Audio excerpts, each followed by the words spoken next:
guys, saya Sky. So hari ni saya nak tunjuk benda baru daripada MPL dekat korang. Itu satu features yang terbaru daripada website dorang.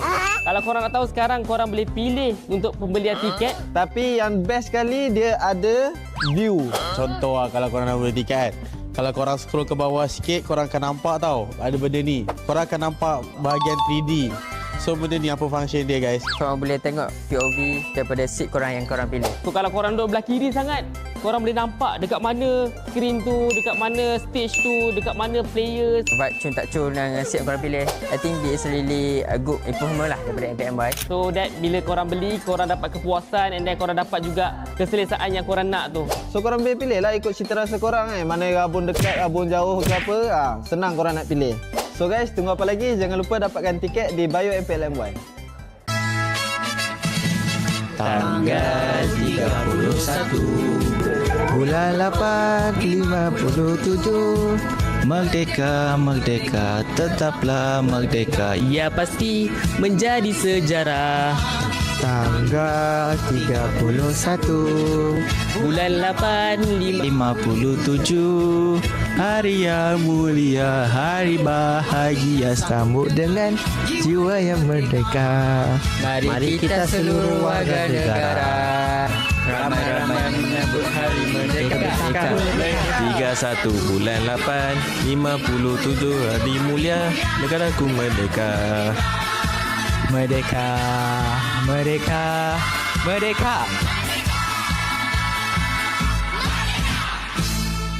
Kita juga nak berbincang sedikit dan nak juga berkongsi informasi mengenai MPL. Apa yang menarik itu? Tahukah anda semalam climax Kelantan menang besar, Mat? Semalam je? 2-0. Hari sebelumnya pun menang besar juga. Yang sebelumnya lagi? Yang sebelum tu, Rin. Kita nak tunggu-tunggu sebab janganlah sembang yang menang je. Okey, yang kalah juga. Untuk kumpulan A, The X King mendahului carta dengan 2 kemenangan, 3 aggregate point, baru 2 perlawanan mereka mainkan untuk minggu kali ini. Sementara On Point Esport tak ada sebarang kemenangan lagi. Dan korang mesti nak tahu SRGA, mereka menang 2 tapi kalah 1. Lawan siapa? The X King. Ya, selaku peneraju liga untuk kumpulan A. Tapi ni kumpulan A. Kita nak tengok kumpulan B macam mana pula. Yes, kumpulan B kita juga ingin saksikan bagaimana untuk kumpulan B yang mana diduduki oleh King GMX Kelantan. Oh, King. Yes. Nombor 1 ke?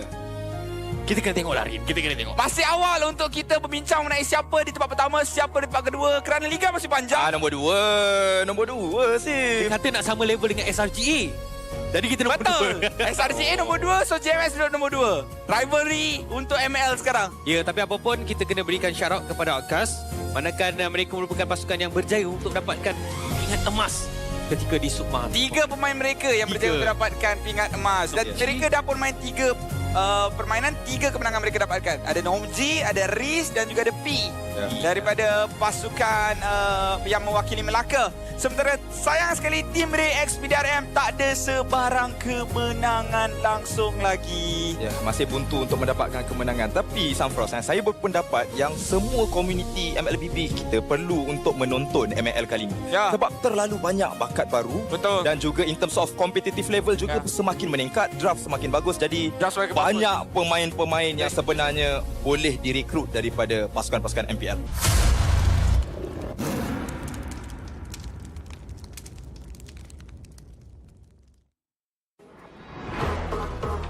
Nak lebih power? Jom!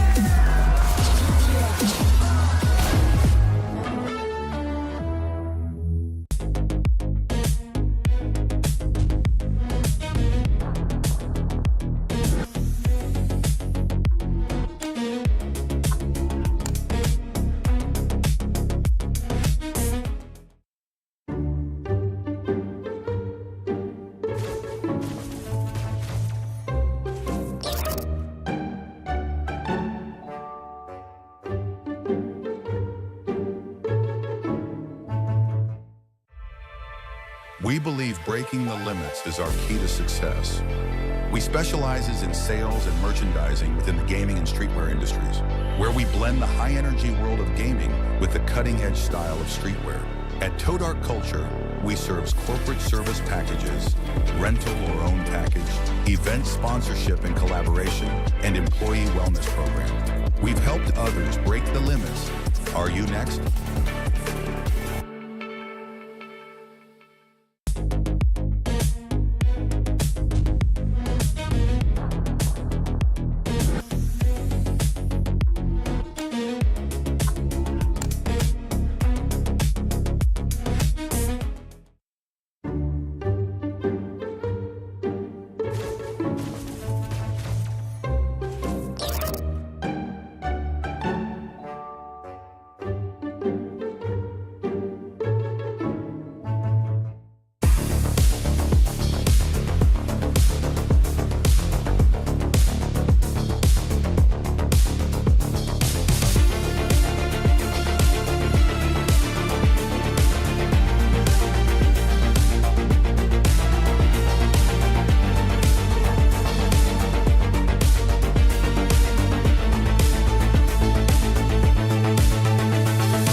Cherry.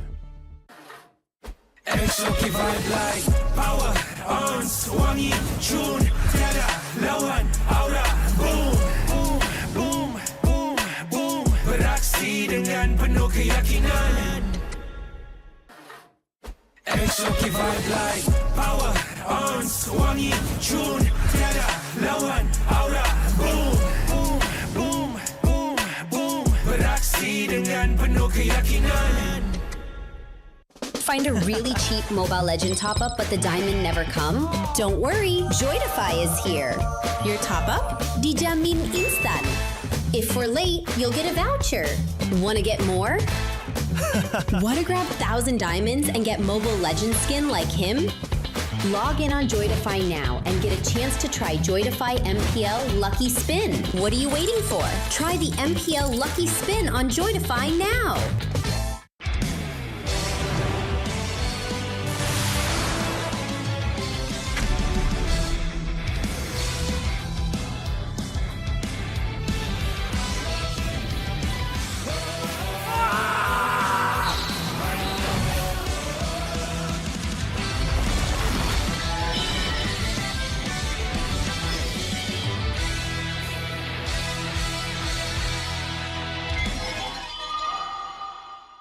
Tengok MPL Malaysia dekat Tonton dapat skin idaman? Stream MPL Malaysia musim ke-18 live ditonton mulai 14 Ogos sehingga 1 November ni. Boleh menang sampai 40,000 diamonds. Siapa nak bagi? Senang je. Stream perlawanan MPL Malaysia di live TV Tonton untuk mengumpul mata. Lagi lama korang tonton, lagi tinggi peluang untuk menang. Imbas kod QR untuk maklumat lanjut dan mula kumpul mata korang di Tonton sekarang.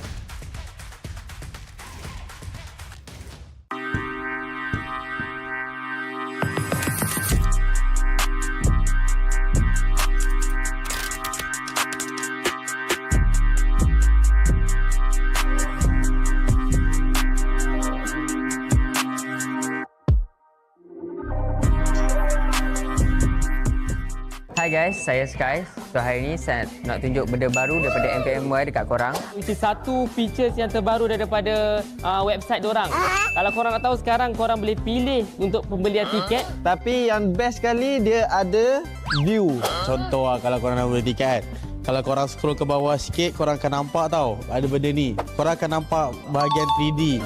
So benda ni apa function dia guys? Korang boleh tengok POV daripada seat korang yang korang pilih. So kalau korang duduk belah kiri sangat, korang boleh nampak dekat mana screen tu, dekat mana stage tu, dekat mana players. Vibe cun tak cun dengan seat korang pilih. I think this really a good improvement lah daripada MPMY. So that bila korang beli, korang dapat kepuasan and then korang dapat juga keselesaan yang korang nak tu. So korang boleh pilih lah ikut cita rasa korang Mana rabun dekat, rabun jauh ke apa. Senang korang nak pilih.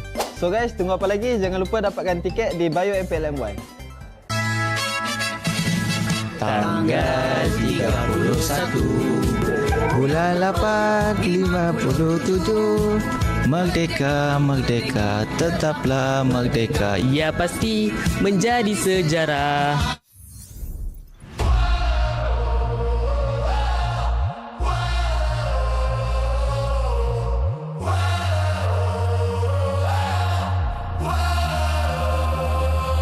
Adakah takdir lemas ditelan air mata? Selamanya ku takkan di bawah perjalananku sampai ke puncak. Dalam perjuangan, bila hati terang menyala, setiap luka jadi kekuatan, pengorbanan yang jauh ujungnya. Sudah tiba masanya melangkah takdir, jalan yang gentir ku tempuh. Bangkit bersama kita juara, membanggakan negara. Kita kawan pentas dunia, Wira Arena. Bangkit bersama kita juara, membanggakan negara. Kerana di hujung cerita, pastinya kita Wira Arena. Kita Wira Arena. Kita Wira Arena. Sweat and grind, guess we never gon' fade. This that definition of a legend. Every single move that I make, feel it ain't no doubt. Dorang kena aku, I'm a winner. Cuba check gerak-geri aku semua tiptoe macam ballerina. Genggam bara api, biasa berjadi arah. Mimpiku mula menjadi, tiada siapa je yang halang. Kalau bikin hari-hari, benda susah jadi senang. Segala cabaran aku ready, masa depan aku terang. Tiba masanya melangkah takdir, jalan yang gentir ku tempuh. Bangkit bersama kita juara, membanggakan negara. Kita kawan pentas dunia, Wira Arena. Bangkit bersama kita juara, membanggakan negara. Kerana di hujung cerita, pastinya kita Wira Arena. Kita Wira Arena. Kita Wira Arena. Satu hati, satu jiwa, bangkit bersama kita Wira Arena. Yeah.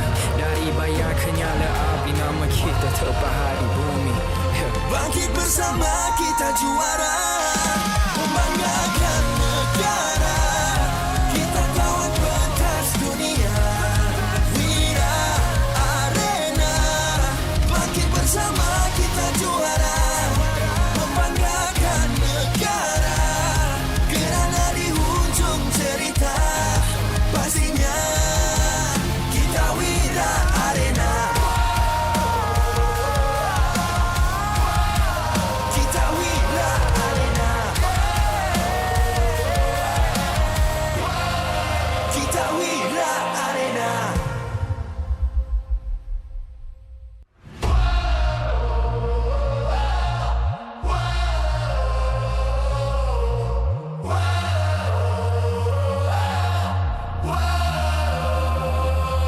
Adakah takdir lemas ditelan air mata? Selamanya ku takkan di bawah perjalananku sampai ke puncak. Dalam perjuangan, bila hati terang menyala, setiap luka jadi kekuatan, pengorbanan yang jauh ujungnya. Sudah tiba masanya melangkah takdir, jalan yang gentir ku tempuh. Bangkit bersama kita juara, membanggakan negara. Kita kawan pentas dunia, Wira Arena. Bangkit bersama kita juara, membanggakan negara.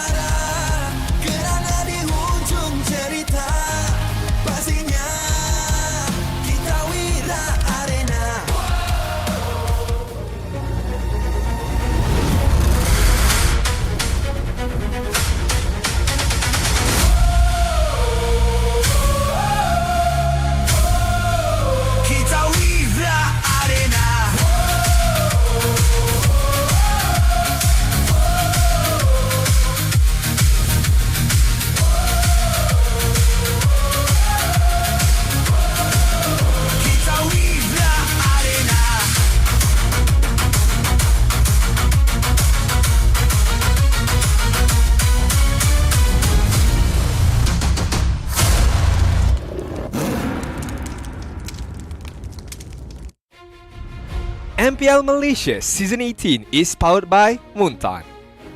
Presented by CelcomDigi Prepaid 5G. Dominate every match with unlimited 5G power with unlimited internet, speed, entertainment and hotspot. CelcomDigi, the 5G prepaid for millions of Malaysians.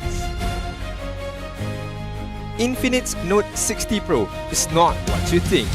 Powered by Snapdragon 7S Gen 4, featuring 3D Ice Core Vapor Chamber Cooling, active metric display, and 90-watt White Plus 30-watt wireless charging. Get yours now at Infinix Official Store or TikTok Shop Infinix Malaysia. Grab, the official food delivery partner of MPL Malaysia. Don't let hunger cost you the game. Stay fueled, stay focused. Order Grab food from 9 PM to 4 AM and earn 5% Grab coins. MPL MY is now cultured by Toda. Get MPL MY's official merch at Todak's booth or buy online at store.toda.com. Official automotive partner Cherry. Official deodorant and fragrance sponsor Axe. Official top-up partner Jotify. Official content partner Media Prima. Official streaming partner Tonton. Strategic partners Yamaha, Nandos, TNT Co, Quill City Mall. Official camera partner Opsbot. Supported by KBS, ESI, Rakan Muda, MESF. Good afternoon to the rest of the world. It is currently 2:17 p.m. in the GMT Plus 8 of Malaysia, live in MPL Arena at Quill City Mall. The MPL MY Week 3 continues. We are currently on day number 3, our very final day to wrap things up, and plenty of teams. Questionable decisions have been made, but most importantly, there are some teams currently on a win streak and other teams looking to still find their first series win of the entire season. It's been an interesting time, for better or for worse.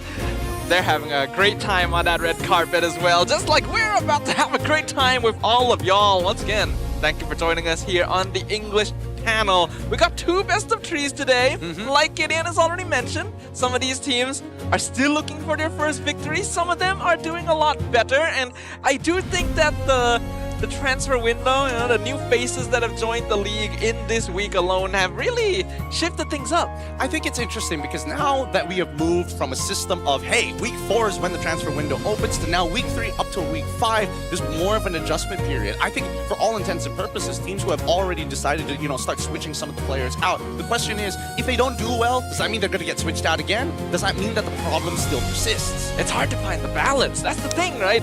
It feels like sometimes the teams and the coaches see, oh, this isn't working, and just decide, we're gonna change that. Yeah. When maybe you could still fix it, and then there's other cases where it's like, we're gonna stay with this, even though it's clearly not the right choice. It's a difficult place to be. It's tough, especially when the goals of each of our organizations here at MPL MY Season 18 are looking for different things. IG, for an example, we heard it from Coach Bam himself that it's like, hey, we want to make sure that this, organization and this particular lineup is going to thrive with or without me, right? They've got a long-term plan. But then on the opposite side, we have to specifically talk about Flash. Let's do a little bit of a recap here. It's really important because we have to talk about Coach Pops. Now, one of his quotes here is that he agrees that they've been playing too passively and haven't taken enough initiative to put pressure on our opponents. Maybe we need to try something new and take more risks. If even we don't know exactly what we're going to do, then the enemy definitely won't know either. I don't really... That's a bit of a weird final sentence. Yeah. Okay, every time we have these quotes, I always feel like, the players, the coaches, they know what they're saying. This one, I don't know if I agree with this one. I mean, there's a reason why they're at the bottom of the standings, and I definitely think that there are more issues that unfortunately Pops can't really well, surprisingly, not at the bottom. Well, not at the bottom, but not like the bottom. It's not the bottom, but it's close. It's close. But at the end of the day, they're looking for a playoff slot, and if they don't start getting wins within the first round robin, who's to say that history ain't going to repeat itself in the second? It's not a good place to be. It's a longer season, so you could say there's more chances for things to happen, but also more chances for things to go wrong. Now, we said some of our teams are still looking for their first victory. 3 squads right now still remain winless. Yep, it's going to be Team Flash, ACE Sports, alongside with RRQ Tora. Now, admittedly, they have won a couple of games. They just haven't won an entire series. And I think that's the scary part right now, because they're getting close, yet somehow still falling short. What do you think in this upcoming game, especially after hearing what Coach Pops has to say? I feel like IG is definitely in much better position overall compared to Flash based on the games that they have won. I would personally already say IG is easily the team that improved the most between week 1 and 2. It's not even the same team altogether. Flash is still kind of struggling, so I have a bit of a favorite here. But for now, we have an interview for you guys to check out, so let's see what's happening. Hey guys, Rose here. Sebelum kita mulakan perlawanan pertama untuk hari terakhir minggu ketiga, Rose actually bersama dengan Loon daripada Invictus Gaming untuk sedikit sesi borak lah sebelum match start. Loon, you okay? Okay. So, kalau Loon okay, apa pendapat Loon tentang post ni daripada MPL MY? Sebab MPL MY ada keluarkan satu post di mana dorang rate satu team Invictus Gaming Tier B. Pendapat saya sih terima-terima aja. Terima aja? Karena kita pendatang baru lah di MPL MY. I see. You tak rasa ke dorang underestimate IG? Justru itu advantage buat kita. Semua orang underestimate kita, ya kita bakal kasih pembuktian lah. Ni ciri-ciri dark horse lah untuk musim ini. So, Loon, you cakap biasa aja, just let it be. But kalau Loon bagi chance untuk rate all your players one by one, you nak bagi rating apa? Kita boleh start dengan Y3. Y3, kapten kita, udah pasti S. S. Okay, Loon. Myself, still B. B. Tricky. Tricky, B plus lah, B plus. B plus. Atan. C. C. Weh, Rock G. Wih, Rock A lah, A. Okay. So, setakat ni Y3 je yang S. Ya. What about coaching staff? Coaching staff. Let's start with Coach Bam. Coach Bam, absolutely SS. SS, wow. Best coach. Dia takut ni guys, dia takut. Coach Jess? No. Coach Jess same, SS. Reza? Reza. I think C lah. You know what? Sebelum kita masuk dalam perlawanan menentang dengan Team Flash, kita tahu mereka tengah lose streak lah kan. Tapi like what you said, kalau ramai orang tak expect orang menang, ada kemungkinan you guys boleh underestimate orang. So apa mindset yang Coach Bam bagi you guys sebelum masuk game ni? Yang pasti kita harus selalu respect lah. Walaupun mereka lose streak, justru itu mungkin sebuah advantage buat mereka. Mereka lagi lose streak, mereka pasti ada api buat ingin bounce back. Jadi kita harus selalu respect walaupun mereka lagi lose streak, lagi win streak. Kita akan selalu respect siapapun lawannya. Very good, Loon. Itu penting. Good job, Coach Bam. Walaupun dia tak faham apa-apa pun yang kita borak hari ini, tapi good job, Coach Bam. Good job. Thank you very much, boys. Good luck untuk perlawanan ini. Mari, let's throw it back to our casters. Thank you so much, Rose. And you have the interview with Lun, of course. Absolutely love another round boy to join the roster here. And not to mention that IG now starting to look better, as we've already mentioned here before. Interestingly enough, I don't know whether their overall plan, whether or not they make it to the M Series or not, is going to stick throughout the years. But I hope to see that this lineup maintains. I personally just like that IG looks like they have a vision, right? There's a clear direction for what the team wants. There is commitment to making that happen from the coaching staff, from the players, and it looks like a very solid lineup that I hope continues to succeed, because Invictus Gaming consists of Rokji, Atan, Tricky, Lun, and Yetri. Now, the overall lineup is going to be more and more exciting throughout the tournament and how they are going to improve. As you've mentioned, they're already one of the more improved teams, even though they're at the bottom of the standings. But their opponents here today have definitely shown that they have a couple of interesting aspects to their team. Three-Mar, Gary, Ukir, Soren, and as well as Vanix. A very heavy playstyle around Vanix, but not everybody, even VTRM, can commit to just playing around a gold laner. Yeah, I think that Team Flash at least isn't wholly dependent on Vanix. There are other players that can make things happen, but it's clear that compared to IG, the direction is still a little bit blurry. They have potential. You can see that their gameplay is not bad. They're just missing something, and games that should be theirs just keep slipping out of their grasp. It keeps on happening. It's a scary moment here because only one of these teams is going to be walking away out with a win at the end of week number 3. So it's time to bring out both of our competitors.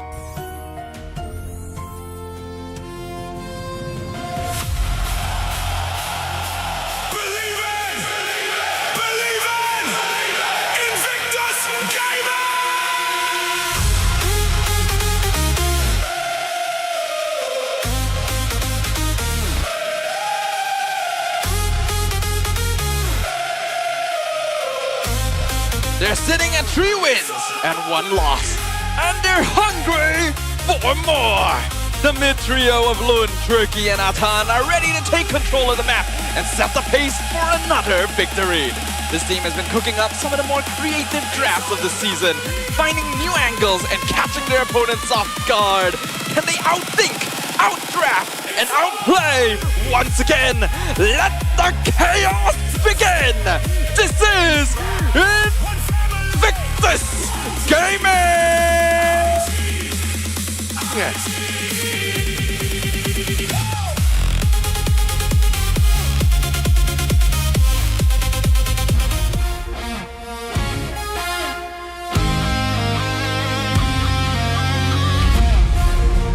Team Flash may have fallen yesterday, but they're coming back with everything.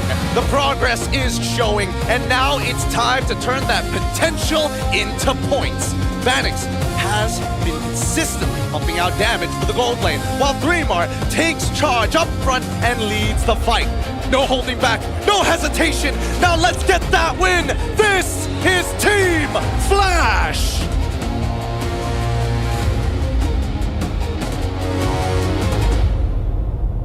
Now, no stage would be complete without the coaching staff of both teams, the masterminds behind every match. They'll be joined on stage by Head of League Ops Eric to ensure every game runs fairly and smoothly.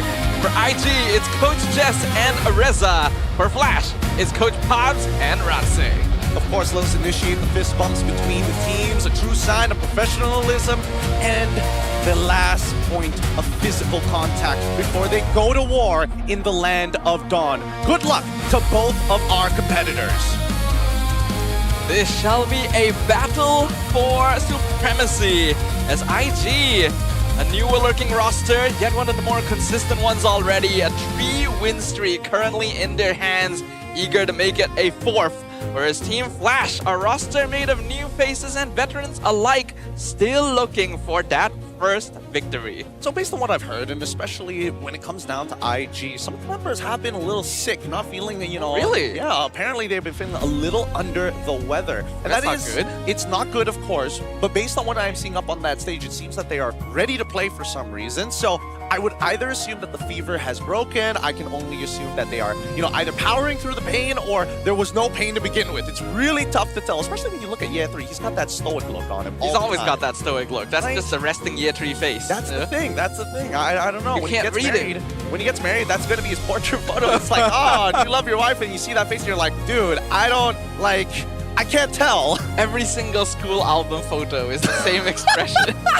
He's been doing it for years.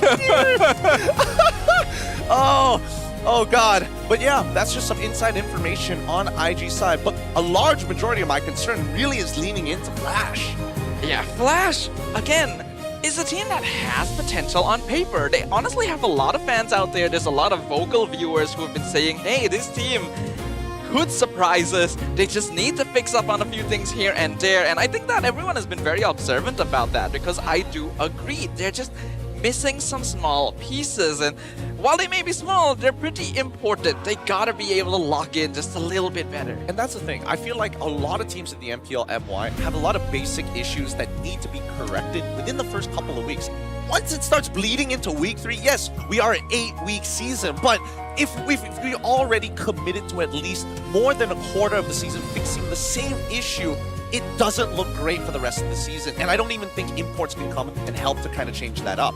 More games for you means more games for everyone else too. So if you're not getting those points and keeping up the score, things are going to be difficult. The only consolation is there's a surprising number of teams that still don't have points on the board. So there's still a possibility, but you gotta get going quick. Yep.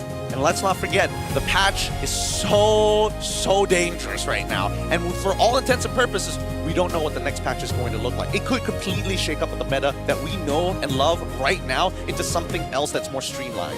So far, changes have been pretty small, but I think we can all expect a bigger update to be on the horizon. So who knows what will happen. For now, though, we can revel in the joy with votes of the return of heroes like Mia, like Hanabi showing up, Rafaela mid. It's been an interesting one, and it's gonna continue to be so as we hop on into the draft for game 1. Admittedly, I'm not so critical of the Rafa, but now I am very critical of the Mia. I get that Hanabi has its usefulness, and there is some direct counterplay into it. The Mia, oh my goodness, I do not want to watch another 29-minute game because your entire plan is based off of one hero. Yeah, it's not a fun time, but you can't deny its effectiveness. There's a reason teams have been picking her up. For now, though, IG will be starting on the blue side. Flash will be on the red. IG, though, with a very interesting first ban. Oh my Esme gosh. and Selena. Is there a possibility that they are trying to set up for like an Angela type nonsense? What else gives like a fetch? Typically, Esme is picked in lane against Uranus and Paquito. So those are the heroes you would immediately think of. Even Phoveus as well. Yeah. And if you're playing those heroes, then you are probably looking at Raph.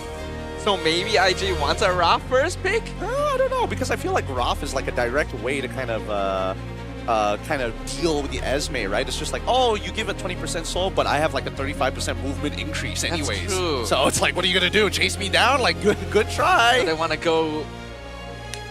No, I thought they were gonna go Freya first, but Freya's obviously always banned. It's always banned. It has to be. So Uranus first? That's the thing. I'm thinking whether they're trying to set up for a Uranus into Barats, but most of the time you don't even bother banning out Esme in these types of positions. So now that we see Selena, our final pick ban is going. Oh, Novaria. So, wow, IG has really changed up that first half of the draft this time around. I'm very curious, because now these are the two fastest clearing mid waves as of right now, independently with or without their support. They are also heroes used to counter Rafaela. That just got banned. And Melissa. So if Raph is gone, Melissa's also gone, though. I guess IG is just forcing Flash to commit the ban? So Hirara is open. The Barats Uranus is open. Paquito as well. The Matilda plus X is open. Like, I think this is good for Flash. Like, Flash, if they want to play around Vanix and they want to make sure that he has, like, he can fully utilize his hero pool, immobile or mobile mages, they've got the bridging type of supports to make that happen. All right, they're starting with the Hirara, not revealing anything just yet. They're gonna, put the onus on Flash. There's so many options. Beleric, Uranus, Paquito are all still very, very viable at this point. Probably this... Wait, Atlas is also open. I think it's Pack Atlas. Pack Atlas wouldn't be too bad. I mean, honestly, if we're talking about standard picks, then sure, but like, I don't know if Flash have a deeper plan. I think any combination of those four heroes would work. Oh, I don't know about that. Some of them are some of the combinations are kind of counterintuitive. A little bit, but we'll see. I would say, at the bare minimum, going for the two flex picks is the safest. Atlas right? Pack? Well, I would say Beleric a little bit more often. Oh yeah, Marcel. Marcel's also there. God damn it. There's so many meta heroes these days, but it's Marcel Barats. What are we doing here? What are we doing? Why are we not doing Pack? Marcel Barats? Yeah. So it's a free Uranus on the side of IG. They can pick it up now, they can pick it up later, but now that they don't have access to Esme, it feels like they have to do it now. Aren't these two heroes a little bit oh my... I told you! Oh my god, they're actually doing it. I'm good at my job! No! I'm sick at it! No! Not the Angela Uranus! Called it right from that first ban. My Hell yeah. nightmares coming to haunt me. Look, at least it's not a, at least it's not an Estes, you know? I think that I think that Angela is like, okay, if I lose to the Angela... If I see an Estes Uranus, I'm walking off. I would sail across the cosmic sea. That is a fair argument. I think that does justify walking away from this job. Nolan, the final pick here for the side of Flash, which is kind of interesting, right? I would have imagined that Paquito was going to be the way to go, but knowing that there's Angela on the opposite side, it's never a fair 1v1. So now you have Nolan getting in and out. You can make that split decision at any point in time within those 2 seconds. I think this is probably a better call from Flash as well. Paquito is not going to be able to do anything to Angela, so may as well go Nolan. He's known for clearing waves fast. He can match Hirara in case they try to go for cheeky level 2 invades. And he can gank mid fast. So maybe he can stop the Angela from hitting level 4 before first turtle. Which begs the question, is this Angela support versus Angela I support? don't know, man. That's the thing. I knew that one day, if Rafa is going to be playing in the mid lane, Angela is going to show up at glad one point. Rafa is banned. Yeah. Nothing's happening in the mid lane. Other healers are still here. Yesterday, SRT played Raf Kalea. Oh, that was funny. That was funny. You could, if you wanted to, like, I don't know, Angela Matilda or something funny like that. But probably not. I don't think so. Not this time. You probably do still want some kind of front line to work with. I mean, at least for Flash, they have access to Baratz and Marcel, right? Marcel, in and out, zone denial, and then there's Baratz who's just like, is good against Angela, so... kind of. It's a bit more 50-50. Assuming that you get the 2-for-1. Yes. Assuming that you are able to get the Detona's Welcome on the Heart Guard target. Now, second half of the ban phase, we're seeing... Oh, okay. We're seeing the Belleric, of course, as expected, alongside the Moscow, which I think is kind of interesting here. So I guess that IG recognized that, hey, they're still going to be playing towards Vanix to some varying degree. Paquito probably not going to get touched from this point onwards. It also might be speaking to what Flash wants to play in the gold lane. Because typically when you play an Angela comp, you want to have 2 or 3 heroes that ideally work well with Heart Guard. Uranus is already one of them. It works with Hirara, but it's not really something I would think of typically. So what are like the roamers and marksmen that really enjoy having Heart Guard, right? I think of things like Harith maybe, since they did ban Esme. I think that Harith is not a bad shout, but the problem is that Marcel's on the opposite side, right? I would argue that like the simplest one would be Claude, Obsidia type nonsense, right? Get in the middle of fights, you need that extra bit of like auto attack time, and that Heart Guard can give you that moment. Gatot, really good banner for the side of Flash. If anything, I love the fact that Pops is like, all right, if you're going to play Angela as a support, sure, but I'm going to make it very, very difficult for you if you put it into the mid lane. So now you got to make a decision here. I am the sovereign. Ban Obsidia, so I am leaning towards your Claude idea. That seems to be what they're setting up for. They want those hypers. They want those. Flash has gotten rid of most of the frontline roamers. Surprisingly, Atlas just slipping through the cracks entirely. I think Flash is confident enough that we have a Marcel. Shouldn't need to worry about it too much. I mean, they can also play like things like Valir if they to deal with the Atlas, and whenever he tries to go for the perfect match, you can like, no. You try to collapse on top of him and try to go for the big fatal links. No, one alt button and you're out. Flash definitely needs good, consistent damage to break through Heart Guard, and especially with Uranus as well. Haven't seen heroes like Lunox in a long time, but this is typically where we might see them. Personally, I think that's about priority. Because based on the first 3 picks on the side of Flash, it's pretty aggressive now that you have that Nolan, and you kind of want to accelerate that game, right? So for now, they hold off on what that mid pick is going to be. They're trying to figure out what exactly this matchup is going to be, so that Ukir could hopefully have a winning lane. That's fair enough. Looks like Flash will go ahead and secure the Claude away. Make sure that IG doesn't get access to it. Now, there are still plenty of marksman options in the pool, though. We've already seen a lot of Ixia doing quite well. Harith is still an option if they're willing to risk against the Marcel. There's also the Mia, of course, which has been gaining a lot of popularity. Oh, Hanabi has a natural synergy with Angela. Oh, yes, that is true. That is true. Your team Valentina shows up alongside with the Harris, so it looks like they went for a more magic damage-oriented style, right? You have the Shred coming in from at least the Uranus, and it works and synergizes with 3 other heroes, the Angela, Valentina, alongside with the Harris. So natural synergy on the 4. They've got a 4-in-1 going for them. Flash, I think it's easy to itemize against it, but if they play with priority, it's so much harder for IG to stay and win is 5. Yeah, Flash needs a hero that can clear lane fast and threaten, which is probably why IG got rid of Selena and Novaria. They were already planning the Angela in the first place.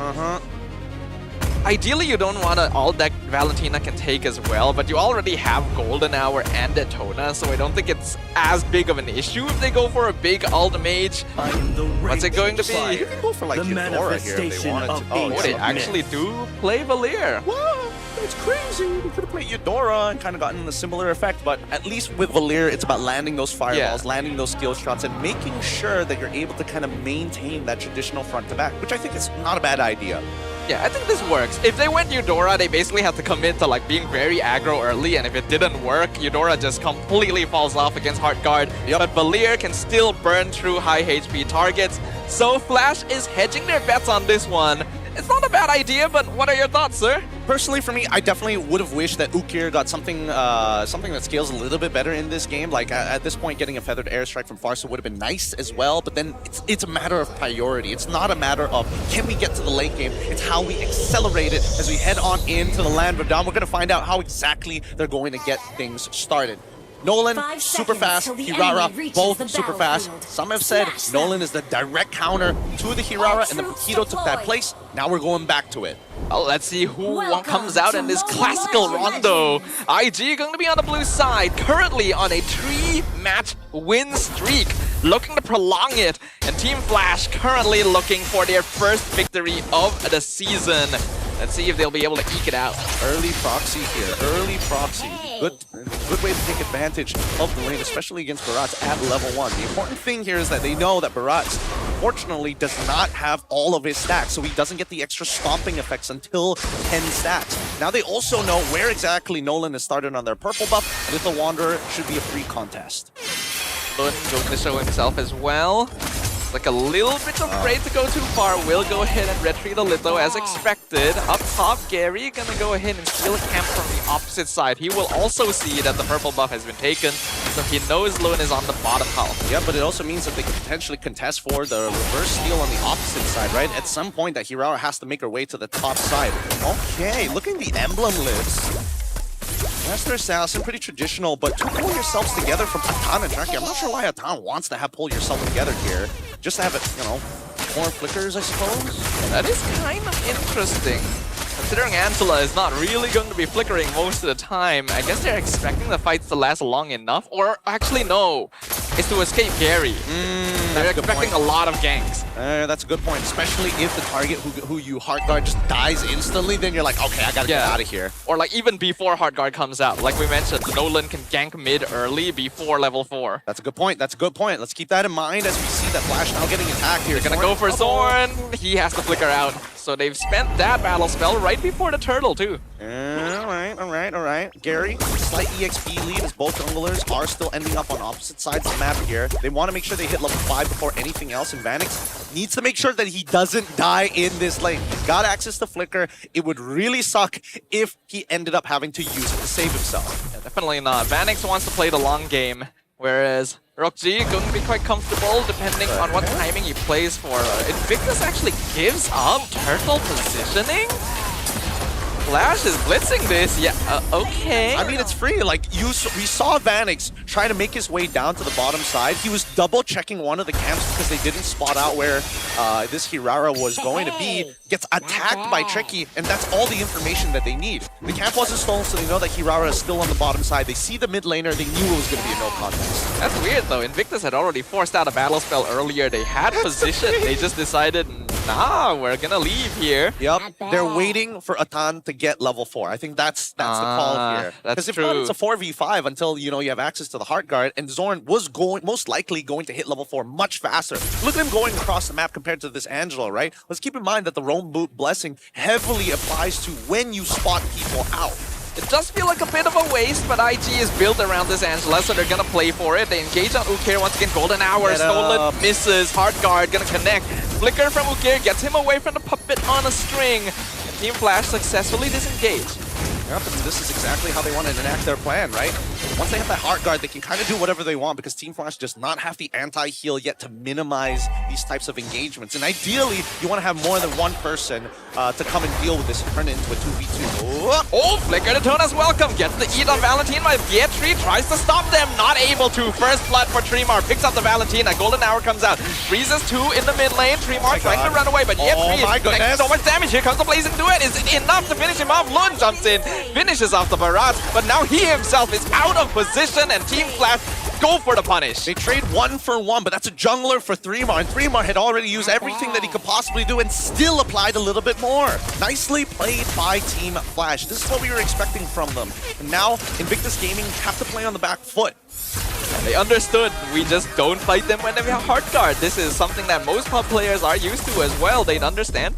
No Angela, it's a lot easier to fight, and Invictus may have overcommitted to get that follow-up kill. So Team Flash able to build up a good amount of map control. Truth be told, it's really difficult to start chasing certain targets here. I think that the heart guard for now in the early stages of the game has to go over to Ye 3 so that he can potentially survive Ukir and maybe force Ukir to use a majority of his spells. Because you can't catch that Nolan. Like, pop it on a string, even if you do get the slow on him, he still is going to be able to dash away, fracture away. And Lun, I think he needs level 11 before he gets his combo points like roughly every 2 seconds. Oh, Tonas onto Ye3 is a bit far out. Golden hour to try and save him, but it's not enough. Ye3 will go down. Turtle being contested. Heart guard on top of Lun. Ukir burns the turtle away. Blazing door comes out. Lun tries the iframe over the wall. Not able to do so. Still escapes thanks to the heart guard. Panic surviving on a small amount of HP. Zorn still setting up, forcing IG back while Gary steals the buff. Can't do much about it. Zorn, can he cancel it? Ah, that would have been nice if he did. But things are going in the favor of Flash right now. Good flicker. Very good flicker coming in from Atan. But are they going to lose this? No, they can't lose that mid-tier 1. Okay. Zorn actually still alive. The Zaman Force a bit too slow. IG not playing to their usual speed. Yep. It's much harder now. It's much harder to play. Look at this. Yep, Lun, he can't do too much. He didn't get the lead that he was looking for. Now he's a level behind. Like, at this point, Flash are in full control. Like, this is to be expected. Yeah, this gameplay is why we said that the Nolan felt like a better pick than the Paquito as well. Gary able to move around so fast. The heart guards having to be spent defensively is not good because IG needs that cooldown. That's the only time they can really fight. Yep. This is a game of priority here. They understand the problems. And yes, the fights are a little bit more 50-50, but Invictus Gaming want to fight on their own terms. But Team Flash always presses the question, puts them into that ultimatum every single time. I'm liking this. Zorn on the Marcel doing a lot of work right now to force out these decisions before Invictus is ready to make them. Now the net worth lead has already grown to 3K in such a short time. Zorn very good at maintaining his positions and more importantly, just making it tough to get across the map, right? That's the beautiful thing about Marcel. He's so busted. Oh, Roxy nearly dies to the fracture instantly. Barely survives with the Salmon Force. Oh, surprisingly enough, Gary did not have the Heptases at that point of time, so can't really do too much about it. If he had it, probably would have been enough to one-shot him at that stage of the game, but he basically dominates this entire jungle. All camps go to him. Tricky has to dash away. The damage output from Team Flash starting to become kind of ridiculous. You know what? I think Ukir on this Valir is doing like an incredibly good job. Dude, I hate Valir so much. As a frontline, as a fighter player, Valir is a pet peeve in and of itself. And Invictus is feeling that. Every time they try to engage, they get pushed back, they get slowed. It is so annoying. And the best part is that Ukir knows when he can actually push his tempo. He's not just using his ult as a means to escape. He's also using it to keep up the pressure on his opponents, to keep them at an arm's length, which is exactly what Valir should be doing.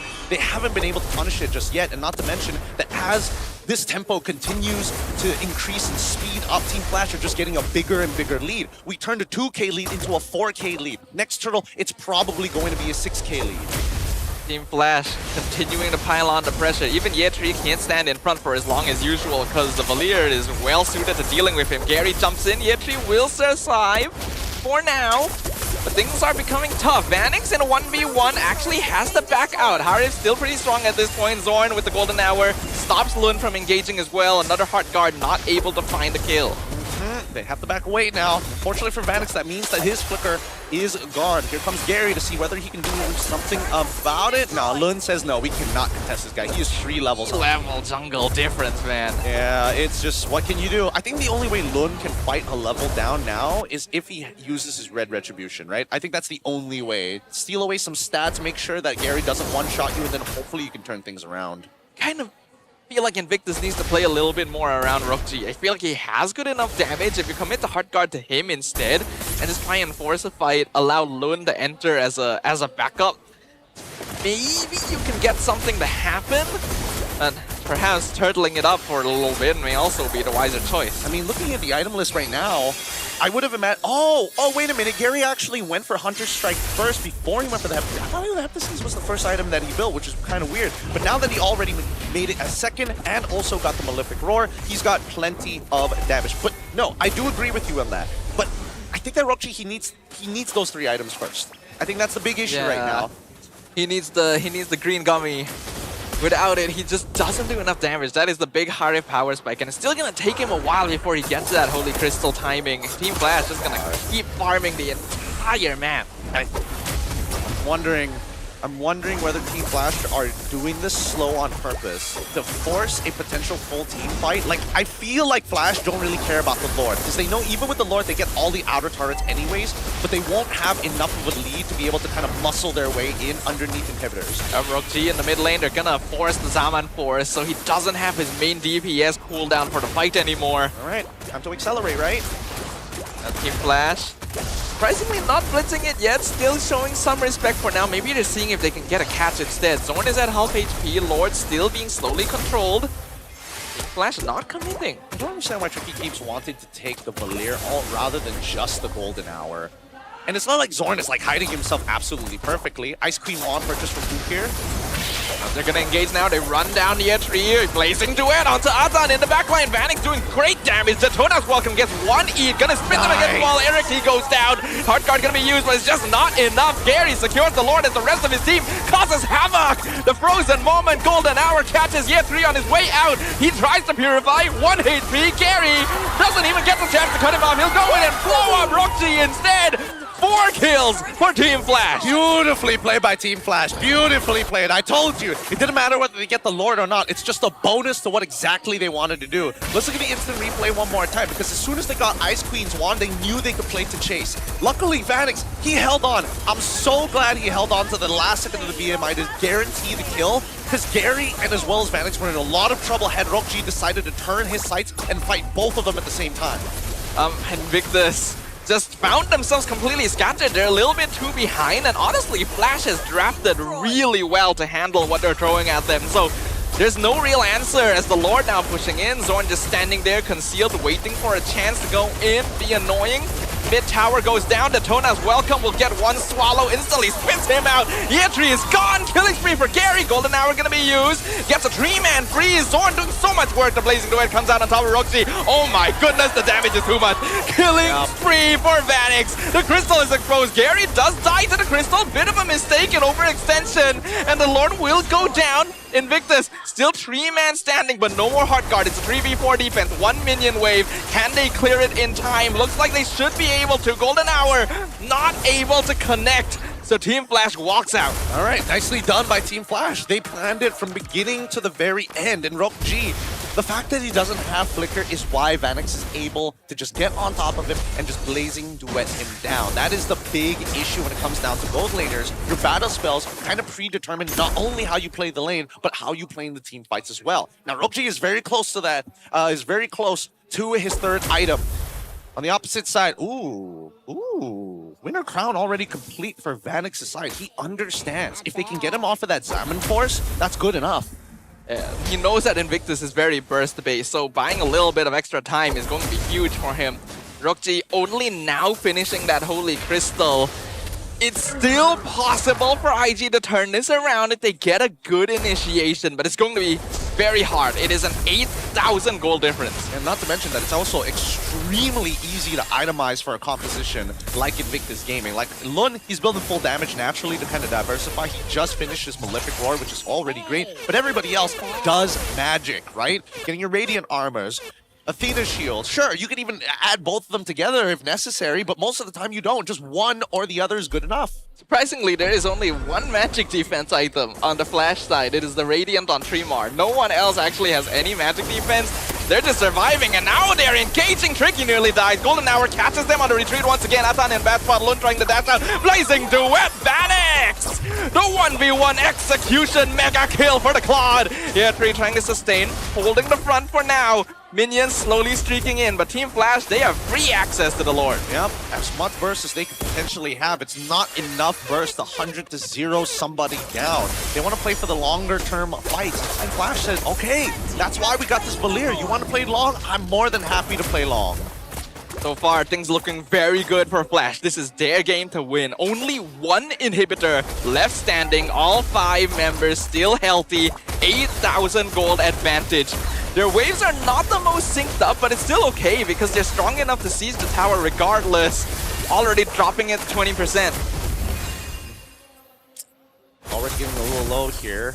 Nothing that IG can really do about this realistically. I think what they're trying to break open. It might take one more Lord after this, but it depends, right? Let's see the performance right now because it's kind of up to Rockji. Lun needs to make something happen as well. They'll stun Yetri. Yetri is nearly dead already. He's already dead. Golden Hour stops the Lord, buys them some time with Heart Guard already being popped out. Zaman Force doing good work to clear the minion wave, but Team Flash angled correctly. Daytona's Welcome gonna get stopped halfway, not able to find the E, but the Golden Hour freezes Rockji, and now the crystal is wide open. Team Flash find the W in game 1. Really nice drafting here. Really nice early game coming in for the boys. Flash have finally done it. They've gotten their very first win here against IG. Can they make it back-to-back, though, to close out this series well? We have been here before. Team Flash, they have potential for a reason. It is not uncommon for them to take that game 1. It's just whether they can actually close the series out. This is where the true test begins. Yep, it's tough. It is a tough loss for IG side. 'Cause the more that I think about it, the more that they try to set this up, it felt like Flash really read into it especially well, right? I don't know if it was like, oh, they saw the Esmeralda, they want to play Angela, let's take away all of the other support tools for it.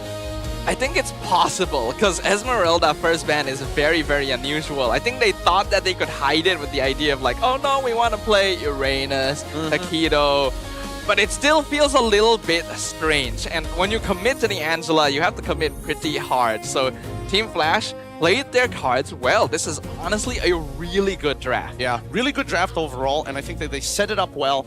Not to mention the fact that I think the Esme, whenever you are trying to go for some of these more elaborate bans, want to hold it off to the latter half of it. Your first 2 should be standardized most of the time, and then that third onwards, it's up to you how you want to do it, right? Let's go and look backstage and look for our MVP this game, of course. Give it up for Zorn on this Marcel. His job is so important.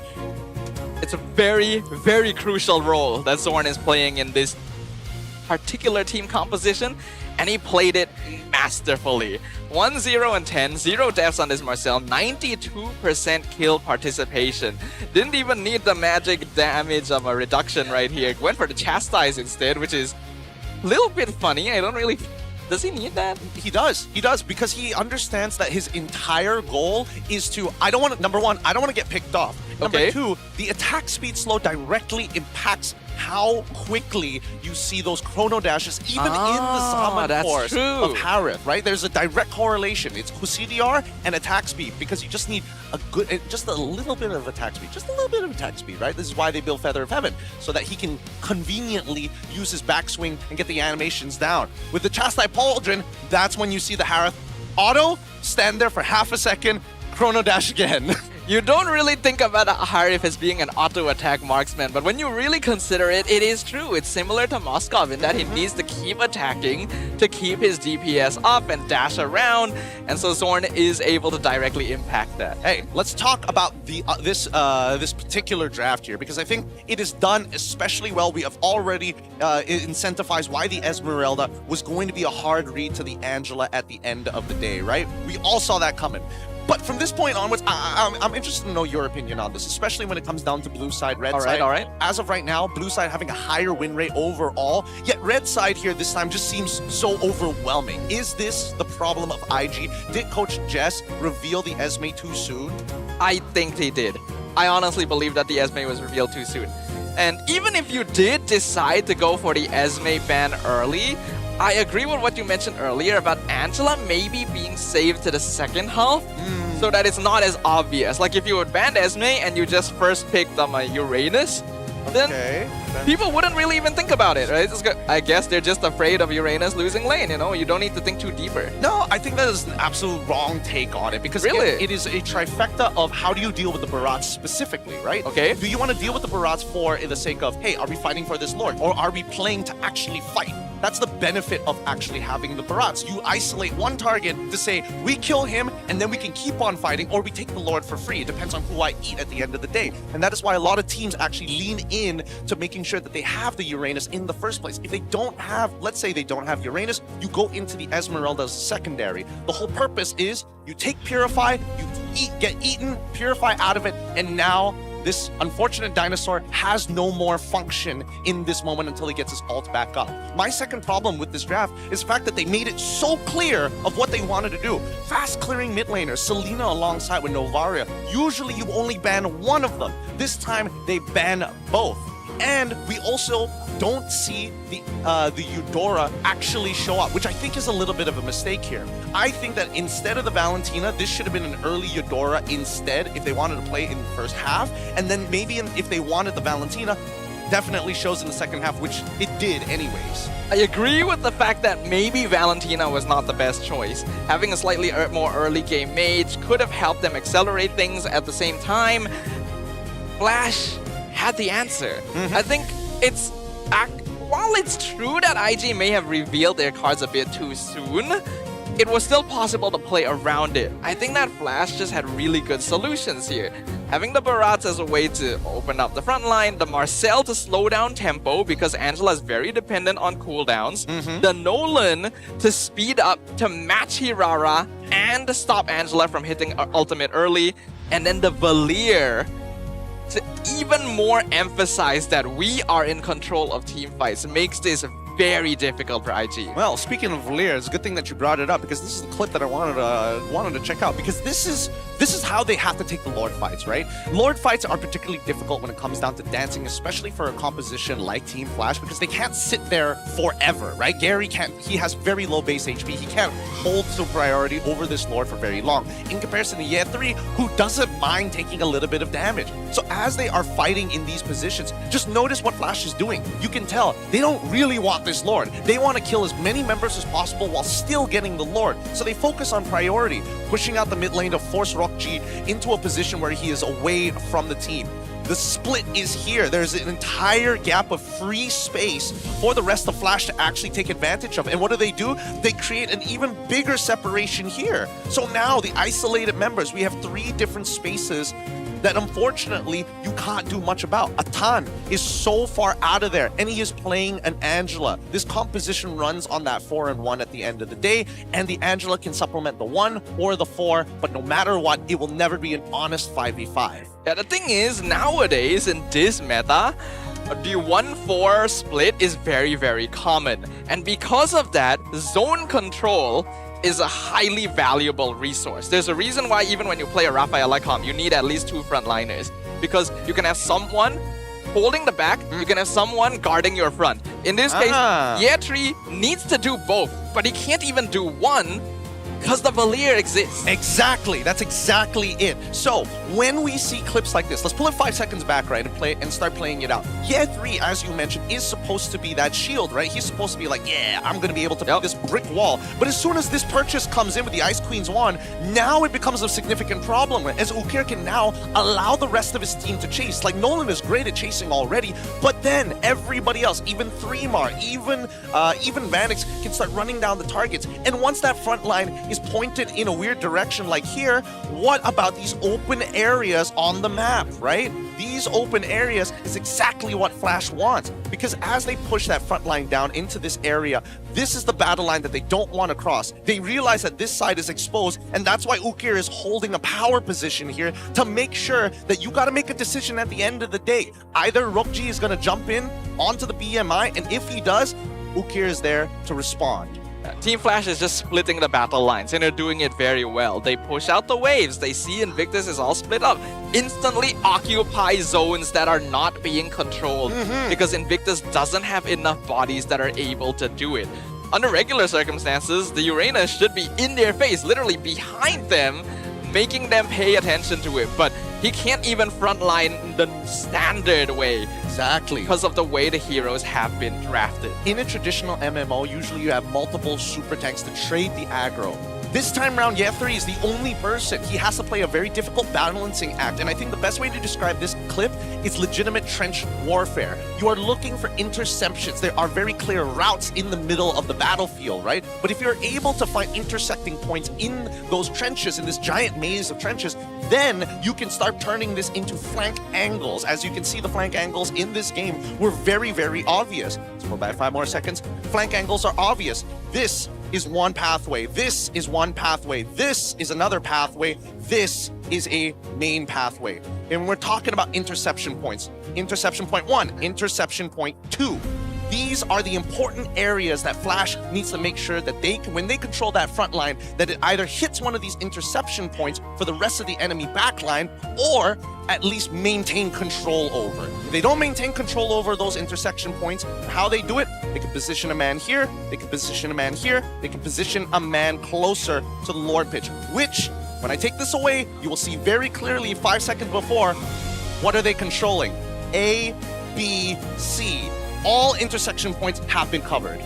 Flash is basically cutting off every avenue of escape, making sure that you cannot advance in any way at all. And it really just all comes down to zone control. It is so important to have zone control this meta, especially when you're contesting objectives. Yes. And how do you normally get zone control? Either you have a body there, aka a player, or you have abilities that open up the map. That's why heroes like Selena and Novaria are seeing more play, because you can just check an angle and you don't need someone there. Otherwise, you need tanks to do it for you. And that's the thing. The tanks act as that frontline shield, right? But when the shield is kind of out of position, it exposes the rest of the body. I think the useful thing about Ukir is his displacement effects as well.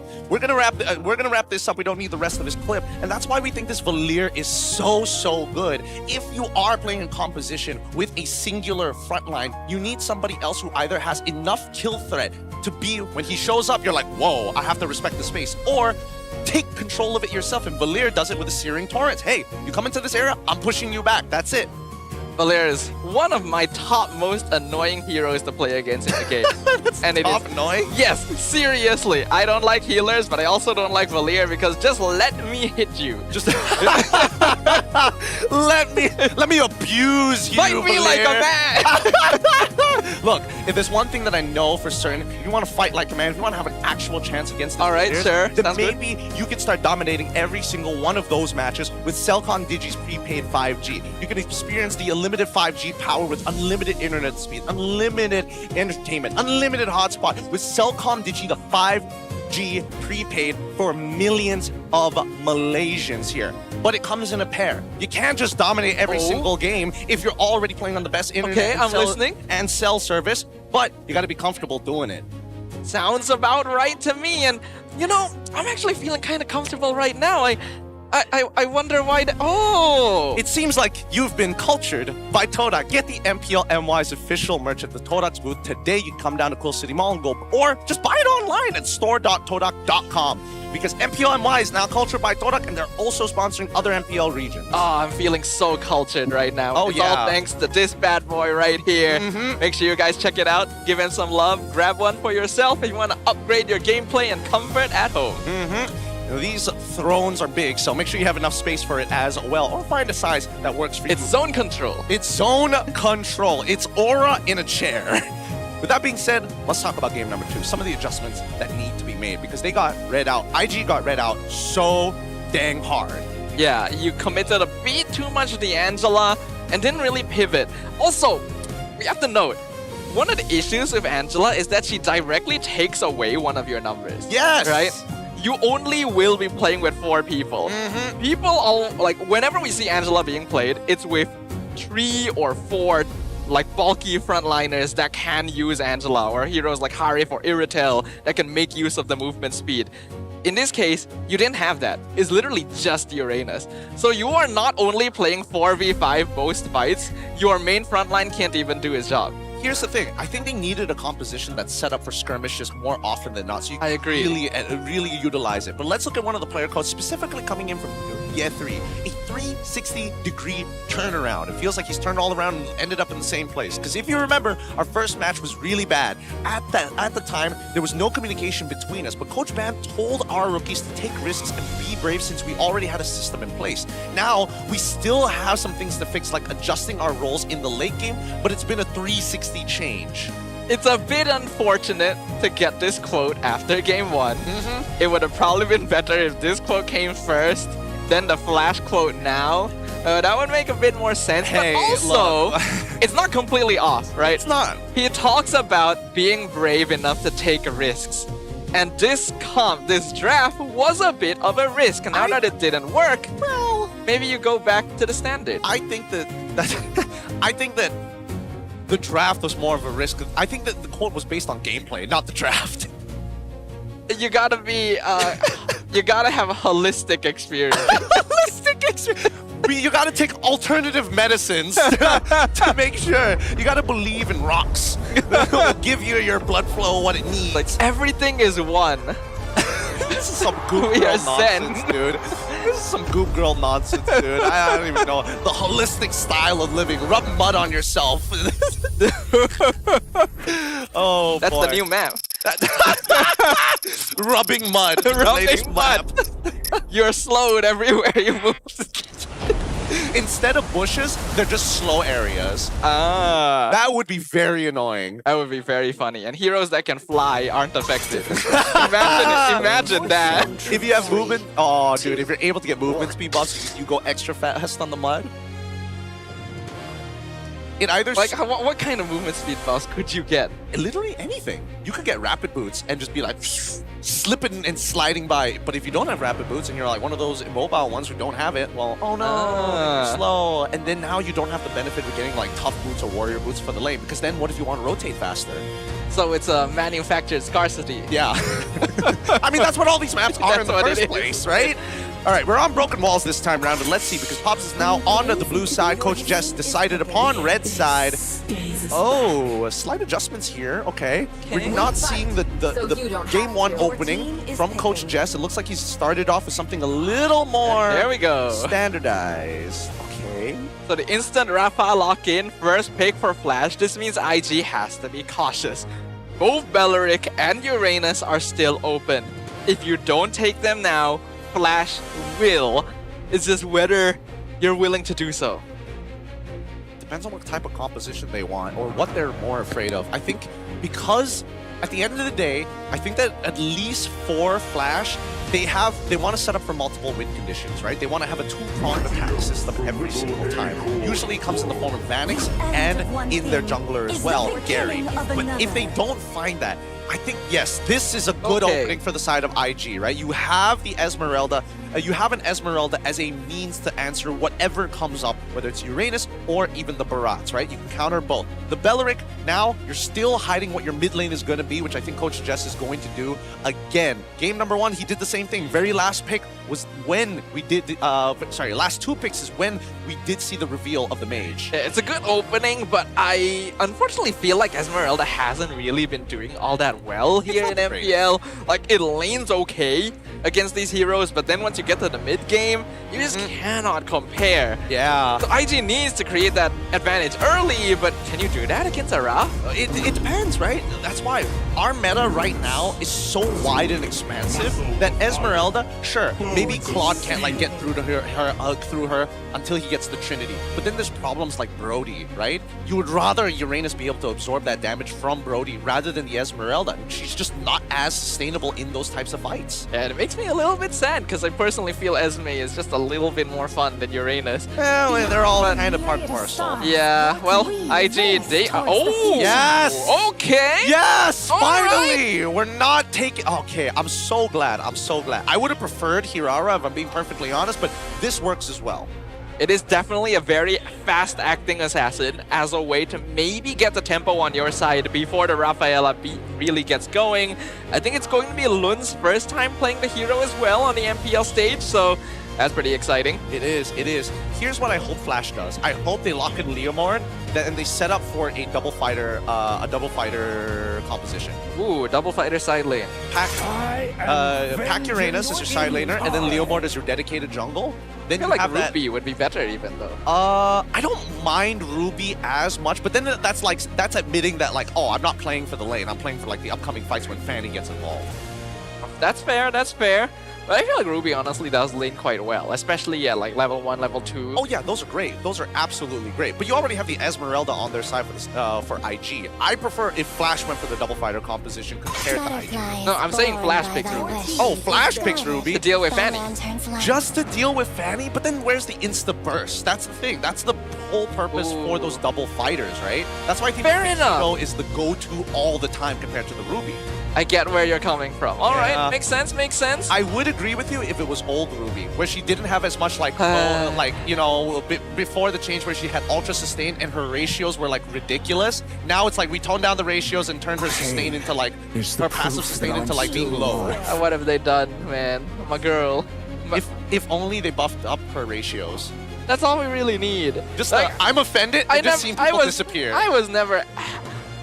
I don't know, man. I still prefer Sustain Ruby. Sustain Ruby? Really? That's the Ruby I fell in love with. That's my favorite hero for a reason. You know? Why not Rizla? You know, he's kind of like similar in that. He's not a girl. Oh, that's a good... Hey, he could identify it. Body of the Smith didn't specify that it was just man. Body of the Smith is It's an occupation, not a gender. It's yeah, it does not state. You don't know what's under all that armor. You know what? I'm sorry, Terizla. I am not inclusive enough. That's such a dumb way of looking at it. God damn. I don't know why I think about these things sometimes. Second half of the draft, we're seeing the Brody alongside with the Moskov. Necessary bans here for the side of Coach Jess. Novaria alongside with Yuzushin from the side of Pubs. Obsidia gets locked in. As expected, IG, they go back to this playstyle to play around Rokchi almost every single time. I think it's fine. In the end, you are still going to need some kind of marksman that can whittle through the tanks. It'll be something like Obsidia, Mia, Carry, that sort of angle. I'm not sure if Obsidia is the best choice since now it really does take her a while to actually ramp up. That's a very good point. But at the same time, I think it's more of a denial pick. Deny? Oh, because you don't want the Hunt the Bone hitting Fanny, do you? Yeah, sure. Okay, yeah, fair enough. They did ban the Brody as well, so they are probably denying it. Right? That's what I'm saying. I feel like Coach Jess is like they're like, we don't mind. At the end of the day, the Obsidia fulfills our goals and it also denies their opponent. So it's a 2+1 there. All right, fair enough. They're willing to accept that it might take a little while longer to get going in exchange for making sure Fanny never gets shot out of the air. You're still going to have to avoid those punches though, because Flash goes for the Paquito jungle with the Clawed Gold. So they'll have some scaling as well, just in case things don't go their way. Yeah, so where do they go with this? Can they just go Eudora? Is Eudora the way to go here? Just to kind of like have a little bit more early game damage for Fanny? Or would they prefer something that has like innate burst? Because some of these heroes are like kind of impossible to deal with. Like Uranus in the early stage of this game at 20 stacks, is like you're not realistically going to kill him. Whoa! Wow, they're playing for the lane! That's crazy! That was not on my bingo sheet. Okay. So now with the Kagura, with the Beleric matchup, this mid lane now becomes a little more interesting. Level 1 is kind of everything right now.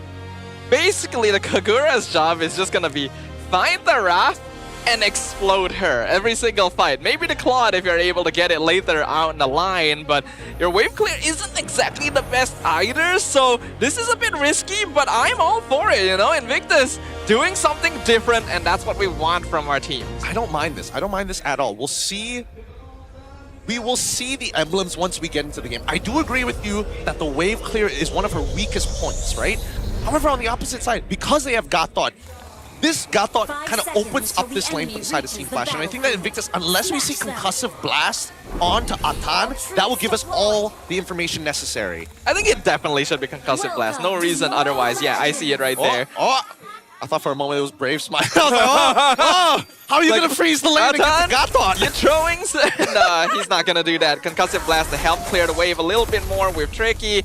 And a lot of mages would be vulnerable to the AOG. Kagura's not one of them. So Invictus is definitely thinking things through. I like it. I like it a lot. It also makes life a little bit more difficult for Gary because, again, he is melee into this range matchup.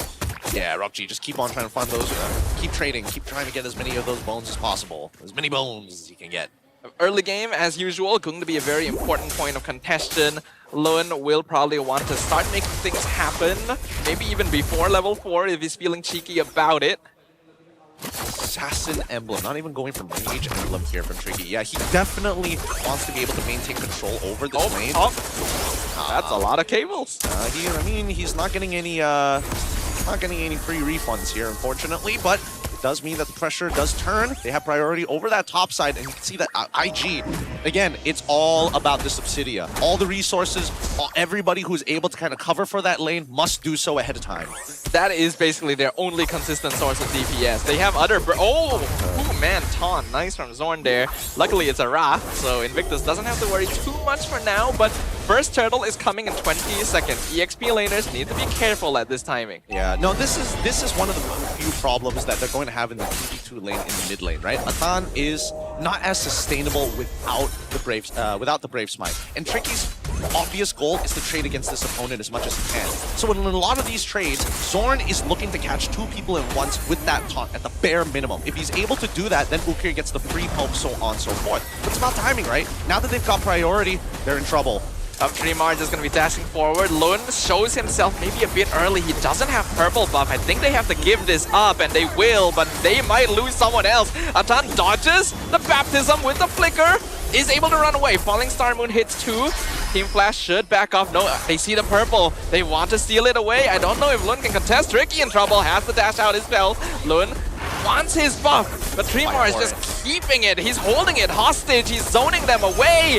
Does he get it? He does not. Gary able to steal it. Where are we going here? 1 HP! That was close. So close, so close. Dreamar, unfortunately, I don't think it's worth... Actually, it might be worth proxying the lane, but then Fanny could just show up in that lane and kill you anyway. So it's better just to wait it out and drag it out underneath the T2 and T1. For now, at the very least, Ukir does have the help in double waving Vanix, and they're going to send him back up on top, so he at least accelerates his farm. Flash's experience is definitely showing, though. They decided to blitz the turtle fast, knowing, oh, they found someone. That's Atan, again, ganked in the middle of rotation.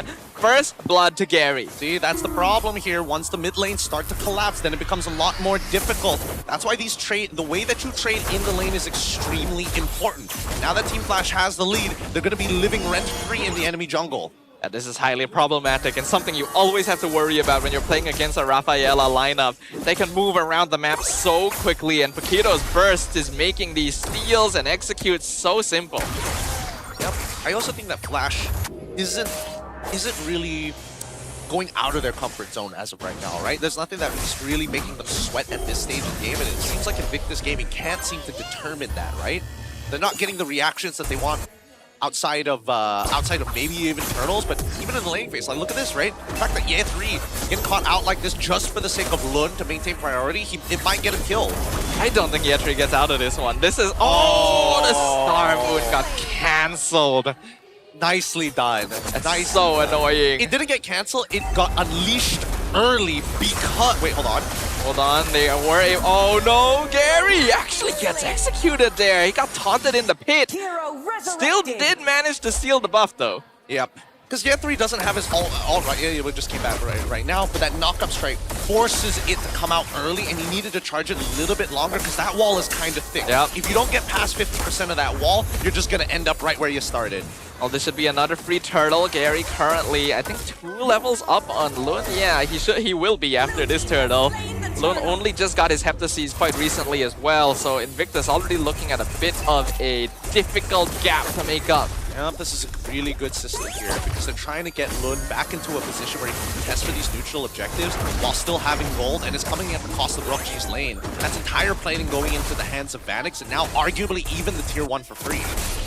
Kiddo's damage is so ridiculous. I'm really wondering when they're going to nerf him at this point, because right now, Gary walking away with everything, already a free tower taken up top, nearly an entire gold shield as well fed into Vanix. Oh boy. Oh boy. Let's see what they do with it, because it's only going to last for so long, right? Eventually we're going to get to the point of the game where the gold doesn't matter. The real question is, how is Team Flash going to use their lead to pressure their opponents, right? What's the next form of attack? You've already got that tier 1. Obviously, you want to get the mid-tier 1 as well, but it's not going to be easy to crack open considering that Invictus, they are just kind of giving up the space for free, right? We're not going to fight unless necessary. I mean, we've seen teams make this decision very wisely. I think Flash themselves did it yesterday. It's just right now, Invictus kind of needs a space flicker. Raph finds tree. Here's the yin-yang overturn. Ukir explodes. Blazing Duet, not going to find any targets. But Invictus does not have many cooldowns left. I think that's all they can get. They got to play for these lanes. They got to play for clearing these lanes. That's what Invictus Gaming should be doing.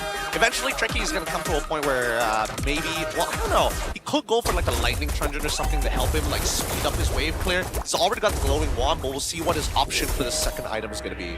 But it was a very good initiation by Atan. The ambush from behind caught tree. They were able to get rid of Raph. He wants to go for Genius Wand. This dirty, dirty boy. Who, Tricky? Yeah, he wants to go for Genius Wand, dude. All right, all right. I mean, his goal this game is kill Ukir. That's basically it. Oh my goodness, the damage. What the heck? Gary didn't even land like the full combo. He's only like a level up. You would have imagined that he loses only 1/3, but 50%, that's more than usual. Uh-oh, Tricky. Does he have his cooldowns? I think he might be stuck here. Yup. Streamar just gonna Ionic edge him down. Yep, this is the problem, right? Without your tier 1s, that's when this composition starts to fail for the side of Invictus Gaming, because if they start getting chased down, they don't have a lot of disengage mechanics. And the Fanny, unfortunately, not enough of a lead to create map pressure herself. So buffs are still being taken. Lun has to go out of his way just to farm cams across the map, and it's not really easy. The gold lead is building up. It's not as big as I feel like it could be, but it's still something that Invictus needs to figure out. I mean, for now, Team Flash, this is like a comfortable lead. It's not in, the dire straits just yet for Invictus Gaming. This purple buff has been taken away a majority of time. Always contested for. Primar's damage too. I mean, he's gone. He's probably playing Master Assassin, to be fair. The Master Assassin's not supposed to. Wait, no, yeah. Because he's the only one guy. He's the only one there. You're right. The only one there. That's why he's telling Zorn, like, hey, back off. My damage is falling off. I keep forgetting it's not a 1v1. Hold on, Hunter Bone found Vanix, but he's able to expire just in time. BMI's out. Lun explodes, and here comes the Paquito. That's a big problem. Raph with the Dryad buys some time. Tricky jumps back in.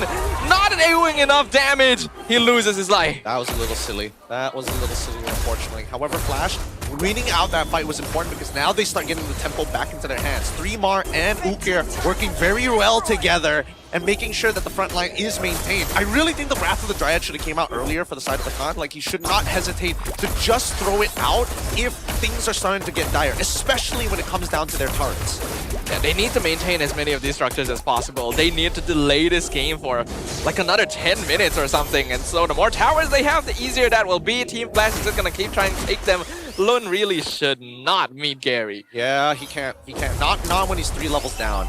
Doesn't help that 3mar is basically living rent-free in IG's territory, and there's nothing they can really do about this. The hard part... Oh my, what is... Oh. That's dumb, man. Yeah. That's a little dumb. Well, we say it's a little dumb, but Zipper, if you pull up the items real quick, I'm pretty sure that Ye 3 doesn't really have like yeah, he's only got a Dreadnought. Yeah, that's what I thought. No, but still... I mean, in comparison to the level 14 Paquito? Here's the Rapid Dryer, finds 2! Hold on, they found Vanix! They take him out! AOG is a bit too late. Atan will be traded. Still pretty worth it for IG, but they'll lose the buff as well. They'll have to back out the base. Yeah, I'm telling you, this Paquito is so good. He's got the Malefic... I double-checked it as well. He's got the Malefic Roar. So yep. Dreadnought armor, it just does not exist until the Anti-Caress. And even then, it's still going to save you by just a little bit. Team Flash has played this a little bit too quickly for IG, and the Rafaela is just enabling that. Fanny not able to get off the ground. Gary already level 15 before the 10-minute mark. They are walking away with this one.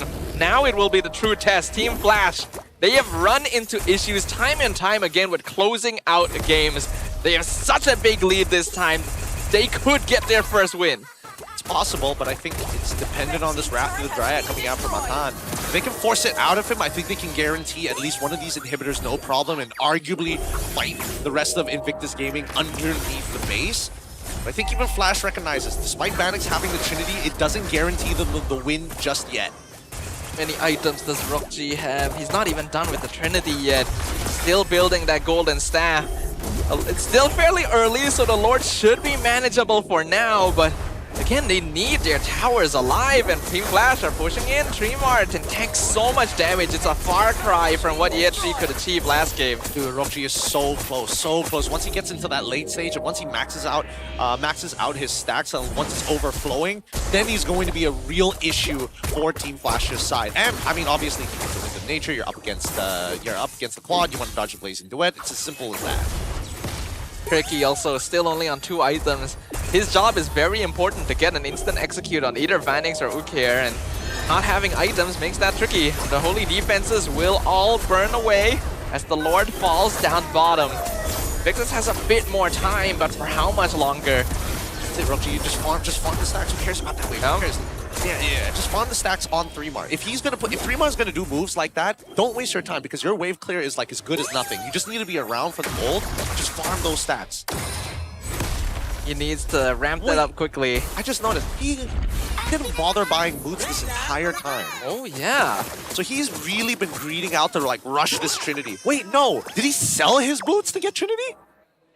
Surely not, right? I think we can only really hold on. Hunt of Bone, they hit Tremar. He's surrounded, but still so tanky at this point. Yep, he's still a thick little boy. How many items does he have? It's a good question, actually. Now Only 2.5, actually. I am curious. That's less than I thought. He's got Dominance, Oracle, and Dreadnought, and then like an Ares belt. Dominance, Oracle, and then Dreadnought. Okay, alright, fair enough. Well, now it looks like he's going for the Malefic Gun. I don't know. Is it worth going for the Malefic Gun at this stage of the game? Because half the targets that you're looking for are actually, they will come to you no matter what, more than anything else. Like, even against Vanix as well, it's like, yeah, he still is going to try and Blazing Duet right on top of him. I think it's still the safer option to go for, even if Malefic Roar might get you slightly more damage value. The moment Rockji dies, Invictus has a lot of catching up to do. They will always have a lot of They already do! They don't need more, is what I'm saying. Atan does get spotted in the bush. They are feeling confident enough to at least walk out of the jungle here, since up until now, Lun has been creating a lot of space by split pushing. Keep it clean, Flash. Holding the front. Tremar gonna get taunted away. He is taking a lot of damage. Binyang overturn, not doing enough. Here's the Blazing Duet, Wind of Nature, Tricky in trouble. He's gonna be the first one down. Hunterbone hits Gary, but this Paquito is so tanky. He even Winter Crowns. He didn't need to do that, but he's gonna do it anyway. It's a killing spree for the Paquito. Yeah, Tree gets punched in the back, and he falls like he meant nothing. Hey, they shouldn't take the Lord. They should go immediately for like an inhibitor or something, but at this stage, they're just so far ahead. Like Invictus Gaming, they're gonna have one attempt at trying to deal with this Lord, endgame Lord push, and hopefully it works in favor of Team Flash to get the 2-0 victory as of right now, because they really need it. Atan, probably not going to work there, but I don't think it even matters too much to Team Flash that he used his ult. They are so far ahead. It's the ego. It's just like, I'll show you. I'll ult anything. We look at this replay one more time, and we knew that Flash wanted to play for the fight. With or without this Lord, they have such a fat lead that really, even if they have the Lord pushing with them, without the damage reduction, without guaranteeing themselves at least a clean fight, then Invictus Gaming, if they happen to survive the Lord push, they'll hit the 42k mark, and then we have problems because now Rockji will be a legitimate threat. It was not a bad idea to try and initiate it. It looked like they might be able to pick off Tremar, but still just a bit too tanky. Invictus needs a couple more items. They even committed the Yin Yang overturn and it wasn't enough. We're at a 10k gold deficit now. This is usually the gap where you say game's basically over unless a big mistake is made. I'm speaking of big mistakes here. Let's see. Trying to manipulate the waves all across the side lanes. They're letting the Lord come slowly. I wonder why Flash wants to control this side of the map. Bit of a butt-clenching moment there for Yetri. If not for the regen, he actually would have died there to Vanix, just slowly clinking away at him. And now Trimar is just in the base. He's got Winter Crown too, so he can play more aggro. Bottom tower is already gone. Lord still full HP. Mid inhibitor not long for the world as well. Invictus, they have 5-man strong, but at this point they're basically minions. Tricky, not able to find the burst. He's got no cooldowns now. He's got to wait a little longer, but they are doing a good job of clearing the minions. Team Flash not quite able to end it yet. Yep. Invictus were given the choice. Either lose the game now if we try to attempt the fight, or sacrifice 2 inhibitors to give yourself an extra 4 minutes. Oh, hold on. They got to hunt the phone. They might be able to find the kill. The taunt on Gary. Winter Crown going to be used. Trimar zones them all awake. Saves Gary's life. Yetri not able to flicker from their baptism. On Roxy into the blazing duet. Team Flash breaks the base wide open. Only 2 members of IG left to defend, and I'm not sure they can do it. Look at the damage Lund takes just flying through. Tricky's already gone. It's unstoppable for Gary, but there's no minions. The minion wave is still taking a moment, but it's going to be a 5v1. I don't think Lund's going to be able to clear it in time. He'll try his best. He goes in, he picks off Vanix, but the minions are on the crystal, and Team Flash has finally found their victory, their first win of the season. Woo! Breaking it now. They have finally got the series to give them that confidence. All the work that they put up to this point finally culminated into something tangible. A little sad for IG. They were on a 3-game win streak. Building up to this, they were the favorites facing up against Flash. I think a lot of people expected this series to end differently, or at least be a lot closer. But Team Flash seems to have finally found a bit of the spark that they've been searching for. Really good calls, overall solid coordination, and really solid drafts. It's great. It's really, really great. I mean, the drafting, really good reads coming in from Pobs. I think that the second draft is more of a show of like, hey, this is what we want to do for our composition. And we even denied some really good picks at the same time. But despite that, we still played it better. Whew. With that being said, though, we're going to be throwing it over to Rose up on the stage to have a chat with our winning team. 17 kali kekalahan untuk Team Flash, tapi akhirnya berjaya bangkit. 2-0 kemenangan yang bersih menentang dengan Invictus Gaming. And di atas pentas bersama dengan Rose, kita ada Zorn dan juga Coach Pubs. Wow, boys, I just gotta say congratulations. Thank you, Rose. Zorn, sebagai orang yang dalam Team Flash daripada musim lepas, hadap kekalahan, selepas kekalahan, apa yang you rasa sekarang ni? Tak tahu nak cakap macam mana sebab dah rasa pelik ya, sebab tak pernah menang kan. Rasa macam dah biasa kalah. So rasa awkward sikit lah lepas naik atas stage ni. Tadi dia naik stage, tengok Rose macam gelak-gelak. Lepas tu dia cakap, lama tak naik pentas. Tapi, you know what? Welcome back to the stage. Selepas kemenangan ini, apa yang you rasa dia boleh bantu Team Flash? Macam mana dia boleh berubah moral Team Flash untuk permainan match-match yang seterusnya? Boleh cakap kemenangan ni memang diperlukan oleh kita orang lah. Since kita orang antara tim yang boleh cakap mental kita orang dah boleh kata down lah. Since kita orang banyak kali mengalami kekalahan yang panjang kan, sangat-sangat panjang. So alhamdulillah bersyukur lah since kita orang memang sangat-sangat memerlukan momentum ni untuk ke playoff lah. Sebab kita orang punya target season ni playoff dulu lah, baru nak pergi ke M8. You know, Zorn, you mentioned that, you guys perlukan kemenangan ini sebab mental masing-masing sudah down.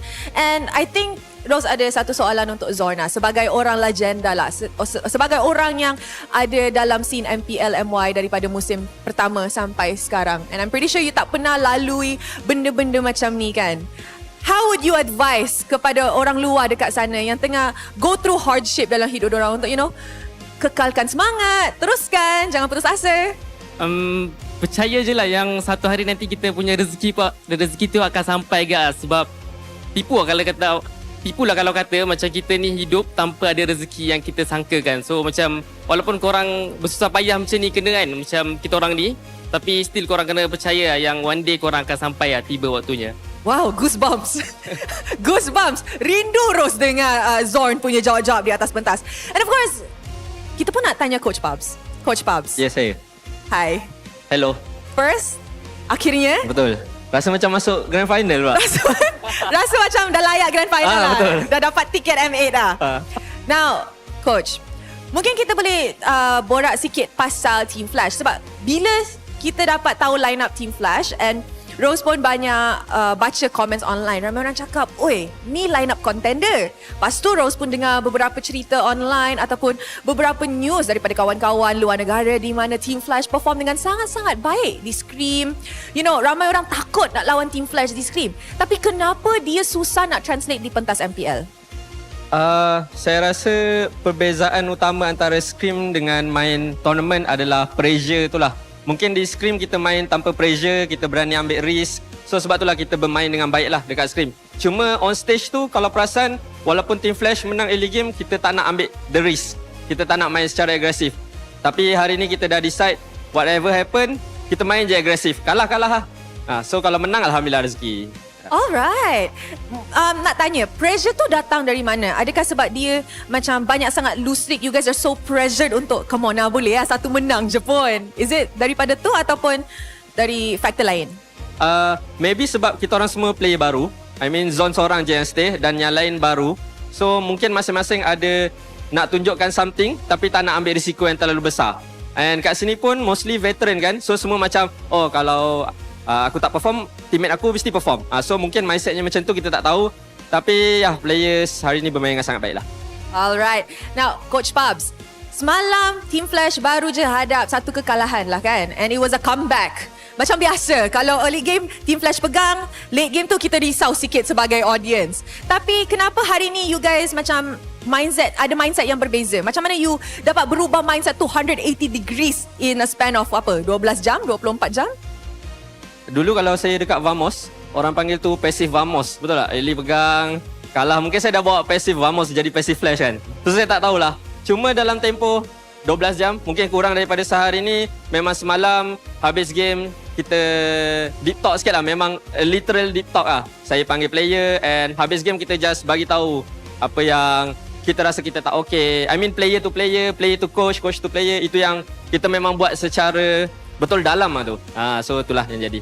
Amazing. Dan hasilnya pun akhirnya menang bersih untuk Team Flash. So guys, kita pun sudah saksikan perlawanan yang sangat-sangat baik. Tapi hanya seorang yang boleh menjadi MVP. Nak tanya audience dulu. Untuk korang, siapakah MVP anda? Okay, mari kita tengok MVP perlawanan ini in a count of 3, 2, 1. MVP jatuh kepada Gary! Alright, Gary, come up on stage. So far Gary dalam Team Flash okay tak, Coach Pubs? Okay. You tak marah dia dah? Kena marah macam Kena biasa. marah. Kena marah juga. Marah macam style dulu ke? Tak, dia tak, mungkin tapi tak leak. Belum lagi. Hi Gary. Congratulations. Okay, Gary. Selepas kemenangan ini, apa yang fans boleh expect daripada Team Flash moving forward? Expectation saya rasa korang dah boleh naikkan sikit. Mungkin sebelum ni harapan dekat kita orang kosong kot kan. So mungkin boleh naikkan ke 20% ke. Sebab saya rasa main problem kita orang tak main macam kita orang training. And saya rasa kalau saya personal, counter saya sejuk lah. Belah sini sejuk tu, belah sini tak kan. Baru boleh berfikir. Itulah. Oh, okay. Dia buat complain, entahlah macam mana, kenapa atas pentas. Now, Gary, you cakap boleh increase diorang punya harapan kan, daripada 0% ke 20%. Tapi apa yang you nak cakap kepada fans-fans Team Flash yang daripada musim lepas, you know, tengah support you guys, tengah hope on you guys, macam family, kawan-kawan, untuk orang yang selalu support. Untuk supporter Team Flash, thank you so much. Walaupun kita orang low streak 17. So saya datang sini sambung lagi 4 pula. So sekarang baru dapat satu kemenangan. Alhamdulillah, thank you sebab still sokong kita orang and still datang walaupun kita orang dalam keadaan yang susah. And thank you juga dekat fans Team IG sebab datang memeriahkan venue MPL.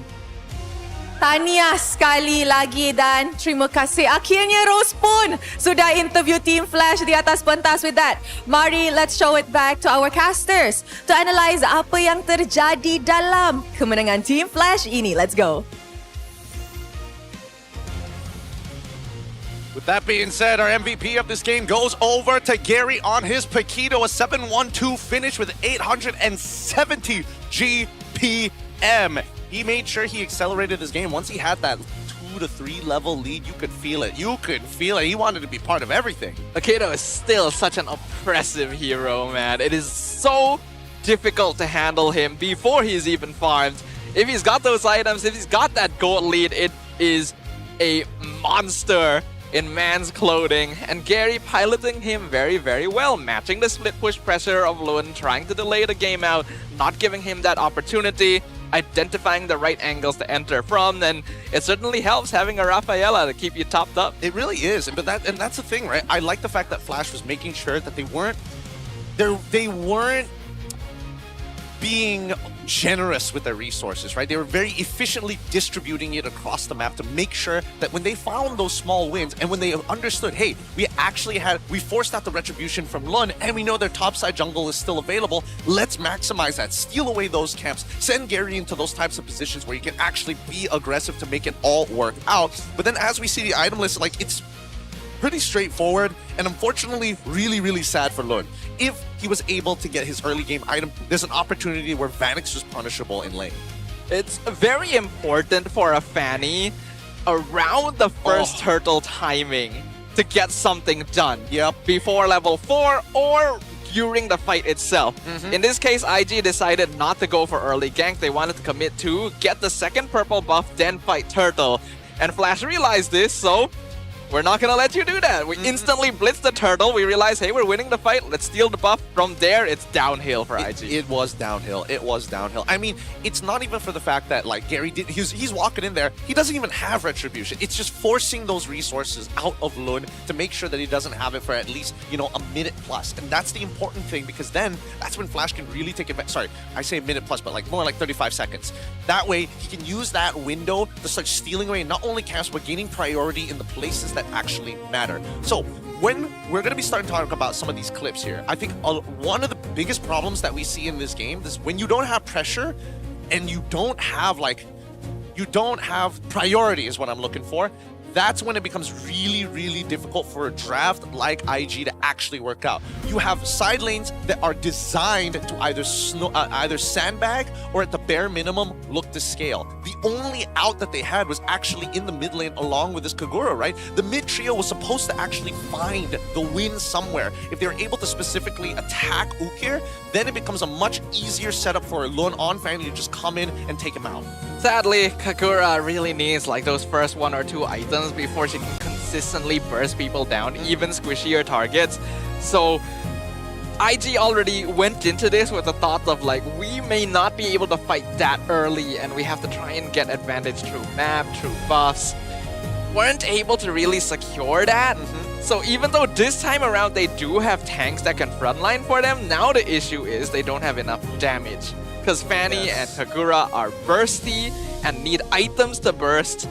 You can't kill anyone there, especially after Flask is done. So you're all depending on Rokji. Kind of, yeah. At this point, you really sort of are, unless Lun is able to find like a solo killer. And again, especially at high level play, finding those solo kills on Fanny, especially in pubs, super easy. People tend to make mistakes. People tend to like not notice certain things. But here in high professional play, you kind of need somebody to say, hey, I'm about to chunk him out. Are you able to path to me? If not, I won't take this trade. Those are the decisions that you have to make with the rest of your team. It sets apart the boys from the men. But let's talk a little bit more about the draft, because the second half became very interesting straight away, right? We saw that both mid lane, fast clearing mid lanes were getting axed out super, super quick, with Selena already getting banned out quite early on the blue side. Then we see the shift from IG. Oh, wait a second.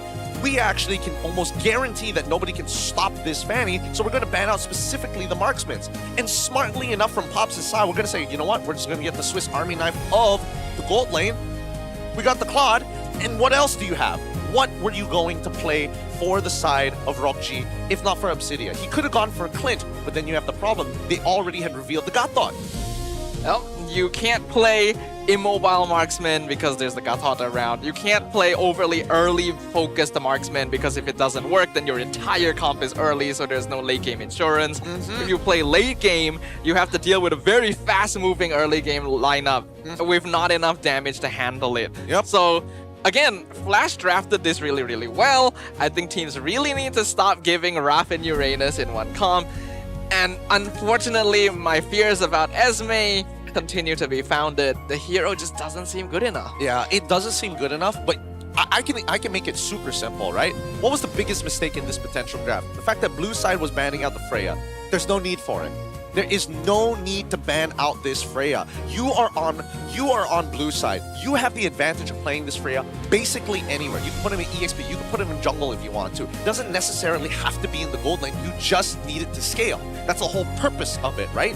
And if you're able to get Freya into these types of positions, especially against the lineup that we see coming in from Pops, again, the Uranus kind of doesn't do much to the Freya at the end of the day. So it could have fit into the composition instead of the Esmeralda. There's an argument that maybe Barats gets put in that place as well, but you're on the blue side, right? You already have that first pick. You don't get that choice. It's not even just the Freya too. They also banned Melissa. This is also a good hero that you could open up with to kind of keep yourself safe. Well, I mean, yes, and it's a bit of a yes and no here. I think that's a tough part. I think that there was like a heavy consideration for Paquito, and that is why they weren't like not exactly in the position that they were looking for. But I think this reflects a little bit more now that we have the compositions, that we look at the clip and it will start to make a little bit more sense. Because in these types of moments, right, we have to keep in mind that when we are playing it, the Lord Pit in Broken Walls has 2 entry points, right? So you can see that Invictus Gaming are trying to control the top quadrant of that area. When they are trying to control this top quadrant, it centralizes their entire composition, because Broken Walls, if we pause it right here, yes, the Lord Pit can be entered from 2 different pathways, allowing you a north and south side, right? We're gonna call this north side, we're gonna call this south side. Now, with north and south side, we have to keep in mind that the Broken Walls also opens up multiple different pathways in the enemy jungle, right? So despite not all having to worry about north and south side, we also have to worry about interception angles like here. Interception angle for when people start pushing in from these 2 directions. When you are playing in Broken Walls, the one thing that a lot of teams that we see here in the professional league, they have this bad habit of, I'm gonna give up the space. And then once everybody starts giving up that space, you start getting put in a pen like sheep. And that's the big issue. Once you are put up in pen and sheep, you lose all the powerful control that the Lord Pit was supposed to give you in Broken Walls in the first place. Power positions here and here get compromised straight away, and you have people who can hop over walls, so that also creates a new entry point. It was clearly a very desperate call by IG. They saw Trimar pushing out very far. They figured, we can collapse on the Uranus, we can take him out first. But because they don't have enough damage, they have to pull everyone in to do it. So like you mentioned, they pulled people out of interception points. They removed control that they may have had around the north side of the Lord.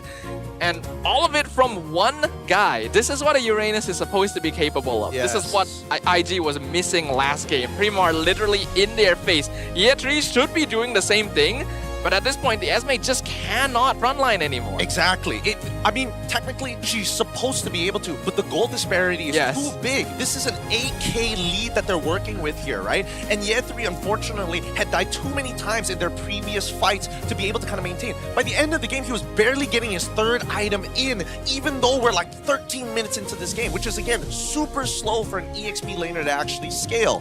Inevitably, it was going to be a problem. And I think that they prioritized too much scaling and were hoping on singular win conditions to get them across, right? Because now, as we talked about those interception points, we also have to talk about where the heck was Lun this entire time? Where was his damage? And he's coming from a completely separate angle entirely to maybe steal away this Lord, right? We play this here, we're gonna play it in slow motion. Where's Lun? He is hiding in a bush in the mid lane, right? As soon as this fight starts to break out right here, look at Lun's position. He's going to start making his way upwards. Give it a moment. Give it a moment. There we go. Give it a moment. Then he starts moving. Immediately after the big spells have been thrown out. Atan, he starts the initiation, and unfortunately, the option for Flash was just to move into a different direction. This did not become relevant. And that's the beauty of holding priority against your opponent. You determine the tempo, you determine how you want to fight. If Invictus Gaming had a little bit more gold on their side, maybe they could have delayed the fight longer. They could have held their position above the Lord Pit and given Lun more opportunity. He could have gone in, picked up Ukair first, and then maybe found a Vanix. But because they're so far behind, the collapse from Team Flash is immediate. The front line disappears. You can no longer hold spots. That's a good point. So if I were to look at this one more time, what would be the ideal spot that we actually want to fight? And personally, for me, I think it's here. I think this is a really good position to actually fight for two reasons. One, you still have the option of bailing yourself out in two separate directions, right? So in case it's like, oh, we're scared of getting hit by that, like the Holy Baptism, for an example, how do we kind of break apart and control that area? You can actually control both of these areas if they really wanted to, but Atan cannot take frontline anymore if that is the case. So you want to be in a position where you look juicy, you look super baitful to get your opponents to initiate, and once they do, you go for the counter engage. Because we got no value out of the Wrath of the Dryads if it's only hitting one person. I think the issue with that idea is there is no reason for Team Flash to fall for that bait. Like if IG is trying to play around like that angle that you pointed out earlier, Tremar can literally just stand in front of them, and then they can no longer gain access to the Lord. Like, that's not what they want. They are genuinely trying to contest the Lord here. That's why they play for the top side, because it gives Lun an angle from behind. If they played in their jungle, Lun has to come from Team Flash's jungle, which is a more awkward angle for him. That's a good point. I also think that probably Lun should have been the one baiting in the first place. Maybe. That was my main, that's also part of the concern as well. Thank you for the clip here, production. But yeah, it's really tough to say. With 8,000 gold lead, the margins of error are so very small. And even if you do everything right, you could just get stat checked and it doesn't matter. They could have made the alternative call of realizing, we're not going to win a fight. Let's just give them the Lord, let Lun push bottom. Because there actually was a wave there. There was. And they still had inhibitors. Would that have been enough for an 8k gold lead? I think that's the real question. That's like 200 gold for the rest of your team compared to like... At least you don't lose more. Ah, that's also fair. That's also It was a rock and a hard place. It is. It is a rock and a hard place for sure. Well, considering that everything that has happened, I'm wondering what's going to happen for this next game. RRQ Tora alongside with AC, both also have yet to find their win. From the trifecta, we've got one that made it out. These two, we don't know who. But before we get into that game, we want to tell you about the caster search. Remember, between 28th August to 10th of September, ticket booth, well, I should say ticket booths, but it is open for registration. So quickly, go onto your TikToks, go onto the official sites, find them as soon as possible, scan that QR code, and send in your audition tape. And maybe you could be the next voice. If you guys are interested in joining us here on the caster desk and commentate over all the action happening at MPL, make sure you guys go and check that out. It's been quite a while since the last time we opened these auditions, so you do not want to miss out on this opportunity. Yeah, we're also doing for both English and as well as Bahasa Melayu BM. Please choose which one you want to go for. Go for both if you're bilingual or even trilingual. You know, anything that you can bring to the table, we're happy to see what it takes for you guys to get to the top. Just like these teams, I'm really hoping we get to see something better from them, because a little bit concerned about this since the bottom two teams right now. I think you know, you got to put some high stakes on it. That's the difference. Okay. I think that coaches need to have motivations. Every single time they're like, oh, if you win, I'm gonna buy you a new pair of shoes. I'm gonna buy you a watch. I'm gonna take you out for a meal. I think that we can do one better. One better? How much higher could you get though? What about getting an entire car, right? Everyone has their own X factor, and with the Cherry Tiggo Cross Hybrid, you could cross Gaia MU every day with the dual power technology of fuel efficiency as low as 5.4 liters for every 100 km, up to 1,000 km of driving range. Just say hello Cherry for a smarter journey, while 16 intelligent safety features give you the confidence to go wherever you want to go. That's what I'm talking about. Those are the stakes. That would be an insane reward. You just imagine the motivation you would have. Guys, I'm only doing this one time. I'm going to use all of my remaining power. I'm gonna borrow it from the rest of my life. Do the thing the anime characters do. It's like, I'm gonna cut my lifetime short for this. Oh boy, that's too funny, that's too funny. That being said, get excited for our next upcoming game, but also we're gonna go on a short break. And when we come back, it's gonna be more MLBB action. But of course, here's the mic check from our previous game. Thank you for watching, and please come back for our last series of the day. Habis mid. Biar aku jaga. Biar dulu. Biar aku ambil lagi. Hey guys, if someone VM me, you can fight the spider. Okay. I have my spin now. Can we fight now? Can we fight? Let's go. Zero. Jalan. Stop guys. Balik. Aman. Eh, Harim got out dia, Harim got out. Kait. Perangir. Yunas. Nih, biar kan? Mati deh, Zero. Target freeze ya, balik. Nih, I will pop nih, Uranus. Jom, target jam. Nah, Uranus ya, low. Ini? Uranus boy. Uranus boy ngapain nih? Ya, dia. Arita. Ada bakal juga, jangan tahu guys sama Nara.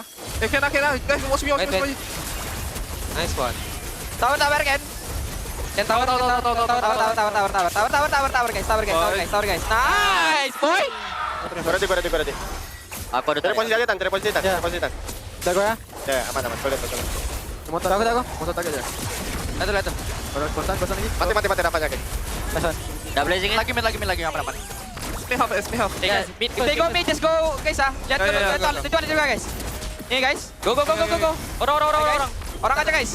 Kalau no burst now. Panic, no burst. Go. Ayo, mesti jaga. Pani, no burst. Go di winter mah, aman. No burst pani, aman. Main aja kalian. Mati. Lagi. Aman, Mar. Nice. Tam EV, ulti. Ya. We can still 5 You can bait them panics. Just don't get caught panics. Jom. Belerek. Ni lego. Sini. Go winter. Eh, balik. Aman. Go Sonic. Main aja kalian guys. Go Sonic. Go.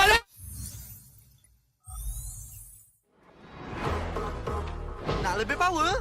Jom.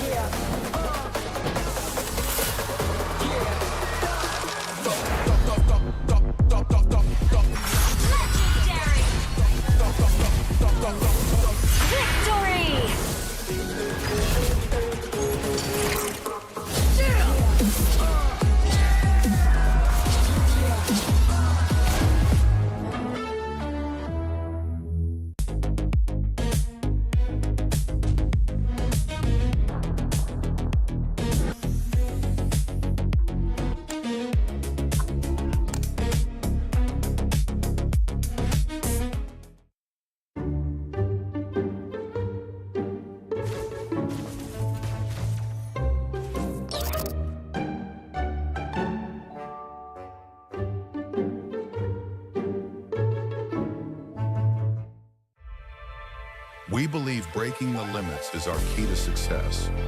We specializes in sales and merchandising within the gaming and streetwear industries, where we blend the high-energy world of gaming with the cutting-edge style of streetwear. At Toe Dark Culture, we serve corporate service packages, rental or own package, event sponsorship and collaboration, and employee wellness program. We've helped others break the limits. Are you next?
Cherry, Exotic vibe like power on, wangi tune, tiada lawan aura. Boom, boom, boom, boom, boom. Beraksi dengan penuh keyakinan. Exotic vibe like power on, wangi tune, tiada lawan aura. Boom, boom, boom, boom, boom. Beraksi dengan penuh keyakinan. Find a really cheap Mobile Legend top-up but the diamond never come? Don't worry, Joydify is here. Your top-up? Dijamin instan. If we're late, you'll get a voucher. Want to get more? Want to grab 1,000 diamonds and get Mobile Legend skin like him? Log in on Joydify now and get a chance to try Joydify MPL Lucky Spin. What are you waiting for? Try the MPL Lucky Spin on Joydify now.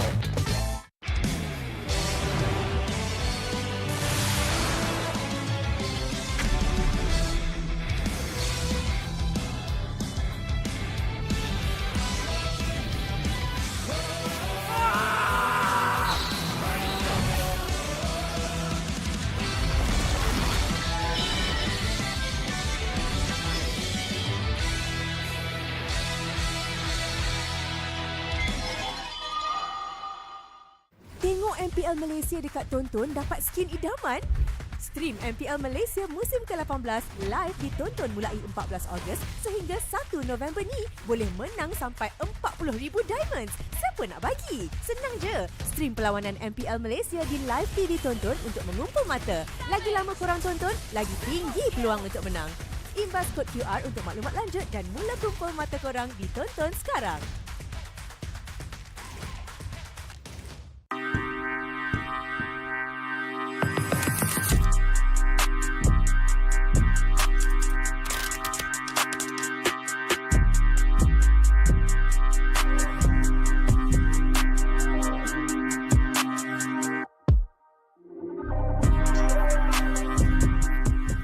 Hai guys, saya Sky. So hari ni saya nak tunjuk benda baru daripada MPMY dekat korang. Itu satu features yang terbaru daripada website dorang.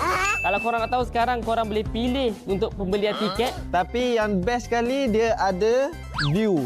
Contoh kalau korang nak beli tiket. Kalau korang scroll ke bawah sikit, korang akan nampak tau ada benda ni. Korang akan nampak bahagian 3D. So benda ni apa function dia guys? Korang boleh tengok POV daripada seat korang yang korang pilih. So kalau korang duduk belah kiri sangat, korang boleh nampak dekat mana screen tu, dekat mana stage tu, dekat mana players. Vibe cun tak cun dengan seat korang pilih. I think this really a good improvement lah daripada MPMY. So that bila korang beli, korang dapat kepuasan and then korang dapat juga keselesaan yang korang nak tu. So korang boleh pilih lah ikut cita rasa korang Mana rabun dekat, rabun jauh ke apa. Senang korang nak pilih. So guys, tunggu apa lagi? Jangan lupa dapatkan tiket di bio MPLMY. Tanggal 31 bulan 8 57 Merdeka, merdeka, tetaplah merdeka. Ya pasti menjadi sejarah. Tanggal 31 bulan 8 57 hari yang mulia, hari bahagia, sambut dengan jiwa yang merdeka. Mari kita seluruh warga negara ramai-ramai menyambut hari merdeka. 31 bulan 8 57 hari mulia, negaraku merdeka. Merdeka, merdeka, merdeka.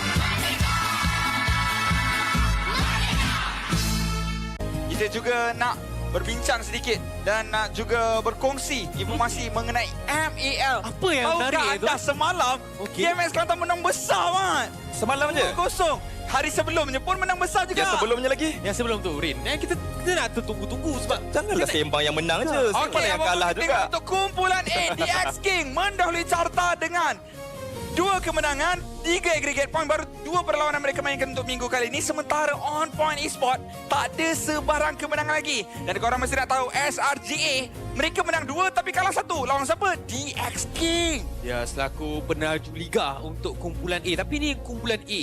Kita nak tengok kumpulan B macam mana pula. Yes, kumpulan B kita juga ingin saksikan bagaimana untuk kumpulan B yang mana diduduki oleh King GMX Kelantan. King. Yes. Nombor 1 ke?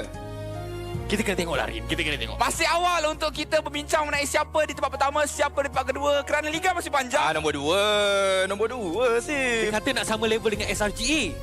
Jadi kita nombor 2. SRGA nombor 2, so JMS duduk nombor 2. Rivalry untuk ML sekarang. Ya, tapi apapun kita kena berikan syarat kepada Outcast. Manakala mereka merupakan pasukan yang berjaya untuk dapatkan pingat emas ketika di Submahal. 3 pemain mereka yang berjaya untuk dapatkan pingat emas. Dan mereka dah pun main 3 permainan, 3 kemenangan mereka dapatkan. Ada Nomji, ada Riz dan juga ada P daripada pasukan yang mewakili Melaka. Sementara sayang sekali tim Ray X PDRM tak ada sebarang kemenangan langsung lagi. Ya, masih buntu untuk mendapatkan kemenangan. Tapi Samfros, saya berpendapat yang semua komuniti MLBB kita perlu untuk menonton ML kali ini. Ya. Sebab terlalu banyak bakat baru. Betul. Dan juga in terms of competitive level juga semakin meningkat. Draft semakin bagus. Jadi banyak pemain-pemain yang sebenarnya boleh direkrut daripada pasukan-pasukan MPL.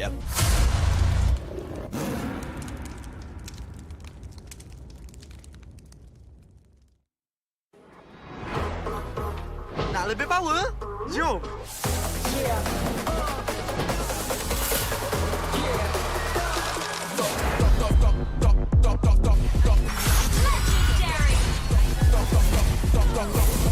Victory!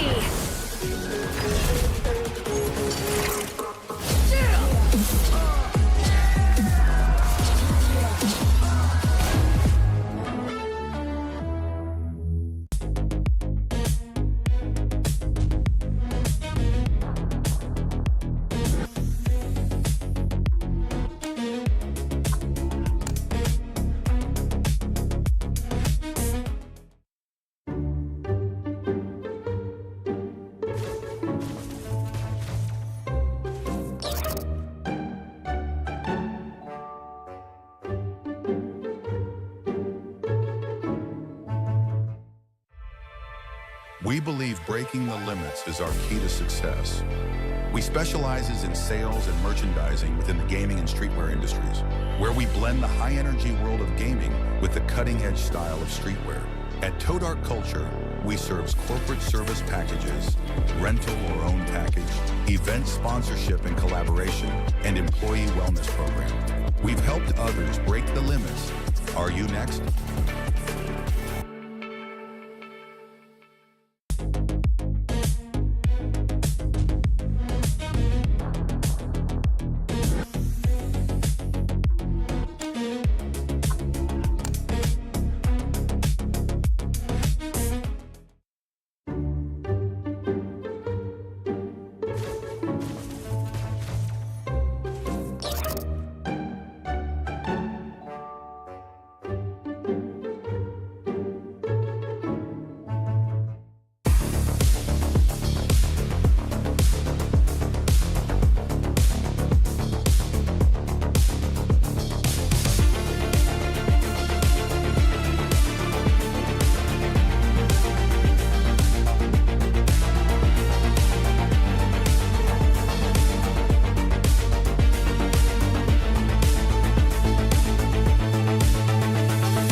Cherry. Exotic vibe like power, ons, wangi, tune, tiada lawan, aura, boom, boom, boom, boom, boom, beraksi dengan penuh keyakinan. Exotic vibe like power, ons, wangi, tune, tiada lawan, aura, boom, boom, boom, boom, boom, beraksi dengan penuh keyakinan.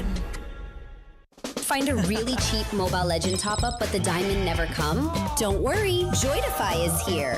Your top-up? Dijamin instan. If we're late, you'll get a voucher. Want to get more? Want to grab 1,000 diamonds and get Mobile Legend skin like him? Log in on Joydify now and get a chance to try Joydify MPL Lucky Spin. What are you waiting for? Try the MPL Lucky Spin on Joydify now.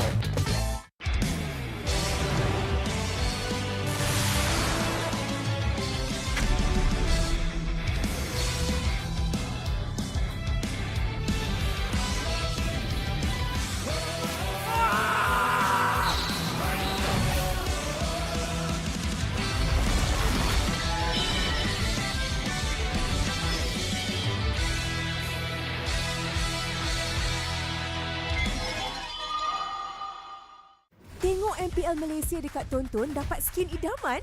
Stream MPL Malaysia musim ke-18 live ditonton mulai 14 Ogos sehingga 1 November ni. Boleh menang sampai 40,000 diamonds. Siapa nak bagi? Senang je. Stream perlawanan MPL Malaysia di live TV Tonton untuk mengumpul mata. Lagi lama korang tonton, lagi tinggi peluang untuk menang. Imbas kod QR untuk maklumat lanjut dan mula kumpul mata korang di Tonton sekarang.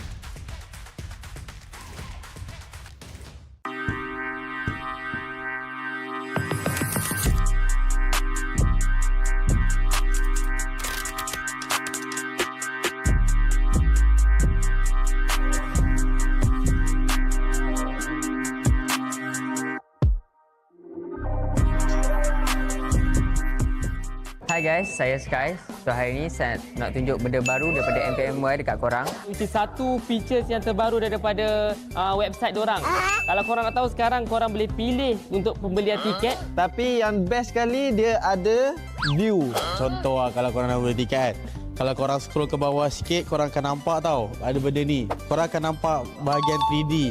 So benda ni apa function dia guys? Korang boleh tengok POV daripada seat korang yang korang pilih. So kalau korang duduk belah kiri sangat, korang boleh nampak dekat mana screen tu, dekat mana stage tu, dekat mana players. Vibe cun tak cun dengan seat yang korang pilih. I think it's really a good improvement lah daripada MPMY. So that bila korang beli, korang dapat kepuasan and then korang dapat juga keselesaan yang korang nak tu. So korang boleh pilih lah ikut cita rasa korang mana rabun dekat, rabun jauh ke apa. Senang korang nak pilih. So guys, tunggu apa lagi? Jangan lupa dapatkan tiket di bio MPLMY. Tanggal 31 bulan 8 57. Merdeka, merdeka, tetaplah merdeka. Ya pasti menjadi sejarah. Tanggal 31 bulan 8 57. Hari yang mulia, hari bahagia, sambut dengan jiwa yang merdeka. Mari kita seluruh warga negara ramai-ramai menyambut hari merdeka. 31 bulan 8 57 hari mulia negaraku merdeka. Merdeka, merdeka, merdeka.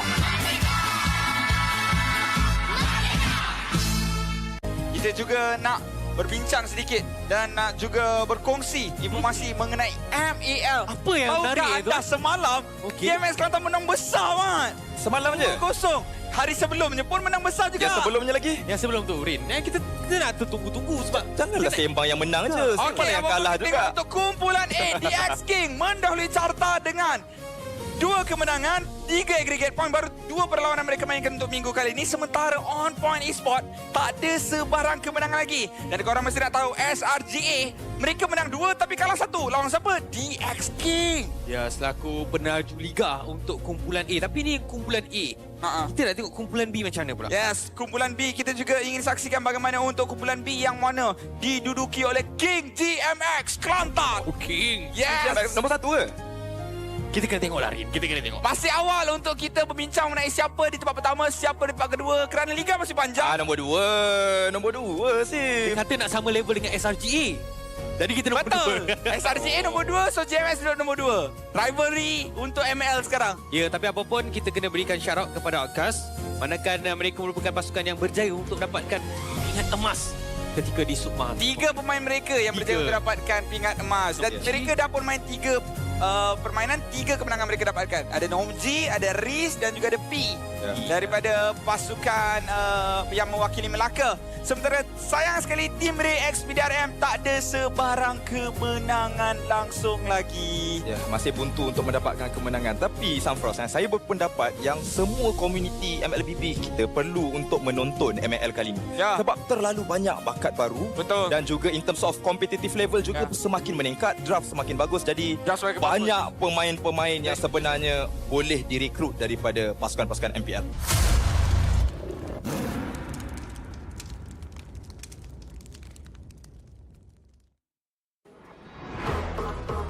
Nak lebih power? Jom!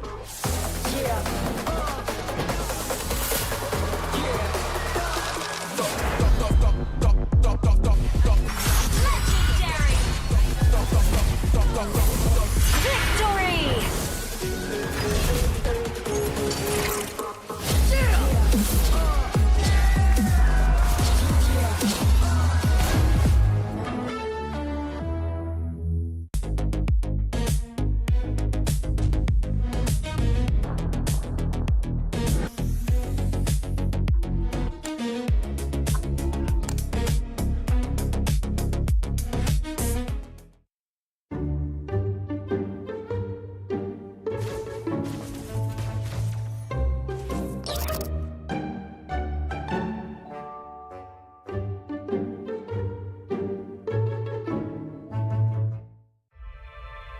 We believe breaking the limits is our key to success.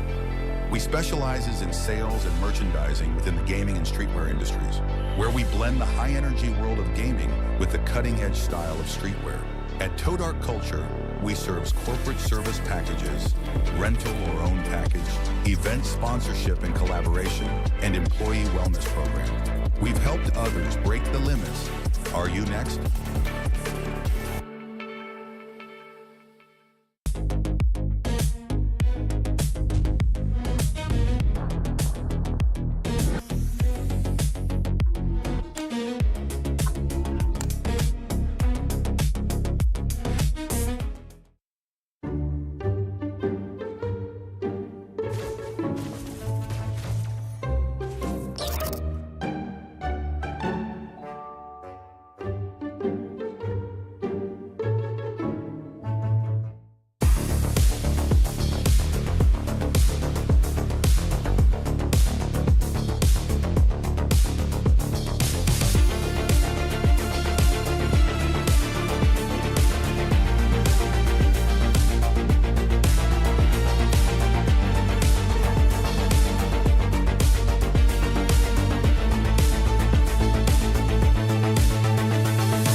Cherry.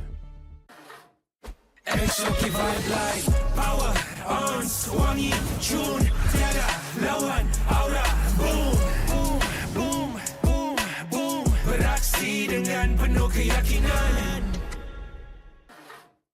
Exotic vibe like power on wangi June tiada lawan aura boom boom boom boom boom beraksi dengan penuh keyakinan.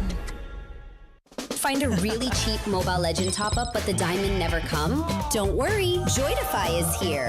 Your top-up? Dijamin instan. If we're late, you'll get a voucher. Wanna get more? Wanna grab 1,000 diamonds and get Mobile Legend skin like him? Log in on Joydify now and get a chance to try Joydify MPL Lucky Spin. What are you waiting for? Try the MPL Lucky Spin on Joydify now.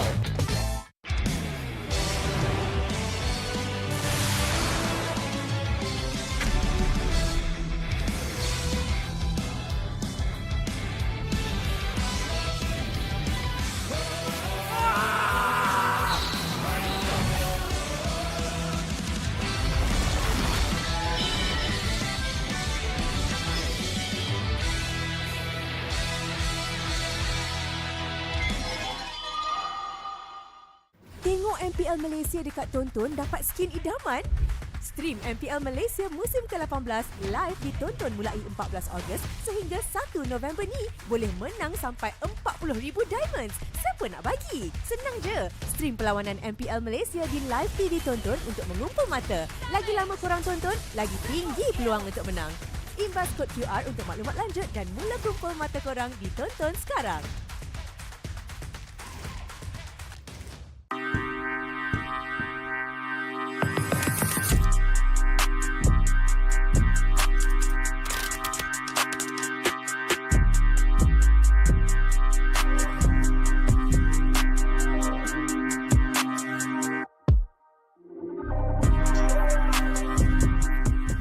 Hai guys, saya Sky. So hari ni saya nak tunjuk benda baru daripada MPMY dekat korang. Which is satu features yang terbaru daripada website diorang. Kalau korang nak tahu sekarang korang boleh pilih untuk pembelian tiket. Tapi yang best sekali dia ada view. Contoh kalau korang nak beli tiket kan. Kalau korang scroll ke bawah sikit korang akan nampak tau ada benda ni. Korang akan nampak bahagian 3D. So benda ni apa function dia guys? Korang boleh tengok POV daripada seat korang yang korang pilih. So kalau korang duduk belah kiri sangat, korang boleh nampak dekat mana screen tu, dekat mana stage tu, dekat mana players. Sebab cun tak cun dengan seat yang korang pilih, I think it's really a good improvement lah daripada MPMY. So that bila korang beli, korang dapat kepuasan and then korang dapat juga keselesaan yang korang nak tu. So korang boleh pilih lah ikut cita rasa korang mana rabun dekat, rabun jauh ke apa. Senang korang nak pilih. So guys, tunggu apa lagi? Jangan lupa dapatkan tiket di bio MPL MY. Tanggal 31 Bulan 8 57 Merdeka, merdeka, tetaplah merdeka. Ya pasti menjadi sejarah. Tanggal 31 Bulan 8 57 hari yang mulia, hari bahagia, sambut dengan jiwa yang merdeka. Mari kita seluruh warga negara ramai-ramai menyambut hari merdeka. 31 bulan 8 57 hari mulia, negaraku merdeka. Merdeka, merdeka, merdeka. Kita juga nak berbincang sedikit dan nak juga berkongsi informasi mengenai MPL. Apa yang menarik Tahukah anda semalam GMX Kelantan menang besar, Mat? Semalam je? 2-0. Hari sebelumnya pun menang besar juga. Yang sebelumnya lagi? Yang sebelum tu, Rin. Kita nak tunggu-tunggu sebab janganlah sembang yang menang je. Sembang yang kalah juga. Untuk kumpulan A, DX King mendahului carta dengan 2 kemenangan, 3 aggregate point, baru 2 perlawanan mereka mainkan untuk minggu kali ini. Sementara On Point Esport tak ada sebarang kemenangan lagi. Dan korang mesti nak tahu SRGA, mereka menang 2 tapi kalah 1. Lawan siapa? DX King. Ya, selaku penaju liga untuk kumpulan A. Tapi ni kumpulan A. Kita nak tengok kumpulan B macam mana pula. Yes, kumpulan B kita juga ingin saksikan bagaimana untuk kumpulan B yang mana diduduki oleh King GMX Kelantan. King. Yes. Nombor 1 ke? Kita kena tengok lah, Rin. Kita kena tengok. Masih awal untuk kita berbincang mengenai siapa di tempat pertama, siapa di tempat kedua kerana liga masih panjang. Nombor 2. Nombor 2 sih. Dia kata nak sama level dengan SRGA. Jadi kita nombor 2. SRGA nombor 2, so GMX duduk nombor 2. Rivalry untuk ML sekarang. Ya, tapi apapun kita kena berikan syarat kepada Outcast.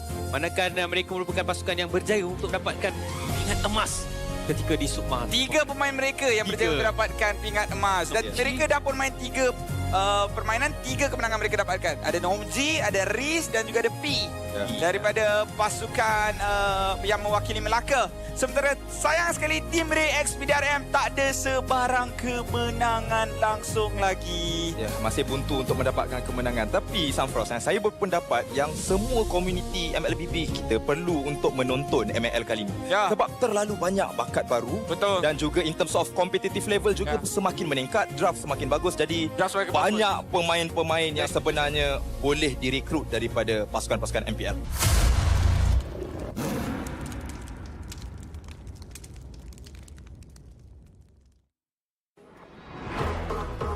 Nak lebih power? Jom!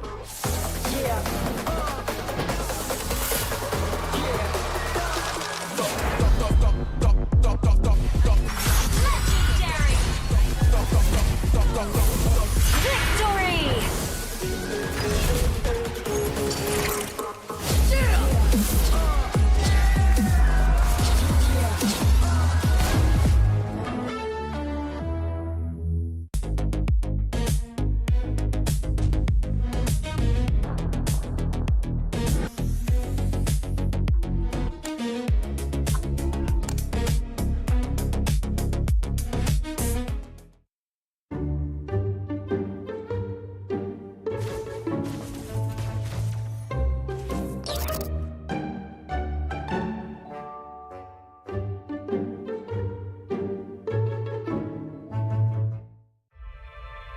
We believe breaking the limits is our key to success. We specializes in sales and merchandising within the gaming and streetwear industries, where we blend the high-energy world of gaming with the cutting-edge style of streetwear. At Toe Dark Culture, we serve corporate service packages, rental or own package, event sponsorship and collaboration, and employee wellness program. We've helped others break the limits. Are you next?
Cherry.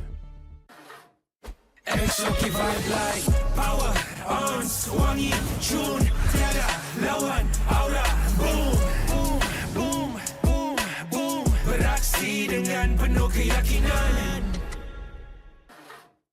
Exotic vibe like power on wangi June tiada lawan aura boom boom boom boom boom beraksi dengan penuh keyakinan.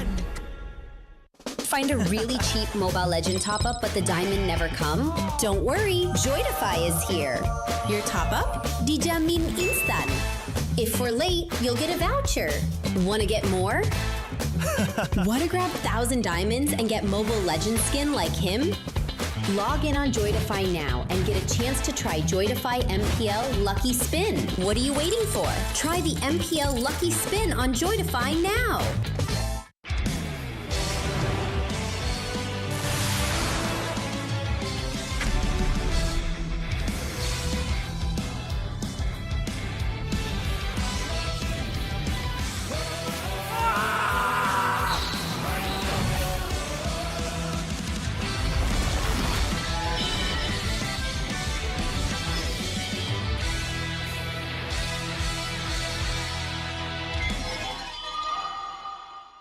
Tengok MPL Malaysia dekat Tonton dapat skin idaman?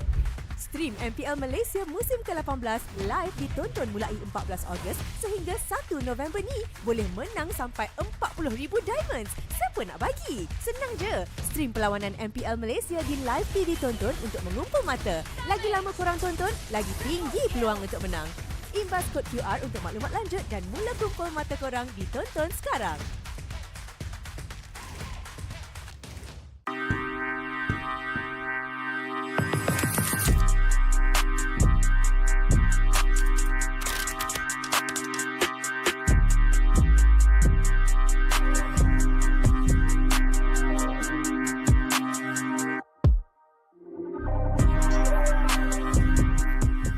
Hai guys, saya Sky. So hari ni saya nak tunjuk benda baru daripada MPMY dekat korang. Itu satu features yang terbaru daripada website dorang.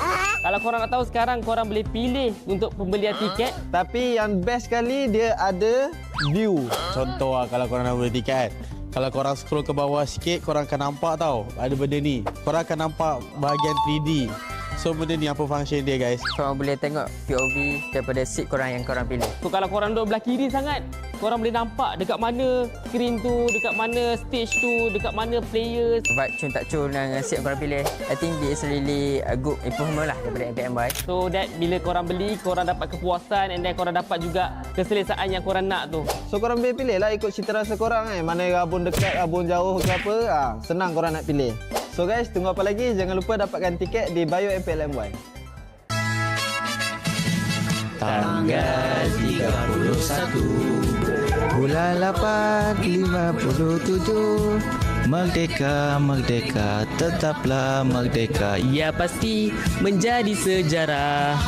Tanggal 31 bulan 8 57 hari yang mulia, hari bahagia, sambut dengan jiwa yang merdeka. Mari kita seluruh warga negara ramai-ramai menyambut hari merdeka.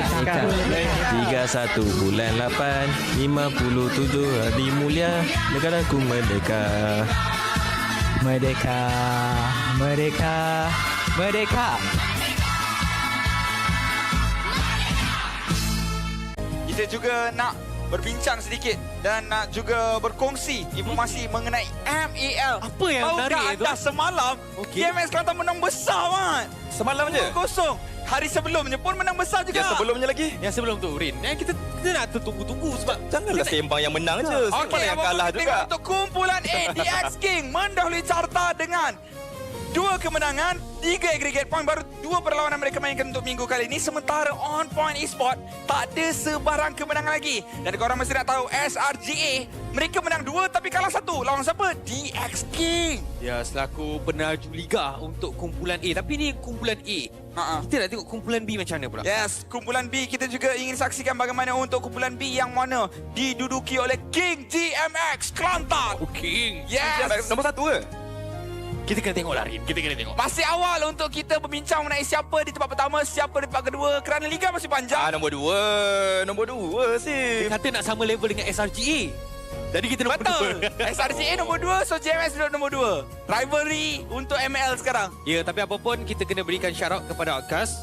Manakala mereka merupakan pasukan yang berjaya untuk dapatkan pingat emas ketika di Submahal. 3 pemain mereka yang berjaya untuk dapatkan pingat emas. Dan mereka dah pun main 3 permainan, 3 kemenangan mereka dapatkan. Ada Nomji, ada Riz dan juga ada P daripada pasukan yang mewakili Melaka. Sementara sayang sekali tim Ray X PDRM tak ada sebarang kemenangan langsung lagi. Ya, masih buntu untuk mendapatkan kemenangan. Tapi Sunfrost, saya berpendapat yang semua komuniti MLBB kita perlu untuk menonton ML kali ini. Ya. Sebab terlalu banyak bakat baru. Betul. Dan juga in terms of competitive level juga semakin meningkat, draft semakin bagus. Jadi banyak pemain-pemain yang sebenarnya boleh direkrut daripada pasukan-pasukan MPL.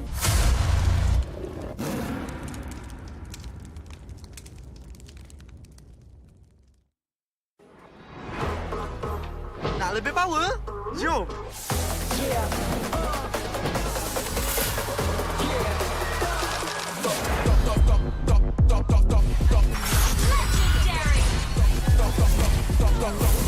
Victory!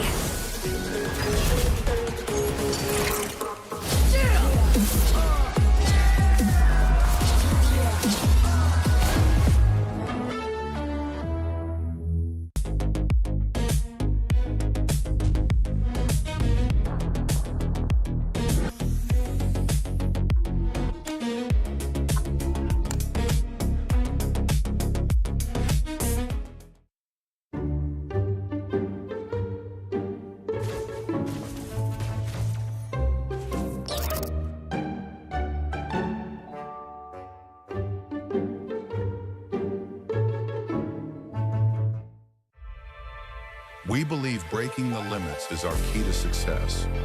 We specializes in sales and merchandising within the gaming and streetwear industries, where we blend the high-energy world of gaming with the cutting-edge style of streetwear. At Toe Dark Culture, we serve corporate service packages, rental or own package, event sponsorship and collaboration, and employee wellness program. We've helped others break the limits. Are you next?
Cherry. Exotic vibe like power on wangi tune tiada lawan aura boom boom boom boom boom beraksi dengan penuh keyakinan. Exotic vibe like power on wangi tune tiada lawan aura boom boom boom boom boom beraksi dengan penuh keyakinan. Find a really cheap Mobile Legend top-up but the diamond never come? Don't worry, Joydify is here. Your top-up? Dijamin instan. If we're late, you'll get a voucher. Want to get more? Want to grab 1,000 diamonds and get Mobile Legend skin like him? Log in on Joydify now and get a chance to try Joydify MPL Lucky Spin. What are you waiting for? Try the MPL Lucky Spin on Joydify now.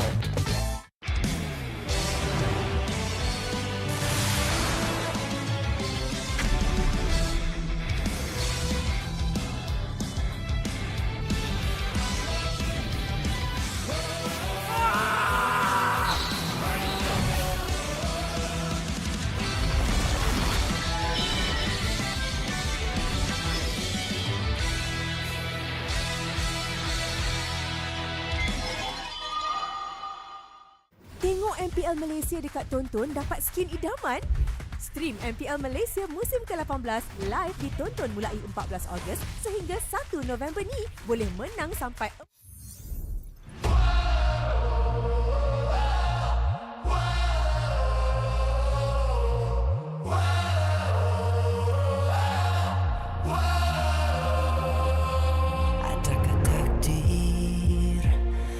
ditelan air mata.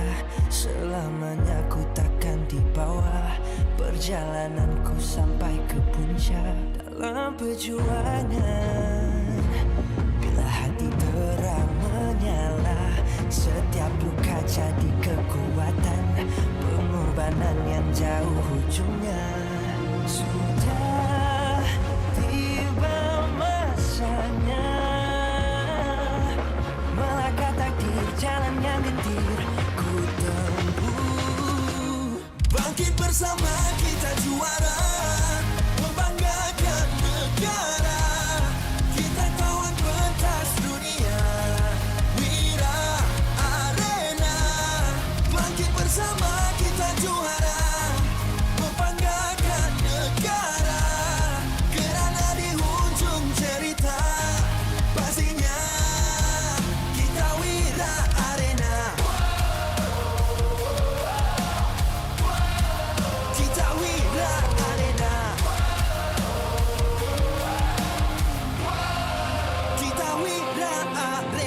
sweat and grind, guess we never gon' fade. This that definition of a legend. Every single move that I make, feel it ain't no doubt. Dorang kena aku, I'm a winner. Cuba check gerak-geri aku, semua tiptoe macam ballerina. Genggam bara api, biasa berjadi ada. Mimpiku mula menjadi, tiada siapa je yang halang. Kalau bikin hari-hari, benda susah jadi senang. Segala cabaran aku ready, masa depan aku terang. Sudah tiba masanya, melangkah takdir, jalan yang gentir ku tempuh. Bangkit bersama kita juara, membanggakan negara. Kita kawan pentas dunia, Wira Arena. Bangkit bersama kita juara, membanggakan negara. Kerana di hujung cerita pastinya kita Wira Arena. Kita Wira Arena. Kita Wira Arena. Satu hati, satu jiwa, makin bersama kita Wira Arena. Dari bayang kenyala api, nama kita terpahar di bumi. Bangkit bersama kita juara, membanggakan negara. Kita kawan pentas dunia, Wira Arena. Bangkit bersama kita juara, membanggakan negara. Kerana di hujung cerita pastinya kita Wira Arena. Kita Wira Arena. Kita Wira Arena.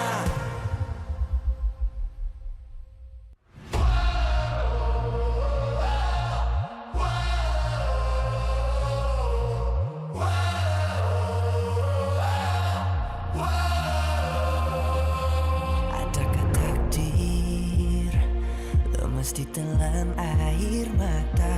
Selamanya ku takkan di bawah perjalananku sampai ke puncak. Dalam perjuangan, bila hati terang menyala, setiap luka jadi kekuatan. Pengorbanan yang jauh ujungnya. Sudah tiba masanya,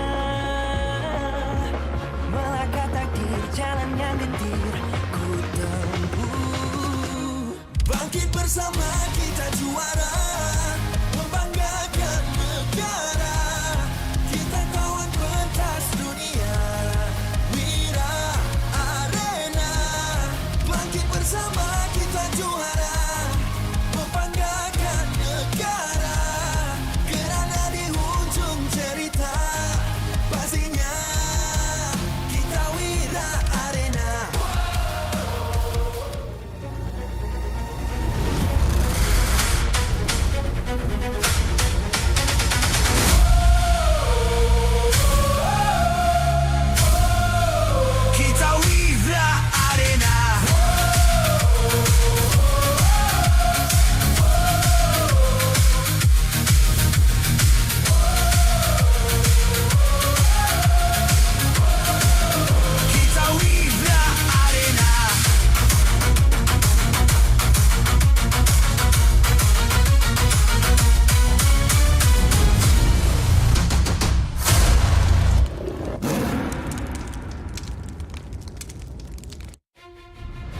MPL Malaysia Season 18 is powered by Muntan.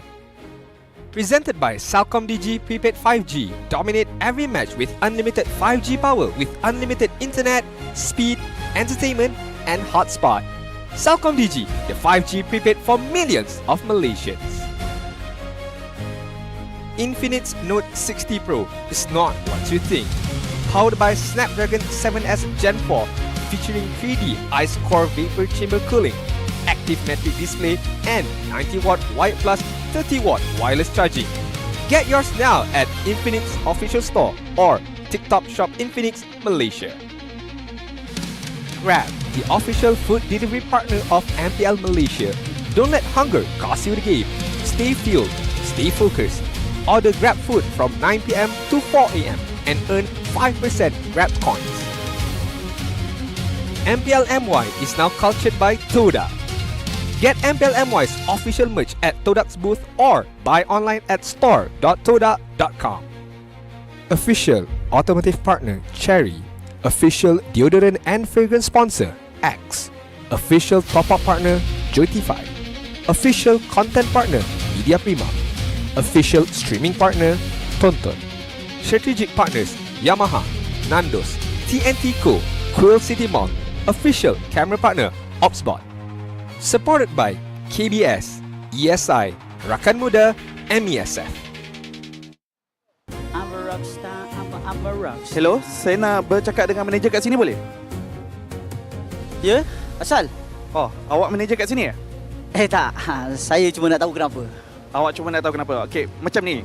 Saya ada dapat 2 telur daripada dekat sini. Telur? Tapi, dah 3 minggu, 2 telur ni, saya tak boleh nak pecahkan. Dah try hentak kat meja? Dah, berkali-kali dah saya hentak. Hentak kat lantai? Hentak kat lantai pun dah. Satu jatuh dari level 7, satu jatuh dari level 8. Dua-dua dah nak pecah. Dia macam ni lah. Saya bukan manager. Tapi saya rasa saya tahu problem awak. Problem? Antara telur ni, dua-dua ni lah kan. Hanya satu je boleh pecah. Hanya satu je yang boleh pecah? Habis tu yang mana satu? Nak kena tahu, kena tengok match ni. Let's find out which one of these teams are going to be able to break that very first win of the season in a series here at the MPL Arena at Quill City Mall. You are currently watching the MPL MY English broadcast here at Season 18. And here today, we've got our last set of games, our final series to close out the week. It's going to be involving 2 teams, AC and of course, RRQ Tora, looking for that first series win. Both these teams, unfortunately, have not had the start to the season that they've been looking for and have still appeared somewhat shaky into recent days, but we did get to see RRQT put up a pretty solid fight against Vamos the other day. So, perhaps they have a bit more of a foothold as we jump into our final match of the week. I don't think there's many expectations for this upcoming matchup. We're just trying to see where these teams are looking to actually implement their strategies and how they actually want to grow as a squad. For those of you who are just tuning in, don't forget, get the in-game reward, scan the QR code down below and pick it up while you still can. Plenty are going to be given away throughout the day, so stay on the stream. Keep your eyes open for it. Yep, we always give out free stuff, so make sure you guys continue to tune into MPL. We've got many, many more weeks of exciting MPL BB gameplay, and we're 3 weeks in. Still kind of hard to tell exactly how this season will end, but we'll take it. Well, yes, but let's ignore the elephant in the room. I mean, I think it's very understandable that it's there in the first place, especially with teams of this caliber. It is very red. It is. And yellow. It is. It's a tough take. I really think that it's a tough take between AC and as well as RRQ at this stage of the game. And I think, millions of Malaysians can also agree. But if there's one thing that millions of Malaysians can agree upon, it's about switching to the right telco. You can dominate every single one of those matches every time you log into MLBB with Celcom Digi Prepaid 5G. You can experience unlimited 5G power with unlimited internet, unlimited speed, unlimited entertainment, and hotspot with Celcom Digi, the 5G prepaid telco for millions of Malaysians here in Malaysia. That's a lot of unlimited. You don't usually get all that much stuff, so that sounds like a pretty good deal to me. Maybe I need to check it out. Maybe you need to check it out. Make sure you guys show Celcom DG some love for helping us bring all of this MPL action right to your screens at home. But yes, this match is going to be quite the judgment time, I suppose, right? It really is going to be the litmus test because unfortunately one of these teams have to lose, and that's, I mean, it's sad to see that one of them is still going to have to maintain the lose streak, but let's have a look at the full lineups. To kick things off, of course, we have RRQ Tora here before us. Loliels, Jinzao, Yehezkiel, Superken, and Lehtizi. Now, we did just see the recent addition of Jin Chao, and apparently that is how you read the name. It's not Jin Sao, it's Jin Chao, which is caught me off guard as well when I found out about it. But yes, his addition seems to have brought a new energy to RRQ Tora. Yes, they still haven't gotten a victory, but they did look a lot better in their last appearance. And perhaps this could be the chance for them to finally break that losing streak. But we can say the exact same thing about the opponents on the opposite side of AC Esports. Momo, Zayat, Izanami going to be playing this time. Razor alongside Nets. We did see Izanami play his first match with AC yesterday. Unfortunately, did not go very well overall, and I feel like we didn't really see whether Izanami still has the old Prince of Mage potential that he used to have. But I'm sure AC wants to revitalize themselves. They want to find that energy, that foundation that they've been lacking.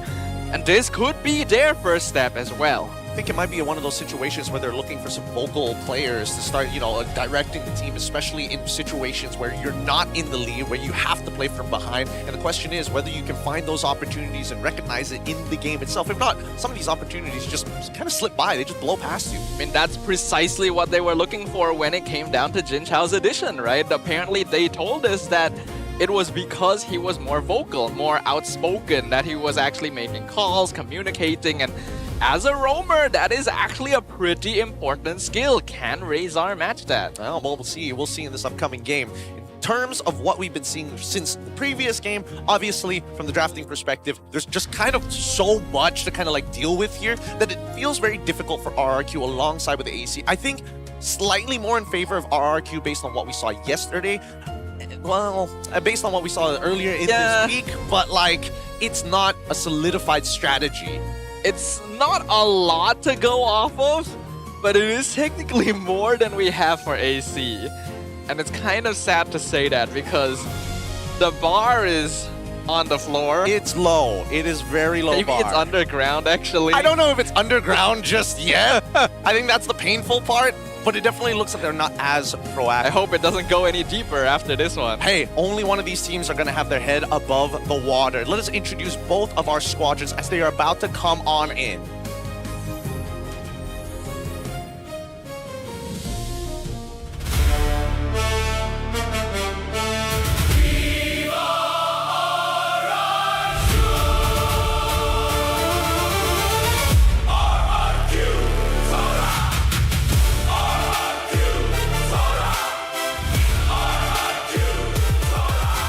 The Tigers showed some real fight in their last match.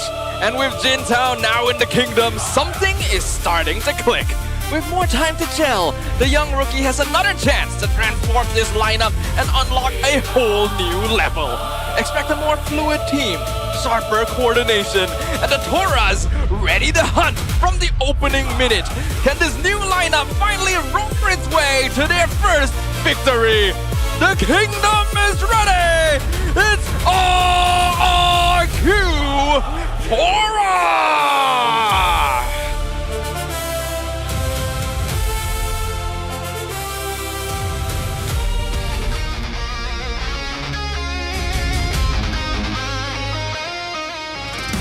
Still winless, still hungry, and AC Esports are going all out today. The combo makers know what's at stake, and they're ready to throw everything into the fight to finally get that elusive first victory.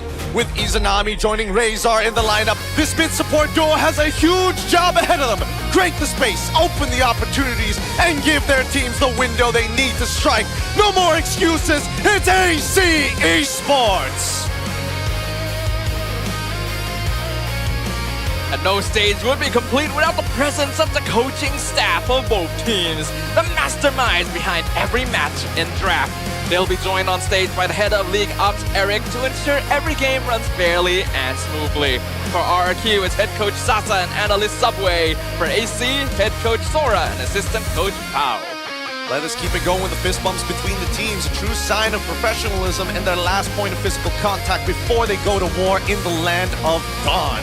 Good luck to AC Esports. Good luck to RRQ Tora. Only one of these teams is going to stay winless.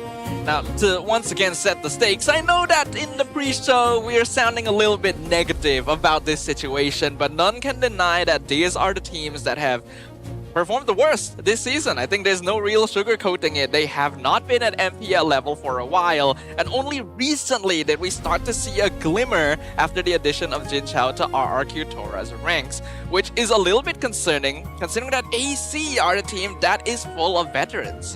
And that's the weird thing. You would imagine that this particular squad will be able to make things work, but when we start looking at the results, not as many 2-1s as we would like. You know, it gives us a lot of hope when a team is still able to make a series competitive, but from the looks of things, right, it feels like RRQ, Supergan, he's kind of doing his own thing, but now at least the rest of the four can do something else across the map when that happens. AC on the opposite side really doesn't seem like they have a solid idea of how certain team fights need to look. Yeah, and it's actually interesting to see because these teams have both fought actually the same squads up until now, with only the extra Vamos on the side of RRQ. Now, both of them have had one full series thus far. The difference is RRQ's was their latest match, AC's was their first match. So if we're talking about momentum, it's definitely leaning towards the Kingdom. Let's have a quick look here. We had a quick chat with Bao. We asked him, could you tell me what obstacles the team is facing? And he mentioned that our scrim performances are not reflecting in our MPL matches. Our shot calling is having some problems too. Players would say one thing but do something else. We have a system, but I think we need to refine it. I agree. I think just from watching alone, it's pretty obvious to see that something fundamental is missing on the AC side, and communication seems like the biggest culprit. It's clear that the players just don't seem to be playing together for some reason. Or just not communicating about the change of the situation as well, right? There are moments in this game where you make a call and all of a sudden you see something else actually happen in that game that you have to respond to. That's just the unfortunate truth of these things. Hey, it's Lolion, of course, biggest supporter. It's gonna be Chi Boy. Great to see that women's leagues are still coming over and checking out the major regions still playing up on stage. Gotta show support to both sides of the leagues, both the guys' side, the girls' side, because there's always people to support. All of these players are trying their best to make sure that they can reach the top of the MPL and MLBB ecosystems, and that's why we want to see these two teams succeed as well. No one wants to continue watching failure after failure, teams not being consistent. This is the time to take that first step and prove that they are worthy of standing upon this stage. All right, it is time to begin our games. It's time to begin our drafts. We're bringing Badang in to lead us in to our most important phase of the game. We've seen too many teams crash and fall before they even get the start that they're looking for right from the draft.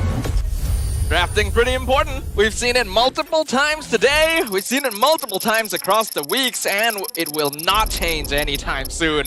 Let's find out what map we're going to be playing on. It is Expanding Rivers. Once again, a map that heavily facilitates early game rotations, perfect for this hyper-active meta. Oh, interesting. Okay, looks like RRQ trying to set up for a Barats here and a Zora Veki card. I didn't know they were doing the coaches too. Apparently, there's cards of us. Oh, really? Yeah, that's what I heard. Oh. I haven't seen one, but I was told. I don't know. This sounds like a conspiracy now.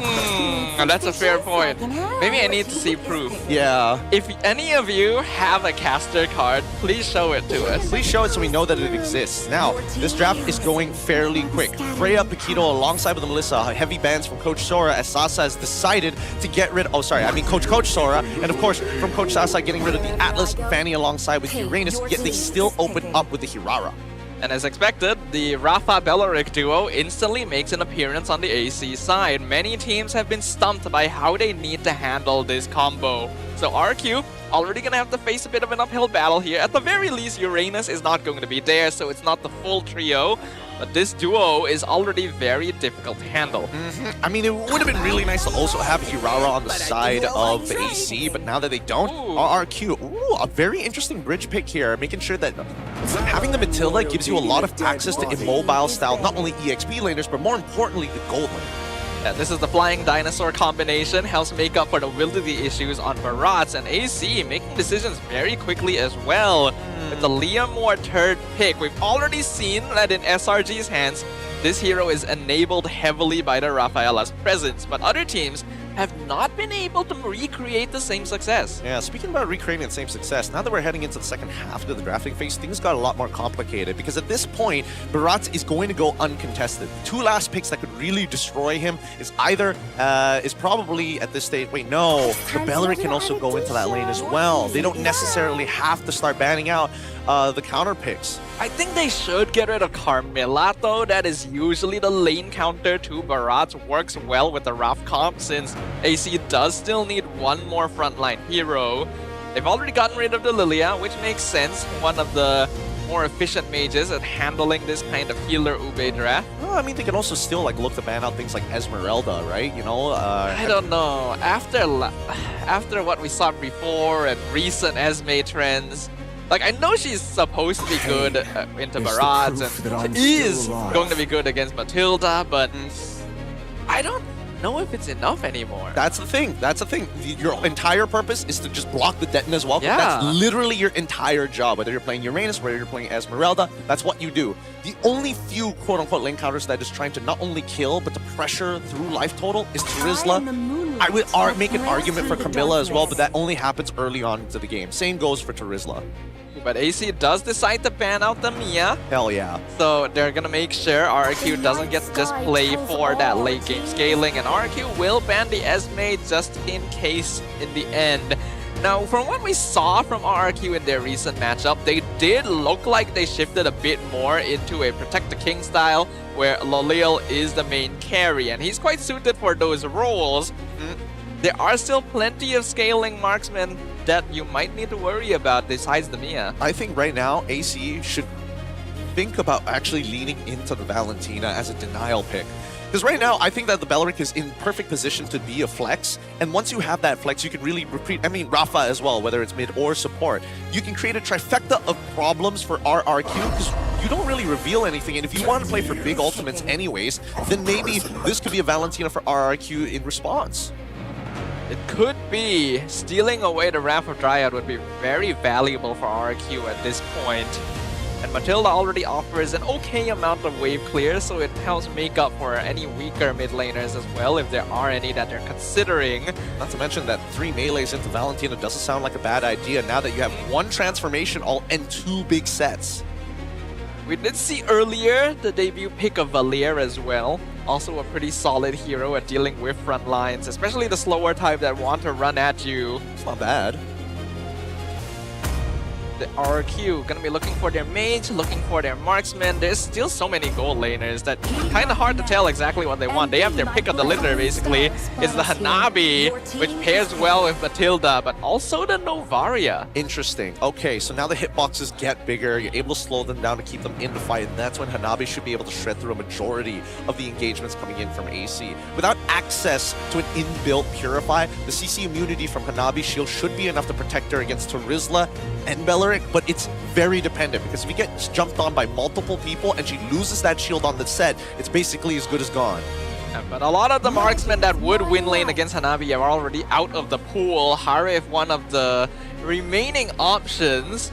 And RRQ doesn't have quite as much zone denial, so maybe AC will be able to play with this, but Harif is pretty difficult to handle these days. It's not a bad idea, considering that everybody on the side of RRQ's lineup doesn't really punish the Harith as hard, with the only exception being Hirara, but even then, it's still like, I need to close the distance, and Steed still has a dash. I think Novaria also kind of offers utility there because you can cover the Zaman Force with Astral Echo, but compared to things like AOG, Harif doesn't mind too much standing in it. So AC definitely has a play here. This is a very Ube style draft. It works with Rafa well. They can run at their opponents, but we'll see whether or not they'll be able to respond, as now both RRQ Tora and AC take to the stage, jump into the land of Dawn. They want to set the foothold, the first step in securing their first win of the season. Let's see what the jungle starts are going to be before discussing more about the compositions, because right now I think the biggest gamble is this Novaria. Yes, it synergizes really, really nicely with the whole entire comp from the side of RRQ, but if Beleric starts blocking shots, starts messing with the tempo of Yehezkiel, it becomes significantly harder to maintain this level of control. Now, level 1, immediately taking the Star Shadow to try and trade early on against Izanami, not the best idea. I would have preferred a rush of level 2 with the Meteor and then start moving around, because that's going to be an orange buff steal coming in from Zayed. Oh, he actually got it. He's trying to go for another camp. Maybe a bit too greedy here. He's now surrounded by 3. The Star Shatter misses. He tries to kill the camp for HP, but he gets punished for it. First blood. Silly, silly. Why isn't Razor alongside with Izanami? You're looking to respond to that. Why was the priority just to make sure that they had the entire wave? And now with this big punish here, Zayed, they got to make sure. The mid trio needs to start working together now to deny the opportunity for Superken to steal away a single camp. Sure, if he takes a green camp, it's okay, but if he takes a full-on buff, we've got problems. That was genuinely a very weird call. Superken gonna be able to steal one camp away now, because AC had lane prio. They were pushing Yehezkiel and Jin Chao back, and they just decided, nah, we're not gonna help Zayed invade jungle. He's fine. I mean, the most you could say is that AC got Jin Chao to like flicker into the fight, just to get a couple more wisps of damage to get a free assist early on. But now we start looking at the lane states, right? Because with this one assist coming in from Loliels, he's going to be like just slightly in terms of one component ahead of Nets that he'll be able to hit faster, giving him more control over this lane. Where you stand in that lane against a Hanabi matters so much. It does, and having that extra advantage may be small, but it will matter. Now the missiles will push Razor back. Astral Echo catches all 4. Great vision. Detona's welcome comes in. Superken secures the turtle. 4-man Detona stun! I didn't even know that was possible. The penalty zone, though, will at least stop the engage. Only possible because of the Astral Echoes here. Increasing your hitbox has these types of benefits. It looks really weird because they're like so far away. Yeah. But trust me, it just looks strange. It makes a lot of sense once you add the Astral Echoes. It looked like they dominoed into each other or something. It really does. It really does. Now, Nets, he still has the same problem as every Harith player. Needs to get the 3 items, similar to the Trinity, but way more expensive. And the Nabi, not so much. Very cost efficient with her overall build, and Superken once again re-initiating. Razor already takes half HP in damage. Superken was actually double Zayed's level for a moment there before the level 4 timing. This is already a very strong lead for Tora, and it's gonna continue growing when you consider that they're not even supposed to be the stronger early game lineup. Yep. That's why I was wondering about Yehezkiel's performance, right? Having control over the mid lane allows you to do too much right now in the metagame, right? And now he's even opening up the map to try and, not... Oh, hold on. Wrath of Dryad, used point blank, catches the Hirara. 2-man knockout from Circle Eagle. He's gonna iframe out. Superken is out of there. Zayed nearly dies in exchange because Loliel is pelting at them. Nicely done by Superken. Able to bait out the fight and more importantly, get them into a position where they can actually punish. It was a good attempt as Razor was... They didn't expect Razor to be in there to actually drop down the Wrath of the Dryads. But we also have to recognize that AC Esports, they don't have enough of a lead to 100-0 somebody, but their overall typing of damage is more towards burst than just raw DPS. They need to be a little bit faster on the draw there. I understand that they didn't want to be too close, because if they showed, then Superken wouldn't have walked up in the first place, but they were pretty close. So they can continue those attempts, but ideally maybe get a little bit more gold first. Speaking about a little bit more gold, RRQ Tora just making sure that they're actually helping out their boy Superken to actually speed up and accelerate the market value. Now, they're going to have to dance around this turtle for a little bit. Jin Zhao giving good information. Razor jumps in, there's the Detona's welcome, gets the eat, gonna spit them out, stuns! Izanami goes down first, Rapid Dry gonna be used though. Zayed secures the turtle and the kill on Letizi, and Nets picks up his own kill on the Matilda. Look at Loliel's go in that fight. This worked out really, really well for AC Esports, and a good play coming in from Momo as well with the penalty zone, really making all the difference here. I mean, it's sad that Izanami had to die, but like if you're going to trade anybody, Izanami is more than happy to take it. That is the life of a healer support in the end there. But yeah, Loliel not being close enough to join that fight may have actually cost them, because up until now, RQ were the ones with the lead. So it evens out a little bit more, especially for Zayed getting that kill, but he's still 3 levels behind the Hirara. Yeah, and that's the thing, right? We need to see whether or not, like, RRQ Tora can actually force a fight against AC where they force AC to actually group up. A lot of the times, like when you look at these types of compositions, the big issue is that once that holy healing comes through and you get the extra movement speed, everyone disperses in 5 different directions. You don't get the extra value of bounces. Yeah, you gotta be a little bit careful on RRQ's side as well. If you just all run in, you are very easy pickings for the Wrath of Dryad. That's what caused them to lose that previous fight as well. Proper respect needs to be given, but RRQ does still have a little bit more map control to play with. Now they're gonna try and engage. The Tona's used to run away. Zamanfor's also committed. That's a lot of ultimates from AC. Yeah, but Jinjiao is able to pull Letizi out of there. Superken is looking to invade. He's not scared of Momo at all. Like, there is nothing Momo can do to realistically take out Superken. And now that he's level 10, that means he should have like a 3.6 second cooldown on it when he gets his combo points back up. Yeah, that's gonna make Superken even more dangerous.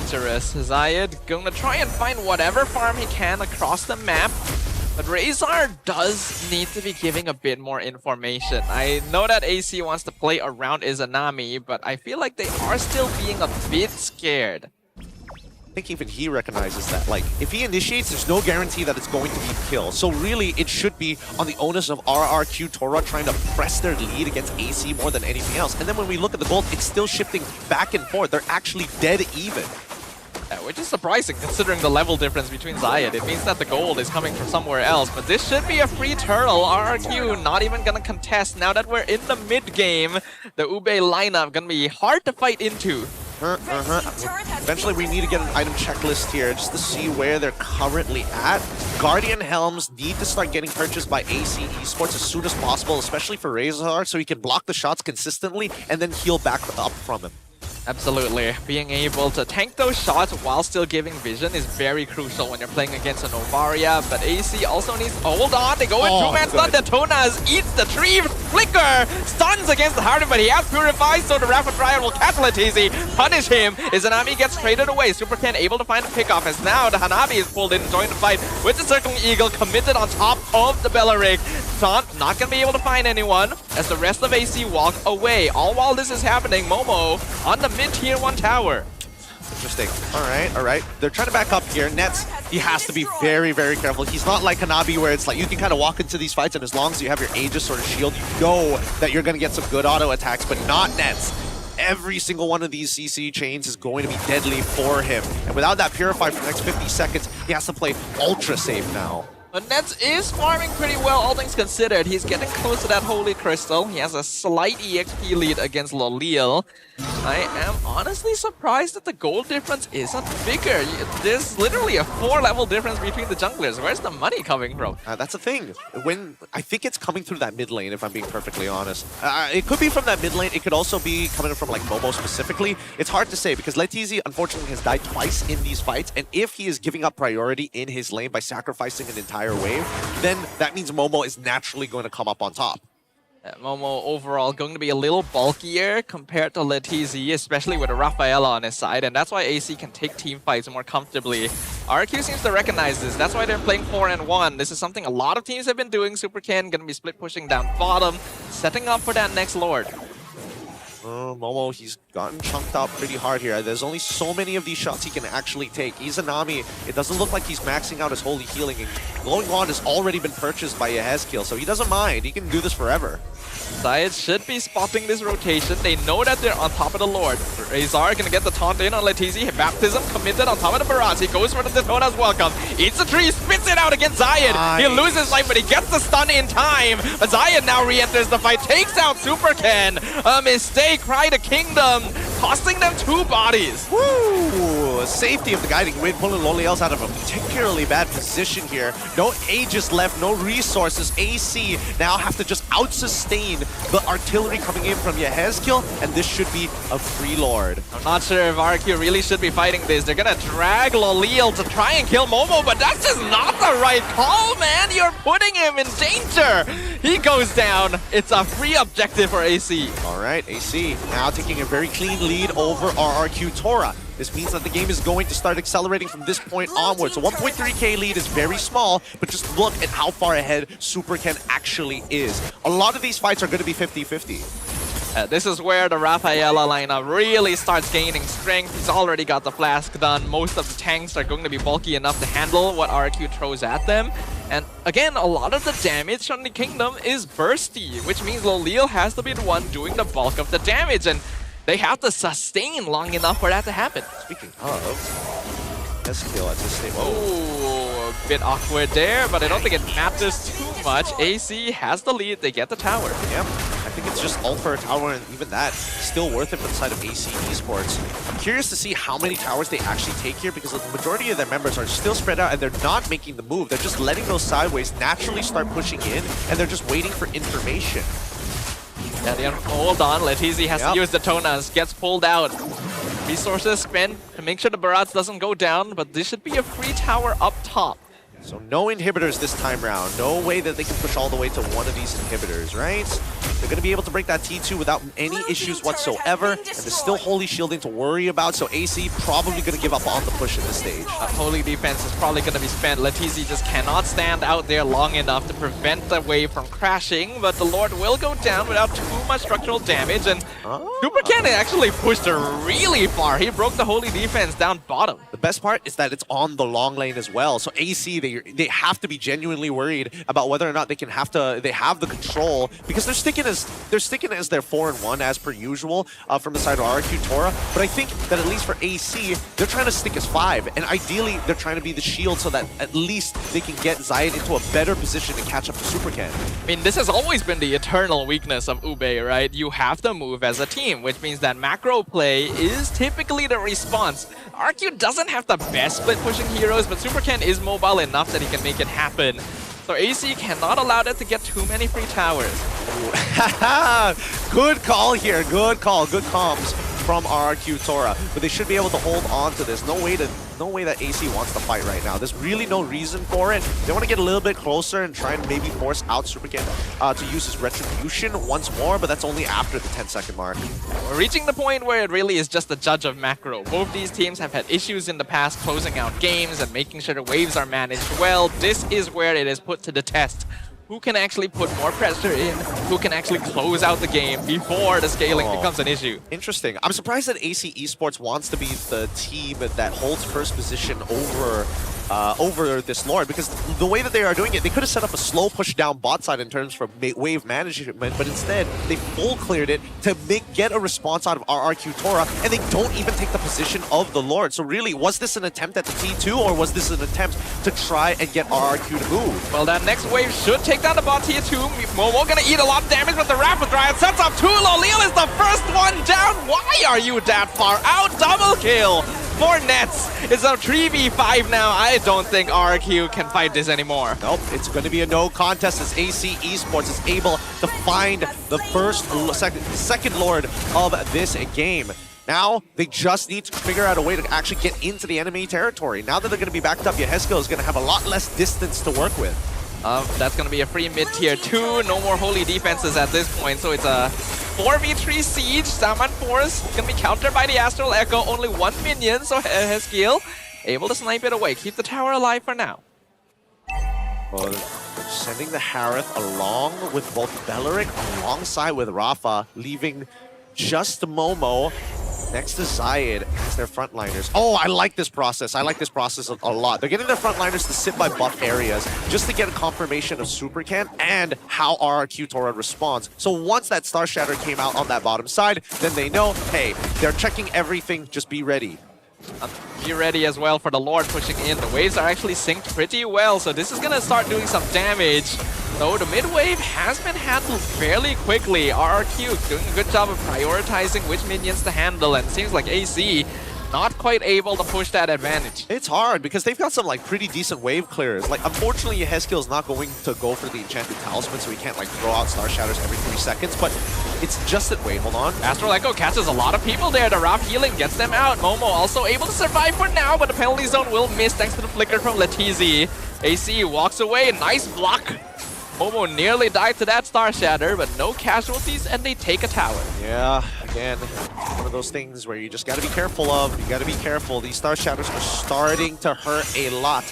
Either you get an Athena shield or you start building into a Guardian helmet. Let's look at the items right now to see where they're currently at. Doesn't look like it. Oh, it's just between Dom Ice. If they have Dom Ice, that means I would assume that there is no glowing wand. Yeah, they're currently on their way to building the glowing wand, but they already have 2 Dom Ices, so they still cover the early game with anti-heal. Yeah, the anti-heal is necessary on both teams here because we are looking at a healer versus healer game. RRQ Tora unfortunately not able to maximize theirs as much. Rafaela is meta for a reason. Now, even though they were able to hold on, Rapid Dryad misses. No, they do get the late taunt on Letizi. Baptism, I think, whiffed there. So the Guiding Winds pulls Letizi out. And now Momo is being charged down. Super Ken with the cutoff from behind. Super Ken! The double kill! Pick off! And now they have their eyes on Ness. He's not surviving that one. A huge shutdown for Lolil. And Razor just going to be another kill added to the bounty list for Super Ken. All right, now it's going to be a long one. AC Esports just dropped their entire momentum with big shutdowns falling into the hands of RRQ Tora. They even up the score instantaneously and are now looking for an endgame scenario to force Zayed to respond. His retribution's only coming up in 5 seconds, so he's got a bit of time to spare. The minion waves come through to buy a little bit more time. Barbiel will come out. It's going to be a 5v1. He just needs to get the minion. Nice. He gets the minion, loses his life, but he's done his job. RQ has to go for the Lord instead. Now, forced mistake already come out with Zayed, and they know for a fact that he did use his retribution. This should be a no contest if they just rush it down. Looks like AC is gonna try and see if they can make it fast enough, but Momo will see that the Lord will fall. RQ back in the driver's seat. All right, they're in full control. They're finally converting on the lead that SuperCan had for a very long time. And at this stage of the game, it's anybody's. It is anybody's. Both mid inhibitors opened wide out. It would have been nice if AC Esports could have set up for maybe taking out the the inhibitor down by bot side, but you're not going to be able to get absolutely everything. And this is the problem, right? When you are stuck too close together, Lolios is able to get you for free. But that just means that once the big chunks are out, it's much easier for SuperCan, knowing that your opponents don't have the Wrath of the Dryad, don't have the penalty zone, they're off Barbiel. You can just hop on in. It felt like there was a slight bit of hesitation from AC. I don't think they layered their abilities properly. Otherwise, Letizi would be dead. The fact that he escaped at the last second and then AC had spent all their cooldowns for nothing meant that RQ could make the comeback happen. And it's a big one too. The shutdown going into Lolil is huge. Now the waves are being shoved in. The minions are synced pretty well. Top inhibitor probably will fall, but bottom is guarded for now. Zayed gonna commit the ultimate to clear the minion wave. Looks like they might be able to hold on to their towers for now, but the Astral Echo will hit 4. Lord is still alive. I'm not sure AC have enough damage. Wrath of Dryad completely whiffs, and now the Detona's welcome. Gets the E, gets the stun. Momo falls. It's a mega kill for SuperCan. Letizi this time will actually die, but it's a 3-man stun from SuperCan. He may be going a bit too deep. 1 HP gets out. The hard part about this particular composition is it's difficult to create space for this Hanabi to get the free hits in. She's great in the fight, but unfortunately AC Esports are constantly moving back and forth in and outside of her range to make it particularly difficult. That's why we saw previously that Lolios was out of position in a previous fight. And in this one, at the very least, he just needs the space, but nobody can create it for free for him. That's the issue with having a Matilda roam. You are lacking one character that would typically be opening up the map for you. Combine that with Rafaela still offering a lot of healing and sustainability. It's hard for RQ to actually break through. They need to take an honest fight and actually get a full win if they want to end this.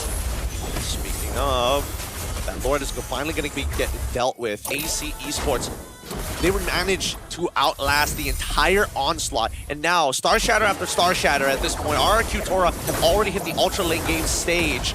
This phase is going to be difficult because Yehezkiel, he hasn't even completed his last item despite it being 19 minutes into the game.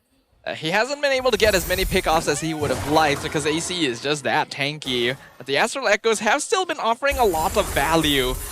We are nearing the 20-minute mark. The next Lord is up in 15 seconds. It is still genuinely anyone's game because there's really not a lot of structures left on the map. Yep, they gotta keep on dancing for a little bit. With 6 seconds left on the clock, the Lord has evolved at this stage of the game. It's a make it or break it for whoever gets it. They will see that Nets is sent to handle the bottom wave. Not gonna go ahead and blitz it yet though, since they're not too aware of the rest of AC's positioning.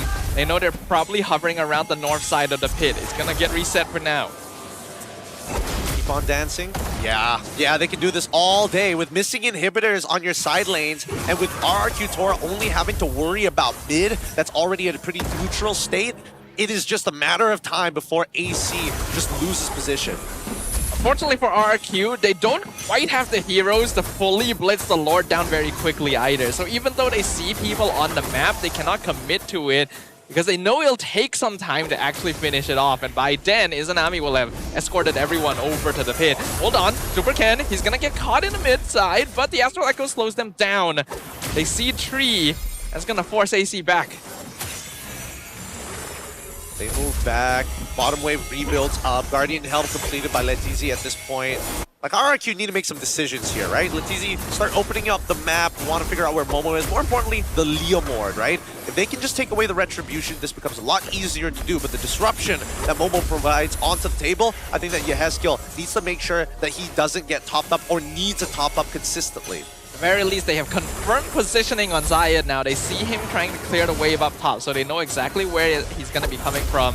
It's just that Momo is going to constantly be cutting them off in between. You can see down bottom, Razor and Nets, they were expecting someone to go for the split push, so they were set up for it, but no one arrived. Now the Astral Echo sees that there's only 3 people here. They commit on Momo. You're going to eat him up, spit him out into Izanami. Oh, how does Izanami not get hit by that? Momo drops the immortality, still alive. Penalty zone, flicker, catches 2. Super King goes in pretty mobilized, and Yehezkiel finishes off the Terizla, so he'll get respawn instantly. The minions, though, have to be dealt with as an emergency situation. RRQ should get this Lord for free now.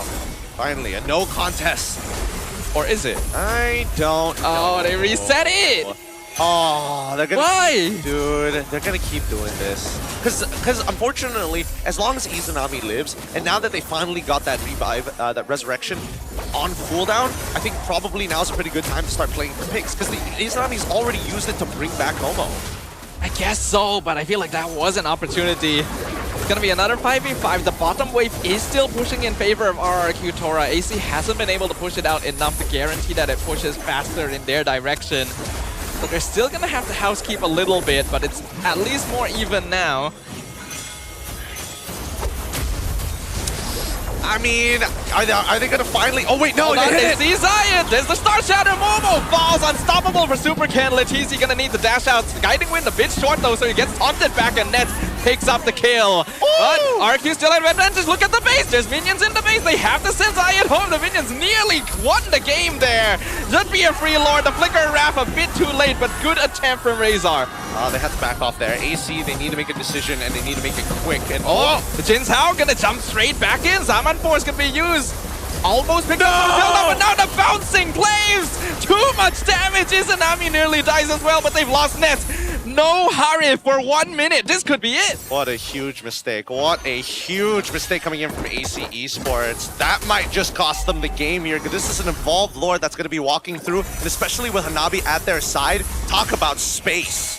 That Lord is going to be dropping by very, very soon, and Nets is still down for the count. Another 30 seconds. Momo should be back in time, but it's going to be a 4v5 without your marksman. Barbiel gets used. Zayed gets dropped down to low HP, but he's topped back up. He's going to hide. No! The Barbiel hits him. Winter Crown Immortality is popped. Momo returns just in time, but he's just not tanky anymore. The Lord's on top of the crystal, and they find it. The Kingdom has secured a foothold. They will take game number 1. Oh man, this is a bit of a messy. This is a little messy, I'm not gonna lie. I think we saw this coming though. Sort of, kind of, but not in that particular fashion. it's just you're put into these forced mistakes, you're in these forced errors. But at the same time, like, you're not trying to generate leads in different areas. So that means I think that AC just needed to diversify their game plan rather than just say, you know what, we're only going to be able to do this one thing. We're only going to be able to do this if these conditions are met. And if you're not trying to initiate fights to find those conditions in the first place, especially against the team who already found an advantage against you, it'd be crazy. It would be the definition of insanity to try it again and again and again. Yeah, I feel like that argument kind of applies to both sides a little bit though, where there were clear timings with advantages that neither team really attempted to push. You know, like, it's weird because there are so many times you saw enemy jungler is housekeeping the wave. This is a free lord, just blitz it. They decide not to. Then for the side of AC, you have a Rafa comp, you have a Beleric. Engage, fight, pick people off. What are you waiting for? They were looking for at least an advantage in some sense, whether it be like, hey, we actually have a man advantage in some of these picks. Other times, they were looking for just a singular pick-off. Let's give it up for MVP of this game. Give it up to the Loliels. Majority of the damage coming from him and Yehezkill. Dude, the fact that Hanabi got away with so much this game is pretty impressive. But it's also somewhat expected. This is a hero that is quite good at just standing there and protecting herself, especially if you have some teammates to make sure that no one gets to reach you safely. KDA is not the most impressive, but solid enough. It's just that he has a very simple job. Stay alive in the backline, throw those projectiles aside. He did get picked off once or twice in the early game, but later on, really properly minded his position. That's the thing, right? Because if anything, where could AC have looked to punish our Q? And the more that I think about it, it became harder once you get into the mid to the later stages of the game where Yehezkill is like, I see what's going on. Yep. Like, I am hitting these shots. I am opening up the map without having to put anybody at risk. You have a Rafaela, so you can stay in like dangerous areas for longer, but you're also dealing with a Novaria, so you cannot keep giving them free hits on you. Not to mention that Superkin is constantly getting split pushes done, so there's always someone on AC having to stand back and deal with the minion waves because they don't have the heroes that can handle it easily. So without their full numbers, it's also difficult to make the call to actually fight. Yeah, let's look at the item progression. Maybe this will give a little bit more insight, right? Because the sustain from AC was actually okay, right? War Axe is getting purchased pretty early on, and the overall build coming in from Nets was fast. Like, he decided to go for a Divine Glaive before even going and considering a Holy Crystal, just because it was so many of the frontliners from RRQ had already started developing into MR, specifically Letizi. That's why he was not as tanky when we started to get into the mid to the later stages of the game. And then finally, once you get the Chastise Pauldron on top of the Guardian Helm, then he didn't mind actually walking up. Oh, Izanami deals damage to me, not the end of the world. Momo comes at me, not the end of the world. I feel like Terizla unfortunately still feels a little bit slow for what the meta needs. He's pretty strong, he's pretty bulky, but then the later the game goes, the less value he's going to offer. Yeah. Especially if you miss the penalty zone. That's the thing. That's the thing. Your whole kit is based off of that one ult and your passive to kind of not only sustain. And honestly, even if you do hit penalty zone, yeah, if there's no follow-up, it actually doesn't do anything. But that's the scary part when you're dealing with a Hanabi. If you usually when you play like a comp that wants to dive, you tell everybody we're going for the same target. In this particular case, you got to be like really snappy on your decisions because those bounces, the longer you think those bounces are going to add up fast. I kind of feel like I just want to see teams play more aggro EXP, you know? Like, it's clear that Barat and Uranus are still top tier, but then Esme, Terizla not really keeping up. Esme and Terizla, I think that Terizla, yes, Esme has its purposes. The Terizla, you really got to be like hyper aggressive to try and get you got to fight for that priority no matter what. You got to understand the matchup. But let's look at some of these clips because the biggest issue that I saw for AC, how the heck do they get into the Lord Pit without having to commit super big battle spells? This line that I'm going to be drawing is going to be the area of influence of which AC is trying to maintain control over. It's not a perfect line, of course, because of the way the river breaks out, but then as we play this clip, you're going to notice exactly where some of the tension points, stress points that was being applied. We're going to do this slowly, right? Because AC obviously want to stick together, but they don't want to stick too close together to get hit by the Astral Echoes and the auto attacks coming out of Loliel's. They know that Loliel's has already escaped his lane, and he's hiding here just to make sure he can respond to the engagement, which happens on cue. And really good play from Letizi as well. The flicker in and it is a Nami. He didn't go for the front line. That's the usual play. He went for the Rafaela. Took him out first, which means no extra healing. Now, I believe Zayed was still able to secure the turtle in the end. So there was a slight mistake in positioning from RRQ here of going a bit too deep. And then once the front lines were gone, they couldn't really continue. But the concept was still there. Now, check this out, right? Because when I was talking about, hey, AC, it's hard for them to actually commit to get on top of this turtle if they don't have a very clean fight. Lolios only has to worry about one of the big engaging ults. If it's been used on anybody else, that's totally fine. But here, we start to see the problem, right? The auto attacks get to come through. Super Ken is struggling to get in on this fight, especially when he has to worry about the Wrath of the Dryad. But as soon as Yehezkiel hits that Star Shatter, bang! Members of AC start diversifying and splitting apart, and the only way that AC wins is if they're able to get multiple targets in their ults, right? In this case, wait, let me pull it back for half a second here. All right, so just keep your eyes on how they actually find the big 2-for-1s, right? They flicker forward, they're trying to get the Rafa, and immediately Nets, he can actually start to punish as Rafa splits in and manages to start stunning up the right targets, starting the right targets here. Immediately, the jump comes. They're looking for not only making sure that they can take out Letizi, but they also got Jin Zhao in the middle of that fight as he tried to circling Eagle. And that's why the Wrath of the Dryad wasn't instantaneous to catch Super Ken. Yeah, I think Razor did actually want to pop the ult just a little bit earlier, but he did get stunned by the Daytona's welcome, so that was a bit awkward from him. There were some good catches this game from Razor, but I kind of wish he was a little bit more aggressive, because it's hard to be aggressive with a comp like this, right? I know, but you kind of have to make something happen. And that's the thing. In a lot of the moments that we see coming in from Razor, the one thing that I can say for certain is the way that he contests for space with his presence, it's there. He's doing it right now, right? He's purposefully like trying to go in and out of vision. He's trying to make it difficult to open up some angles. And then once he sees opportunities, then he starts taking the space, right? I just don't think that he was expecting the Detona's welcome to actually land on the correct target, especially when they were that close together.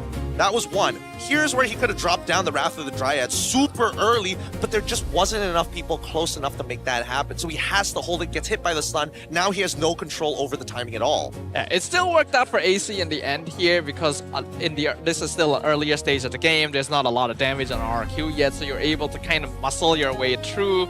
But the more we go through the game, the more difficult it becomes, right? When you're not really aggressively initiating. I think one problem as well for AC is that they don't have a dedicated Barat's food this game. Well, you say that because as we look into this next clip, when we're talking about Barat's food, I think it's less about the target he eats and whether or not he actually gets the extra value from spitting it out at people. Because we've seen Letizi do it on multiple different occasions. Eat somebody, flicker forward, and then try and drop it on top of somebody else. If there's the actual echoes, you might get 2 or 3 people, and then you win the fight very easily. But in moments like this, right, especially in a fight where you have to worry about literally everything, you're waiting for them to try and group up. You need to give them a reason for your opponents to group up to really take advantage of the scenario. That's why when Lolios is working together with Letizi, he's not thinking about Yehezkiel. He's only thinking about the 2 other members, Jin Zhao and as well as Letizi.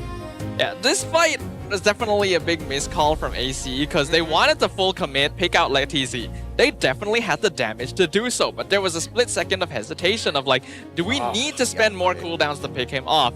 And when they mess that timing up, then they're trying to escape, and then Super Ken finds the opportunity to come in from behind. Now, what I meant by dedicated Barat's food is that typically people will play Uranus Esmeralda with Purify. Yes. Specifically allow themselves to be eaten so the ult is wasted. Yes. There's no one like that this game. I mean, that's at best, but like... But he's not supposed to be Barat's food, right? I agree. He's not supposed to be Barat's food. They had no dedicated person to actually deal with Letizi, which is why he was kind of allowed to kind of get away with it. Momo, unfortunately, was not able to win the lane hard enough because the big issue when you're dealing with the Barats is how how do you stop him from getting those stacks, right? How do you not interact with him? You got to take away not only the gold crab, but you got to also take away the beetle as well. So that way, the only way for him to actually build up those stacks is through the wave. And Momo, unfortunately, just wasn't able to out-trade him in those moments. Now, if we pull this back for just a little bit as these fights continue to progress, right? That's why Letizi is able to sit there forever. However, 4 ults were committed in this fight itself. 4 ultimates. And with the and when you see look at Super Ken that he's actually going to initiate on the back, this is where we see the biggest problem with AC's communication. Where do you start fighting? Is everybody on the same page? Because now Super Ken is in a position where he can legitimately kill everybody here as RRQ's trying to press into them. Yeah, there was kind of a weird occurrence here as well, where I'm kind of wondering, outplayed. Why did Zayed and Razor run through the jungle when Izanami is running through mid lane? Right? Like, you logically want to all be running together. So you see here, like, after the fight, go forward slightly. So they split up, right? So Nets and Izanami going through mid, Razor, Zayed going through side. Are they going through side because they chose to do that or because they saw Super Ken?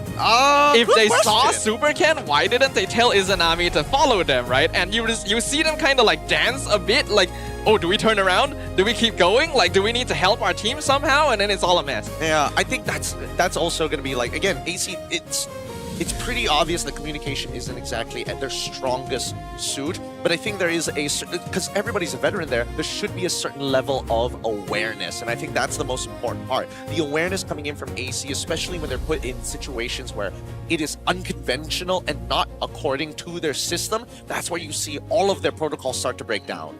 Yeah, this game, AC were able to get that advantage. They were honestly doing well. The Rafaela comp is not hard to pilot and it makes up for a lot of mistakes.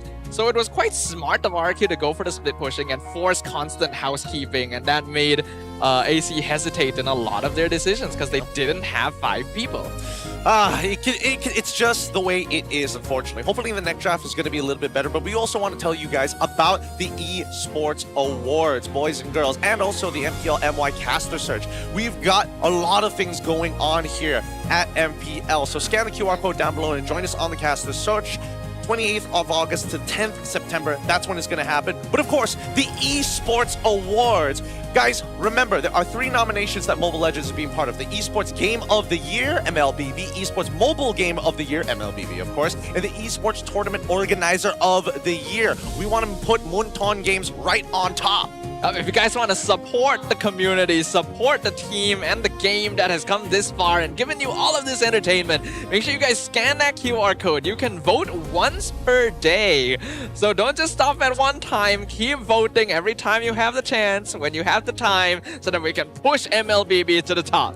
Hopefully our dedicated fan base will be able to start ripping it every single day. But now we start looking at the players at the back. As you can see, that like there's a lot to talk about, especially with what certain conditions need to be for certain players to be brave. And I think that's a big issue that we're facing right now. Like even for RQ, even for Sasa, I can only imagine looking at the rest of his team. It's like we didn't need to let the game get to this point before waiting for the moment that they fail. It should be the opposite way. They had control. They had ways of making that first turtle actually work well. And even if they gave up that first turtle, it's not the end of the world. Yeah, I'm honestly surprised that RQ tried to force that first turtle fight, but also understanding of it, because they were able to get an early first blood. They had some gold on their side. They could have tried, but overcommitted a bit, because this is more of a late game leaning comp in the first place. Novaria Hanabi, right? You look at it, you already know, like, we probably shouldn't fight early. They tried, they failed, they made up for it with the split pushing and the pressure. I think a lot of it is going to come down to whether or not like the supports can find that space and time, which is why we also asked one of the analyst quotes from Subway from RRQ Tora, why Xin Zhao? And when he said, when I joined RRQ, I started thinking about which local roamers we could work with. I immediately thought of Jin Chao, and he previously stepped in for Ashley from a Gen G Esports. Whenever Ashley was not available to scrims, sometimes it's not just the player's achievement that we look at, we also consider their communication and individual skills. I feel like communication is becoming a very core skill for any player to have, actually. There's a lot of veterans here in MPL that are quite introverted, don't really speak too much when playing the game, and usually have to rely on a shot caller to make things happen. But when it comes down to these new players, it's quite clear that the ones that are more vocal, a little bit more outspoken, extroverted, are making bigger impacts in their teams. Of course, because it incentivizes everybody else to speak up, right? If somebody is being silent and not contributing to this conversation, then maybe it could be like a really difficult fight, and everybody needs that like kind of clear comms, right? Only the most important topics get thrown out into the void. Hopefully somebody responds to it. Now coming into game number 2, I want to see clearer direction. So far, it's all about late game scaling. Mia's, Hanabi's, Novaria's coming up from RRQ Tora side. I don't think that's going to change. I think AC needs to be the one who plays the early game comp. I agree with you. And the thing is, they actually were the ones playing it in game 1. Rafa comp is one of the best early mid-game lineups in the current meta. They just weren't able to close it out in time. Again, because of the lack of macro presence. I think if they had different picks in the EXP and gold lane, perhaps there was a chance, because I think Harif right now is still very, very risky. Not quite as safe as Marksman, where you stand at the back and just keep press one button. That's why I'm thinking whether AC can actually position themselves for a Brody style composition, but they are getting rid. Well, they're leaving a lot of open ground. Marcel is open, Hirara's open, Pack is open, Fanny gets banned out for the side of RRQ Tora. So what is that first pick going to be? It's a tricky one. There's a lot of great options, like you've already mentioned, right? The Paquito Hirara duo, the Marcel. I think it's just Marcel, right? Marcel deals with Paquito pretty well. It deals with Hirara pretty well. And then if your opponents decide to go for one of the junglers, then that means you already know it's a double fighter comp straight away. But instead, they actually go for the Hirara. I'm not sure if Hirara's worth prioing over everything else. I think it's it's okay. It's okay. It's not terrible. Yeah. But like compared to the Marcel that you were just promoting, there's still heroes like Uranus, Belleric too, which are pretty solid regardless. I think right now they go Paquito Marcel, and then if AC reveals their EXP later, like, oh, it's gonna be Barat, then you go for the instant counter pick and mirror it. Perhaps. Marcel is definitely something RQ needs to look at though. So I agree with you, Marcel Paquito, probably one of the better openings. You could maybe grab... Okay. Well, okay. I wasn't sure if they would go Belleric Uranus. I'm okay if they go Belleric Uranus, but it does tell us that they are prioritizing the synergy more than actually having a composition that plays for every phase of the game. I think that's fine. Considering what these teams are looking like right now in MPL, I don't think they can really afford the extra thought process of looking that far. I think they need They to. should. They should by default. They should, but not everything is butterflies and rainbows in the world. Get in.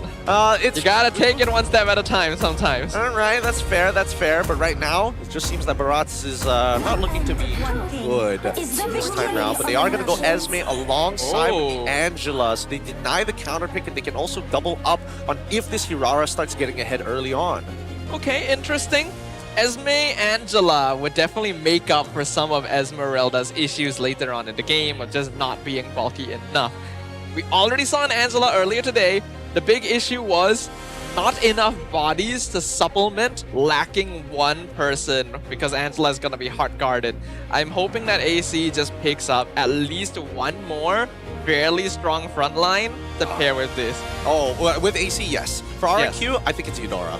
I think that Eudora makes a lot of sense in this particular composition. Then you just focus on banning the mid lanes that could hurt your eventual gold laner, right? You're getting rid of things like Farsa. You're getting rid of things of what else in the mid lane that's actually like semi-decent. Probably also Valentina if they're really worried about the ult and the Wrath of the Dryad. Well, you are correct about that. Eudora going to be locked in by RRQ Tora to finish off that first phase. Now we enter into the banning phase. AC still going to be looking for a gold lane and a mid, unless Angela is put in mid. Is there any other directions they can go with this? I don't know, because if we're looking for a secondary front line... Oh, okay, they get rid of Lilia here. I didn't think that Lilia was going to be that big of an issue, but then again, it is going to be Angela on the opposite side, and that's fine, I guess, but does kind of feel that RRQ, the fact that they're hiding both of their core picks, they're not sure whether they want to play like a scaling style composition or an early game style composition. I think that's fine. They can wait a little bit longer. At least see what AC is going to ban before they make the decision. Because Paquito actually is still open. Would still add a lot of value to either team, which means AC probably needs to consider getting rid of it. I am the moonlight that breaks through the darkness. Mia once again, alright. Okay, fair enough. That's fine.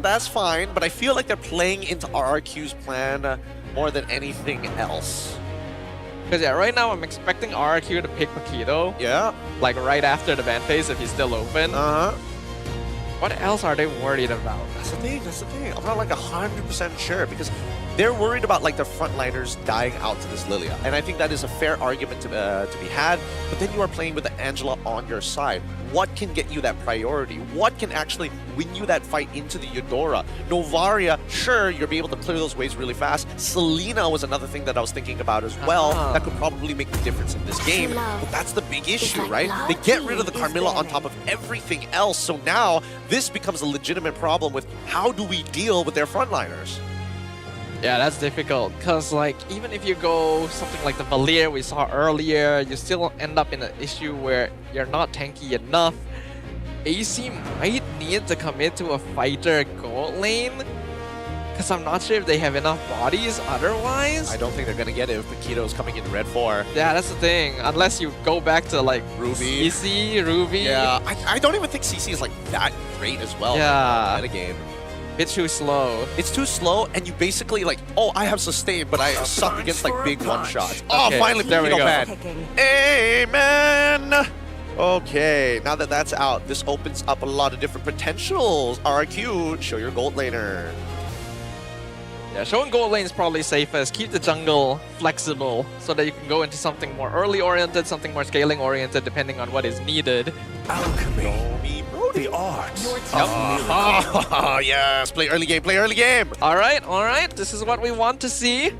We already saw earlier how heroes like Nolan can outpace Angela very well, so I expect RRQ is thinking about that right now, since Brody already leads heavily into the early few minutes. That sounds like a cleanse, so AC is trying to match them, and there we go! Ooh. That's the secondary we need. I forgot about Glue. That's a good option here for the side of AC. They don't have any real answers to deal with such high HP and sustain coming in from this Glue or Esmeralda as of right now. They're kind of opting to say, you know what?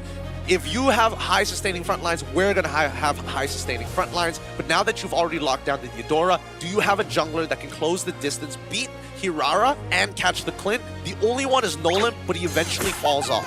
And if you want to go for scaling with something like YSS, then the jungle becomes quite vulnerable to invasion early.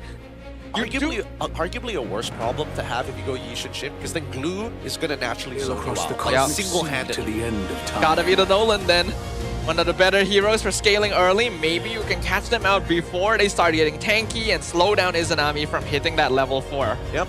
Both compositions basically do the exact same thing. But there is better initiation tools for the team fights on the side of RRQ compared to AC. That is the only real difference here. As the mid game is going to be a big toss-up. Hirara does really, really well from level 11 onwards, but if the early game falls into the hands of RRQ Tora with a lineup that has Nolan and Brody, you can build momentum so quick. Yeah, I would like to see if AC is able to use Hirara's level 2 to make something happen early on, but Nolan is picked up specifically to make sure that that doesn't happen for free. It's not going to be easy. First couple of minutes are already going to determine how this game goes. But RRQ Tora currently 1 game away from securing their first win of the season. AC Esports, they want to bring this to a game 3. They want to be able to do the same. Will they be able to achieve it as we jump back into the land of Dawn? Let's find out here, because right now from get-go, level 1 is kind of dangerous, especially for Yehezkiel, right? Yes, he has access to the superconductor and also just lost his regenerate. So Izanami and Razor get full control of the level 1 lane. So this is going to be an Angela mid as well. AC Esports, one of the main concerns will be whether they have ready access to damage. Their burst is solid, but consistency is going to be an issue later down the line, which means they need an early lead. But RQ also going to be looking for early momentum. Yeah, Razor, unfortunately, has been exploring the map as often. Zhao managed to get to see Zayed, getting him to level 2 just in time. Okay. Supercan dashing the wrong push. He's gonna get stunned. Izanami with the flicker finds the first blood. Good flicker. And we just saw the emblem list. I caught it at the very edge of my eye. He is opting to go for support emblems, and he is got focusing marks. The extra little bit of damage that he can provide for Zayed is a lot more once multiplied with it. That's exactly what AC Esports needs. Zayed going for the level 2 ambush in the mid bush, having a feeling that Supercan might rotate through here since a lot of Nolan players are prone to that. Now we see the full emerald list. Okay. A lot of just raw burst damage. A lot of raw burst damage. Not as much... I really thought that that Zhao might actually go for a concussive blast, knowing how that level 1 might end up going. But then you look at the rest of the lineup and it's like, actually, you know what? Actually being sustainable is way more important. Yeah, you need sustain. You're playing against an Angela. The longer you stay alive, the more value you can provide to your team. It's a glue as well. Mid lane patrol. Hold on, Supercan. I'm sure he wants Izanami, but Razor is standing in front of him. Yep. Not to mention that Izanami isn't positioning himself close to get jumped upon. Now Zayed as well as Momo ready to try and punish something here. Looks like Letizi gets to maintain his stats. Gonna dash out of the way, but Zayed is on the turtle first. Nolan coming through mid lane now, but Razor will instantly see him and stop him from aggressing. Zayed taking it slow. Hardguard gonna come out. Should be free. Yup. Secures it with Retri. Yeah, Heskiel has the flicker out, but I don't think he's gonna escape. Hardguard gives you movement speed. Instantly bursted. The Fracture does nothing here thanks to the shield. Supercan has to back off. Letizi is gonna zone the rest out. I don't understand. You've got... Man, Letizi, like, he's much better on this Barats, but he's trying to play this Uranus like the Barats. You have no engagement tools. You're supposed to be a peeler, and you need to work together with people who have magic damage, right? That's kind of the whole point. Both of you are magic shredders, and therefore you work with each other very well as we see a slain enemy in net. Good gank coming in from Supercan. Taking advantage of the downtime to maybe catch a net off guard. Crucial right now since RQ also needs to make sure they don't fall too far behind. But Zayed gonna smartly go for the jungle invade while that is happening to keep AC on top. Yep, luckily Heskill spotted out, allowing Supercan a very easy decision. Just quickly clear up this last jungle camp, immediately start moving over to enemy territory. They shouldn't have Retribution. Yeah. Zayed's Retribution is in 15 seconds, but it's too late. And Supercan just gets this off online. Razor able to get the stun in on the Eudora mid as Izanami picks up the kill. Dude, they've got, like, how? Why are we in these types of positions, right? Like, you know where the enemy is coming from. Why do you still disrespect how much distance it can close? It's literally Hirara. You really think they should know better. But the taunt into the Rapid Dryad. They lock down Zayed, allow Supercan to get his buff. iframe's gonna get Zayed out. Yep. Supercan, his priority is, wait a second. Grab. They found Lolil under the tower. They're gonna throw him back to nets. Lolil picks up the kill on Razor. Survives for a moment, but Izanami flickers in. Finds the killing spree. Oh, dangerous moment there. Danger. Loliel's very close to actually finding the trade, but fortunately still goes out in the end. Very clear lead for AC Esports, and hopefully they're able to maintain this. But for Zayed, he's kind of getting away with everything. This Hirara pickup still very annoying to handle, even if Nolan is the hero a lot of the community has decided is the way to go. Heskiel's gonna get scouted, has to flicker away from Puppet on a string. Unfortunately, AC able to scout the bush out. Yeah, but Momo can, now that he's got a level lead on Letizi and Hardguard is already backed up, you're just going to expect Momo to kind of just zone him out, right? Really, no problems. These are the situations where Esme are strongest, when she actually has a lead and has been able to push it. Now the Uranus gonna have difficulty being able to stand in front, and AC needs to keep holding on to this gold lead, but they're doing a good job of moving around the map so far. Okay, Razor in trouble? Gonna have multiple ultimates committed, but the grab instantly pulls the tree backwards. Lolil gonna commit, Hard Guard used to keep him alive. not enough from the Brody ult to finish him. All right, I'm interested in seeing the items at some point in time. Has the Sky Piercer been completed by Loliels? Two boots from Nets. Pretty important here, and especially in lane with such high base damages. Ooh, I think Letizi's in a bad spot. I don't think he's got a bad... He's not gonna flicker out. I think he knows it's just death right there. Mega kill for Izanavi. 4-0 on the Angela, by the way. And not to mention that we do have a winning lane in Loliels here. He's able to get himself unlocked from the lane first, and now the momentum swing for RRQ Tora starts to begin. They need to get Loliels in front of these turrets as soon as possible, and if they can stop the reinforcements and the supply lines from AC, it becomes that much easier to take down the turrets as well. AC Esports, though, now in a pretty good state. Izanami already having that Flask of the Oasis done. Trying to push bottom side. Unfortunately, not quite going to work for now. Zayed going for the top invade with the Heart Guard. Superkin not going to be able to fight that one. Not without his mid laner. His mid laner is tapping downwards. I don't know. Why did Melodius instantly start moving up to the top side, and then you start swapping Yehezkiel and Superkin?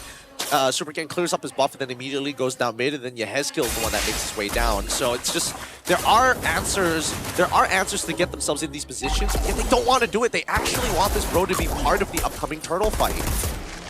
I guess that's... Hold on, did he go Sky Piercer? No, he went Malefic Gun first. Okay, that's fine. It means that Loliels is opting to go for like a scalability with probably, next item he's probably going to go like Haasclaw and Circus Fury or something of that sort. I don't know, personally speaking, if you're going to keep him around to join fights, then maybe going for Sky Piercer early on might be better. That's what I'm saying. But right now, I don't even think, now that we're coming into the mid games, once the Dreadnought armors start to come through, that Malefic Gun isn't going to be as valuable because it's half the ratios, and if it's half, wait, hold on, okay. The TC going to be engaged on Conceal, instantly canceled, not able to jump on Superkin in time. Heart Guard also used fairly early on. Momo handling Yehezkiel 1v1 in the backline, but he has to use Purify as well. Zayed gonna secure the turtle as RRQ just kind of gives up the space.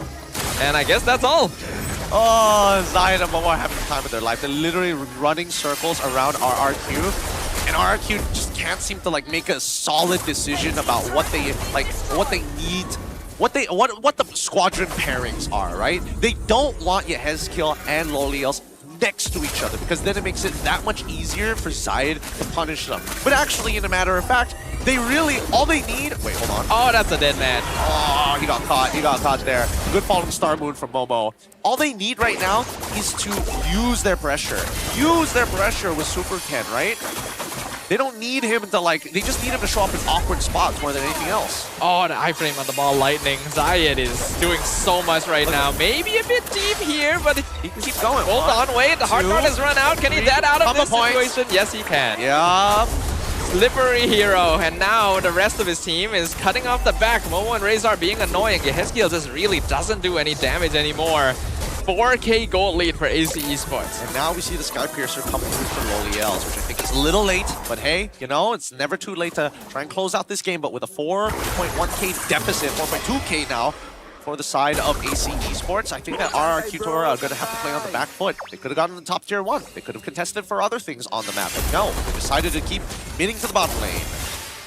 The value of having two front lines means that AC can extend a lot of pressure across the map, and RRQ just aren't confident enough anymore to continue split pushing or at least getting farmed. You see that they're rotating very closely together. Letizi not even really getting particularly important information for them. So, I don't know, RRQ...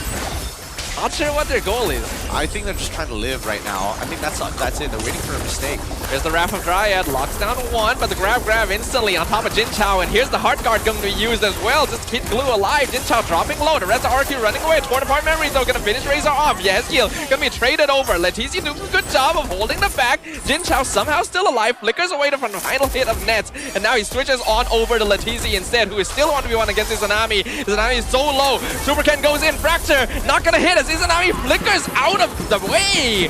Letizi gets traded. Nicely played. Very nicely played by AC.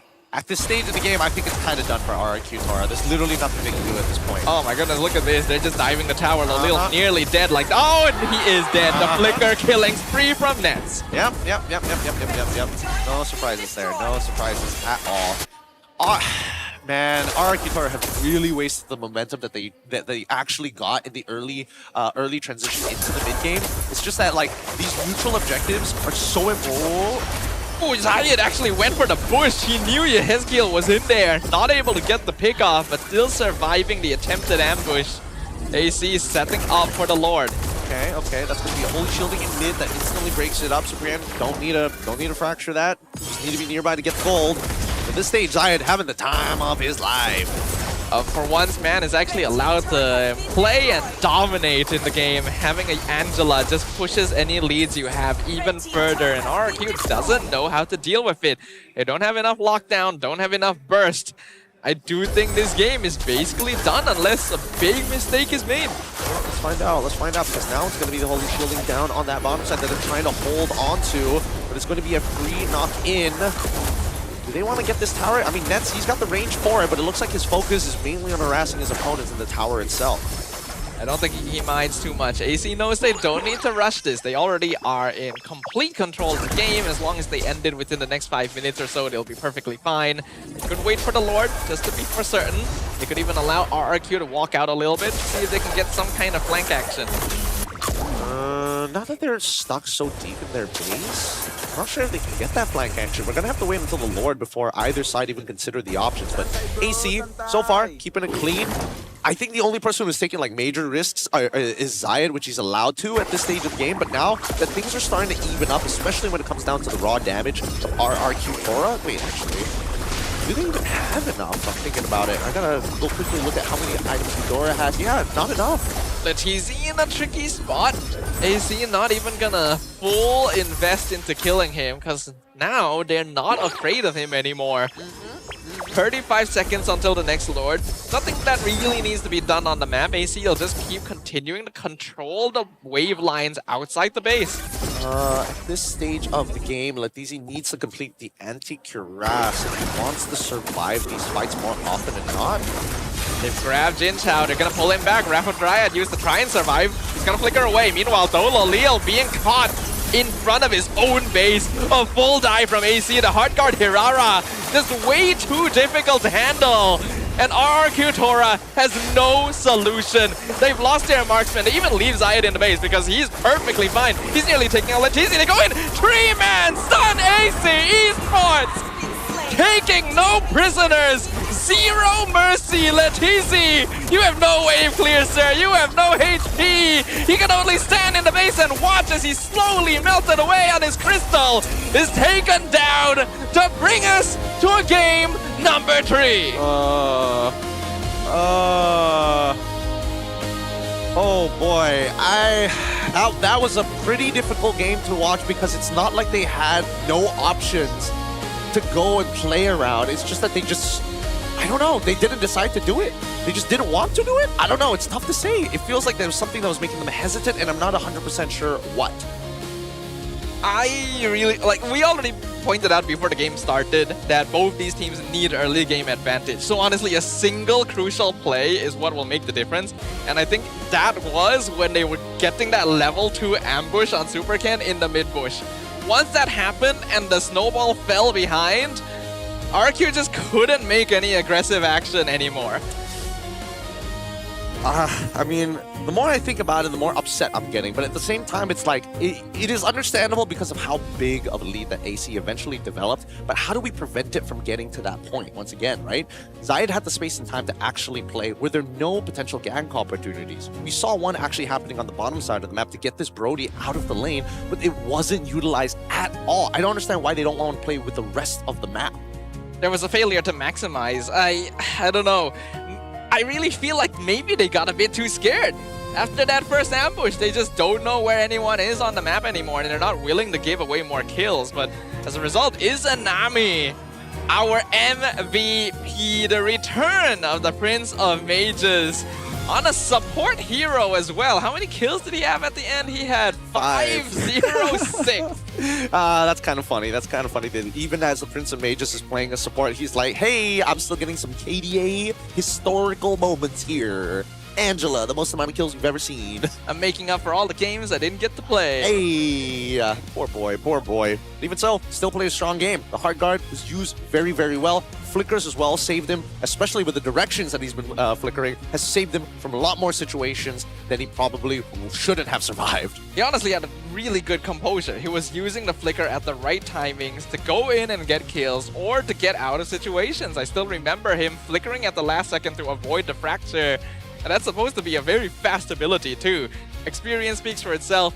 Angela as a hero definitely works a little better in the mid lane since you can have a roamer that you can use hard guard on. And you didn't even need to because of how fed Zayed got. That's the thing.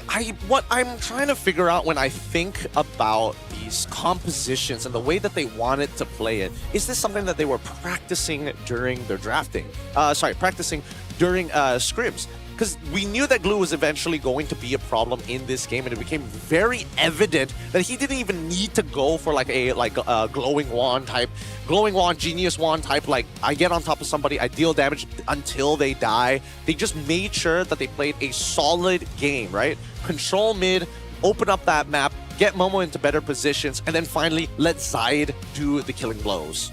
I think AC knows how you want to play alongside an Angela. It's just basically, if you have a lead, keep it with the hard guard. Push it. You don't die if you are winning with an Angela on your side. And looking at the itemization, surprisingly slow. It was a fairly quick game, all things considered.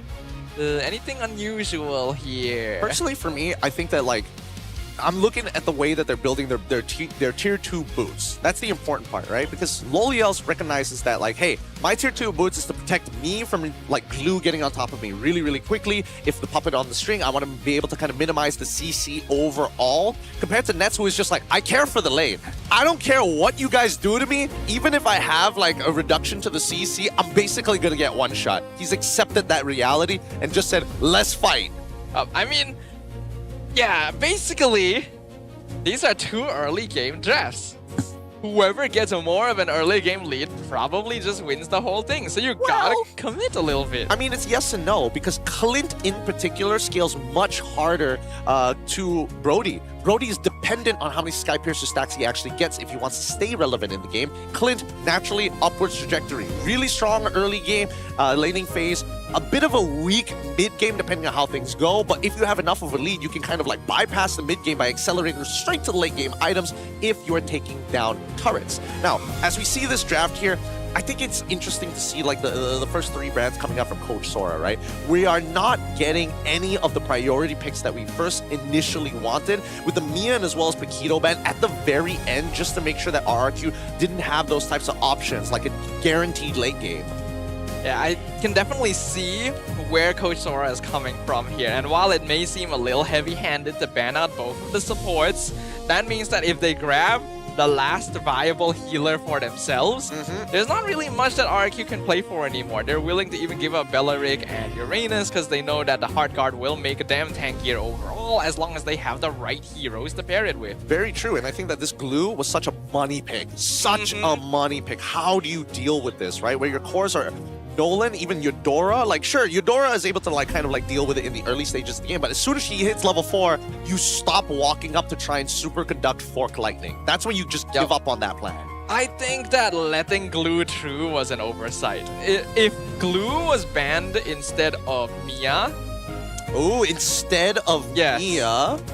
Because if you're already deciding to like... Oh wait, sorry. Glue should be banned on the opposite side, right? Then it should probably either be Lilia or... Especially, it has to be phase 2, right? It's phase 2.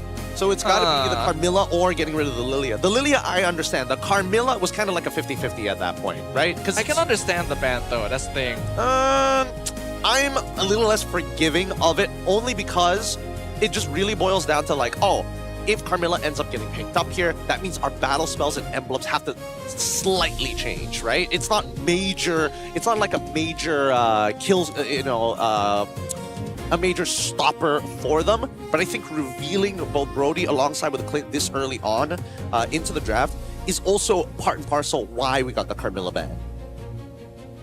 Wasn't Brody and Clint in second half? Well, it's preparing for that second half, yes, but mainly with this up, that's where you get all that confidence, because it goes both ways. I suppose so.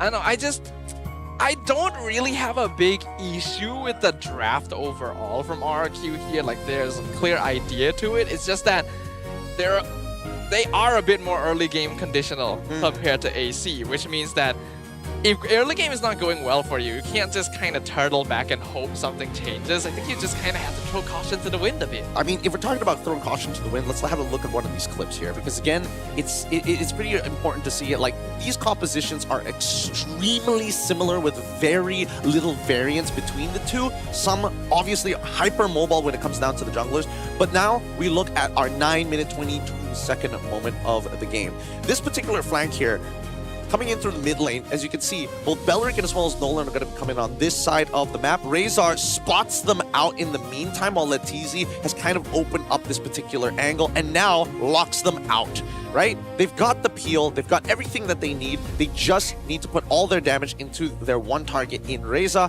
and Yehezkiel wants to walk up. But as soon as we start seeing, wait a minute, they're actually doing little to no damage whatsoever. Why was this necessary? I mean, this is one of those cases where RQ is trying to throw caution to the wind a little bit. They understand we need some kills, we need some shutdowns if we want to turn this game around. I don't actually mind them going for the fight. If we go back to the start of the fight, what I'm kind of wondering about is why go through the river? Well, I think it's because right now they still have the mid-tier one compared to the missing bottom tier one, right? So that's kind of their only problem. If you want to go for those fat flanks, then you're going to cut through the jungle and then come up into the mid lane anyways. This, because of that mid-tier one, you're limited to only like somewhat the river, somewhat the jungle, like not even fully. I mean, I get what you're saying coming from, but like, hold on, can we go back to the like beginning when it started? Okay, Here yes. So you see this, you see them walking up. Why walk through the river when you could actually go straight over here? Flicker Wrath of Dryad. Flicker Wrath of Dryad underneath the tier 1. I kind of have to at that point. Because like you need to bypass the front line. You don't know where Razor is. It's clear they have no idea where Razor is. I mean, right? But they know where Momo is. That's the only front line they think they need to worry about right now. But then you need to start thinking about the potential follow-up. Yehezkiel alongside with Loliels are in complete, like far off in Neverland at this stage of the game. They're so far away. There's like so much empty space.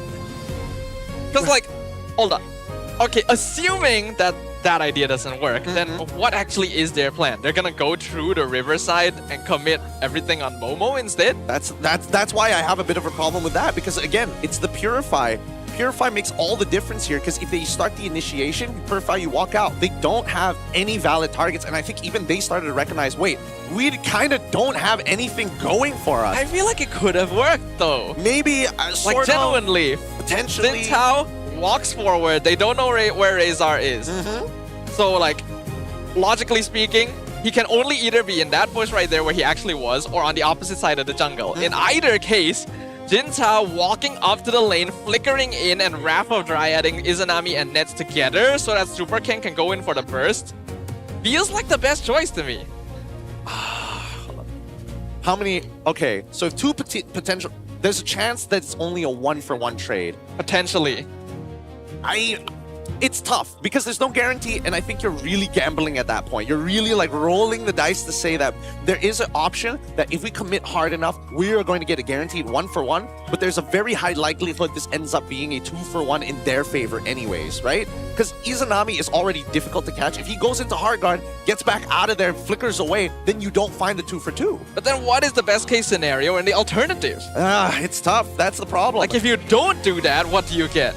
If you don't really get anything either. That's the thing. That's why I think that these neutral fights were by far the only way for RRQ Tora to really take advantage of the situation, right? And that's why the timings of some of these fights just kind of didn't make any sense at all, right? If you are looking to play for the turtle, then play for the turtle anyways. If you're looking to pick off the glue, then you're going to need some real people who have real damage to take him out in the first place. It just feels like they're kind of, everybody's feeling for the vibes, and then eventually when the vibes all come together, they're like, yes, that's the play.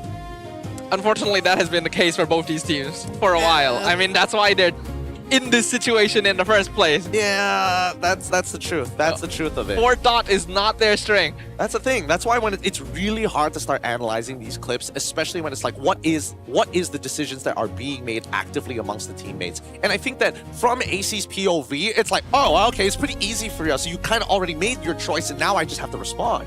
I think this match really will come down to which team has the easier win condition and more insurance. Right, because they're going to make mistakes. That's unfortunately, true. Right? They are not clean teams. They're going to make blunders. So whichever draft offers more like get out of jail free cards will just come out on top. We might actually have to lean back into the God thoughts, right? If you're gonna, somebody has to die, somebody has to die. With that being said, please claim the call while you still can. We're gonna go on a short break, and when we come back, more MLBB action.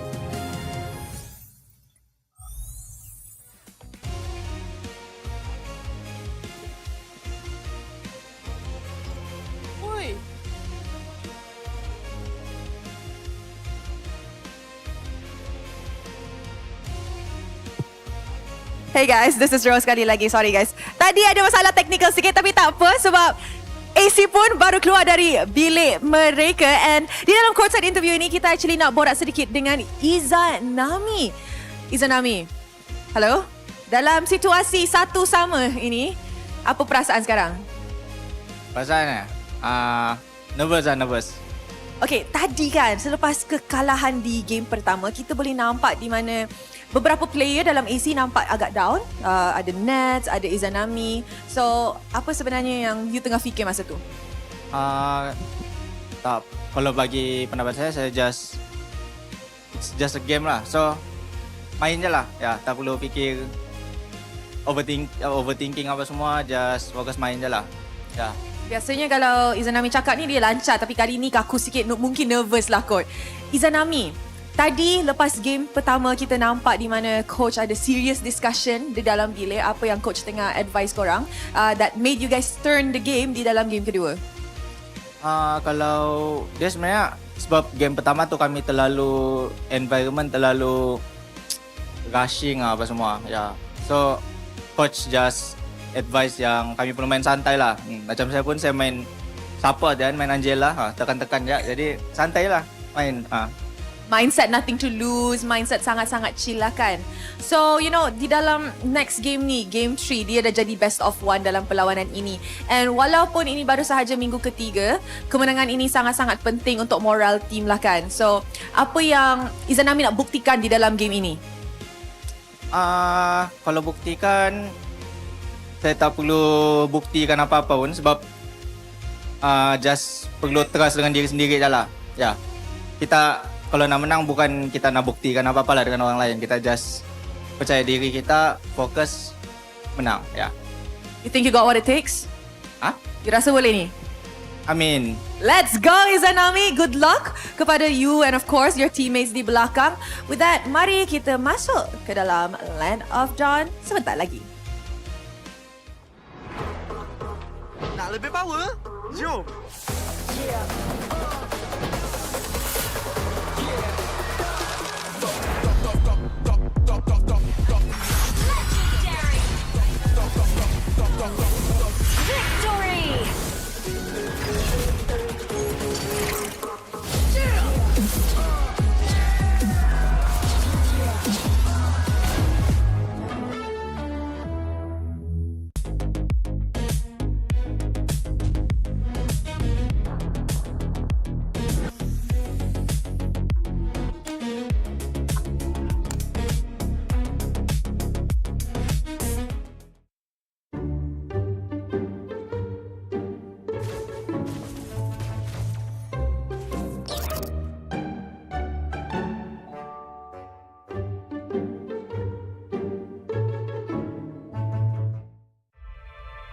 We believe breaking the limits is our key to success.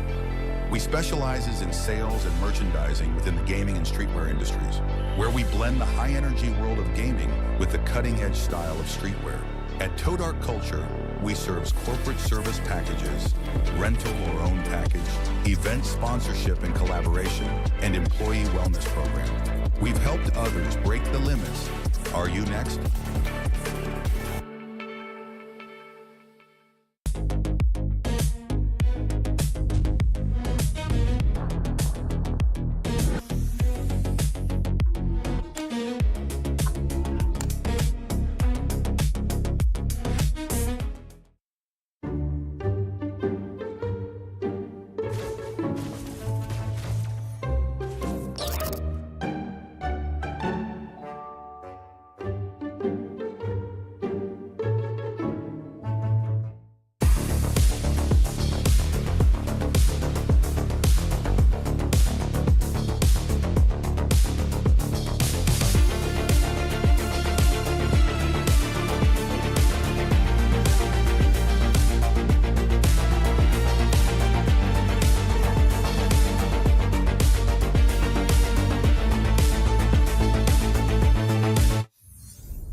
the battle of the bottom continues. And while that may sound harsh, both these teams, unfortunately, still not having the more consistent gameplay that we are hoping for here in MPL Malaysia.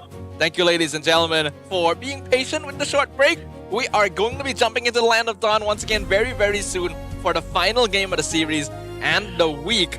Will it be RRQ Tora or AC Esports? It's going to be a tough call here. Both sides have definitely had their low moments within this series already. The question is whether they can kind of maintain that pace. In AC, we saw it in Game 1 and also in Game 2. They actually have a good understanding of what the early game needs to look like in comparison to RRQ. But at the same time, can they actually build up that momentum every single game? That's the tricky question. As bad as it sounds, I am starting to reach the point where I just think whichever team has the better carry marksman is going to win. That's what it's boiling I think that's what it's coming down to, dude. Oh man, not even to the specifics of the uniqueness of one of these heroes bring. It's just, no, it's better. And the story, it scales better. What are you gonna do? Because I don't think any of them know how to end the game. All right, let's jump right into it for the drafting phase for game number 3. And of course, our random map draw brought to you by our official food delivery partner, Grab Food. Let's jump into it. As has been decided, Broken Walls is going to get played one more time. All right. RQ going to be on blue side, AC going to be on red side. I really don't know what to expect anymore. RQ actually bans Uranus and Angela themselves. AC gets rid of Freya, Melissa, which is pretty standard. But what else? What's that third pick? You ban Raph, but then you open lots of things. Dude, I think that RQ is going to play Raph at some point here, right? Kirara. It's got to be Raph. They're going to Raph. I mean, at least this time Atlas is open. That's true, that's true. Is Atlas. Do you want Atlas instead? There's no Uranus pairing for Raph, so maybe a little less valuable. You can go for Marcel, you can go for Paquito. That's true. Like, oh yeah, Marcel. Good options right now. There's so many good options. Your team. Okay. Paquito first. Paquito first pick could be a little risky. Well, I say it is a little risky, but at the same time, it's the most flexible pick in the metagame as of right now. It can go into 3 different lanes at this stage. One lane, EXP, most likely it's not going to be thrown into those positions. It has kind of fallen off. You want that instant impact. You don't want to wait for them to be like, oh, it's turtle time, and now it's going to happen. Paquito just kind of slots in regardless. He fits for like every comp. He does. He's a little bit too universal. I'm still waiting for the day the man gets nerfed, even though he's one of my favorites. I think the way that they're going to nerf him is increase his champion stance shield on his jab, and then take away his damage reduction. Oh, that's interesting. Because once he doesn't have that damage reduction, he just becomes like everybody else. Honestly, that could be fair, because if they reduce his damage by too much, Paquito just kind of falls off completely. So maybe the damage reduction is the way to go. Increase the shield, take away the damage reduction, or kind of balance out the numbers for the size of the shield and how much DR you're actually getting. Or maybe you just get more DR if you use the heavy left hand rather than just oh, champion stance, instantly I got DR. I agree with you. I think it should be more on the skill one than on the passive. But for now, AC will go ahead and grab the Raph Valeric combo regardless. Wow, how exciting. I was wondering if they would do it. They did decide to do it. RQ goes for Baratz Novaria. Oh yay, oh yay. This is going to be a fun one. This should be, what, Esme here? Are they going to match it with Esme, or are they opting to go to lock in their jungler, and then after... Oh, no, they don't actually... I think Carmilla is actually pretty good. It's not bad, but the question is whether or not Belleric is actually going to be the flex pick instead. Ooh, Belleric flex. If they flex Belleric, what would they put in front then? I'm thinking whether or not they actually want to play something along the lines of Selena, you know? Selena, but then... Oh, wait. You think it's Rafa Ro? Well... I'm thinking of the different That answers variations. our question. But yes, this does answer all the questions. I don't think our questions needed to be answered so soon, AC. Well, I don't know. Maybe I was thinking a little bit further ahead. Knowing Coach Sora, he likes to keep it simple with very minor variations to the composition, so this is technically based off of that style. Coming into the second half of the bans, though, this is where hopefully things start to get interesting, because we have yet to see more commitment towards that gold lane specifically. Yeah, surprisingly, a lot of gold laners have just kind of been getting away with laning and scaling and doing their own thing without being bothered too much. That is just how the... Oh, there it goes. Back-to-back games. Big surprise. Oh no! What is Loliel's gonna play now? You can't play Hanabi. There's already an Esme on the opposite side. Whoa, why are they banning out marksmen as well? They're getting rid of the Brody. Are they setting up for potential double fighter? Double fighter. Because if they ban Clint out here, Clint or Moskov, that should be the indicator that maybe this Paquito can start switching up his spots. Because right now, they know that Beleric is going to be the main support, so you can get away with things like Fanny. Ooh. Oh, we know it's banned out. God damn it. What else? What else? Do we have I don't really like Fanny with double fighter anyway. I think it's a bit too early game handed. Shun Shin? Yisun Shin would be the most obvious because like Ling wouldn't work. AC does ban Carmilla. Okay. What? Why are they banning out Carmilla? Are they worried about the counter engage? Because I think the only thing they should be worried about is whether or not, you know, they have like a get out of jail card free. And right now that the main one is like AOG. I guess the Curse of Blood does technically work in that same fashion. They're banning Carmilla because they know they like to group up.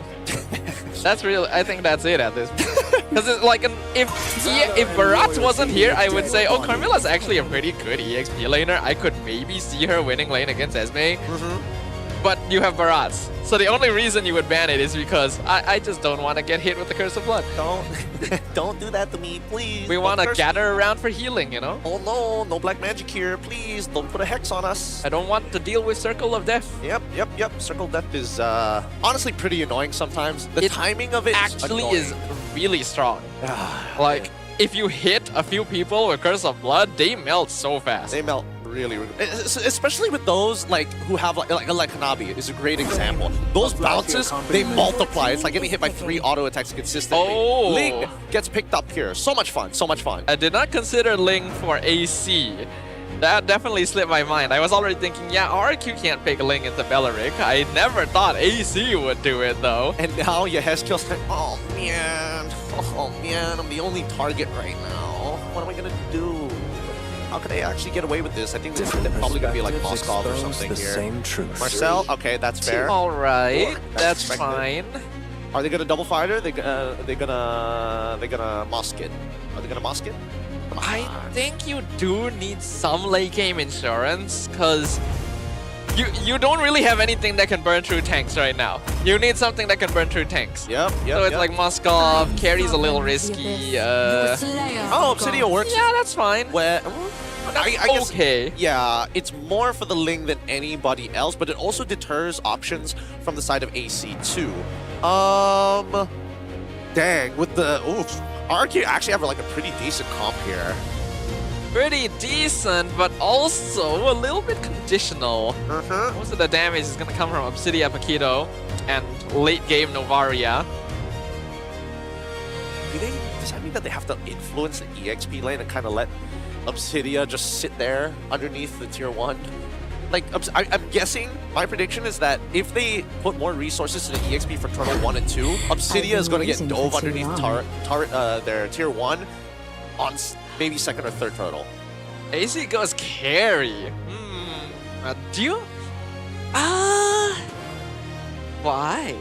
Why not? It's the net special. Oh, you know what? I forgot. I totally forgot it's the net special. That's what. Okay, yeah, you're right. It's just comfort, I suppose. Cause like, yes, it can melt through Barat, but it doesn't really lane that well against Obsidia, and then there's like marksman that can be a little bit more annoying in lane for Lolil to handle. But I guess Net just wants to pull out the classic, pull out the hero that he feels most confident on. They've got multiple sources of late game scaling, so if what I'm right about these teams ending the game is the case, then perhaps the Ling carry combo will win it out for them. Either way, one of these teams is about to break the lose streak that has been plaguing them since the start of the season. Let's see their A game. All right, let's jump right into this. I'm mostly interested to see the state of the gold lane at this point of time, right? EXP is basically just going to be a sandbag matchup. Momo should generally find like an early game advantage here. Misses out. Oh, actually manages to catch the proxy. Perfect. That's exactly what you want here at level 1. But what are they going to do with this priority, right? Especially this early on into the game. Now, Nets playing on his comfort once again. Carry, great hero for him, and actually has a winning matchup in the laning stage while Loliels is trying to actually scale up quick. I think Loliel, the goal basically is just not interact. You will generally be able to poke from further than the carry. Though it does mean that RQ may have to deal with having less players around objective team fights early on. So, pick your poison. I think this time, at least, giving up on the turtle might not be such a bad idea. And especially since, like, I'm more worried about Yehezkiel than anybody else. Because Zayed, he could go the entire game not interacting with any of the fights and just shows up and kills Yehezkiel, and that's good enough. And that's basically his entire job, too. So, why not, right? AC already has the Rafa core, 2 frontliners. Should be able to block most of the engages, especially since Superken is playing Paquito as well. He wants to just kind of run at you from the front. And Terizla welcomes, Belleric welcomes that. Yep, Belleric wants people to come into him, right? Then he can initiate the counter-engage. Now, maybe word it differently. Yeah, well, don't worry about the phrasing. You're going to get the idea, right? Okay, at least, you know, Uranus isn't in play, so it doesn't get as bad as that. So 3 seconds left on the clock. Turtle is about to spawn, and in terms of raw priorities, Superken opted to start on his orange buff side, meaning that he's going to be a little late for the turtle spawn. Look at Superken. He's gonna be stealing away a camp on the opposite side instead. RQ still seeing if they can retain aggro over the turtle, but it is clear that Zayed has been able to farm a little bit quicker. He's already level 5. He's already taken his second buff, well, his third buff.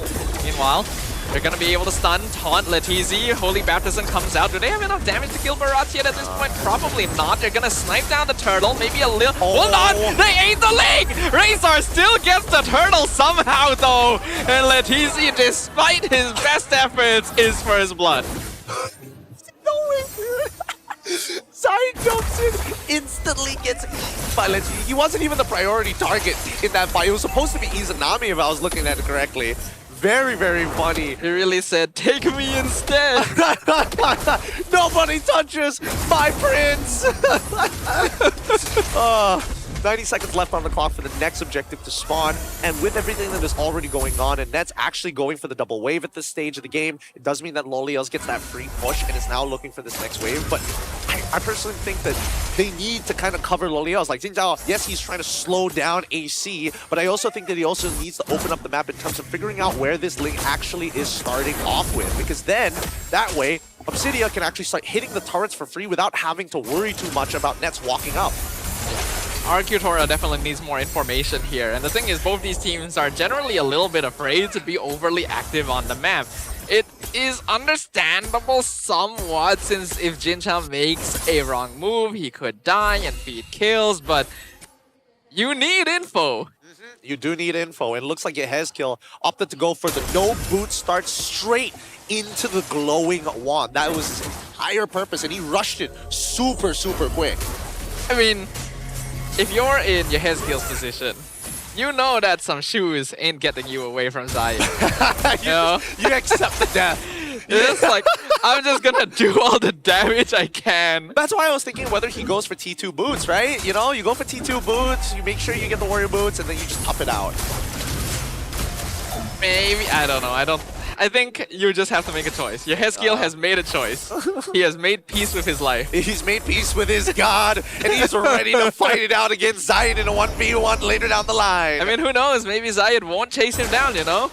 Well, we'll see, because especially with neutral takes, that's when when assassin junglers have to make some difficult choices. Now, Momo is doing a very good job, right? 2 levels ahead of Letizi. He was able to, like, zone Letizi out, get him killed in the previous turtle fight, and still make him miss a wave and a half. Yeah, you honestly feel bad for Letizi last fight. He somehow ate Zayed, and then his jungler is just nowhere nearby to retrieve. So, unfortunate, but 1k goal lead for AC still isn't the worst thing. They've managed to poke out Momo a fair bit, but the turtle still being cautiously guarded by Letizi. Zayed is pushing up top lane. Now is the time to blitz, and they will decide to commit to it. Zayed not even gonna contest. He's going for the tower instead.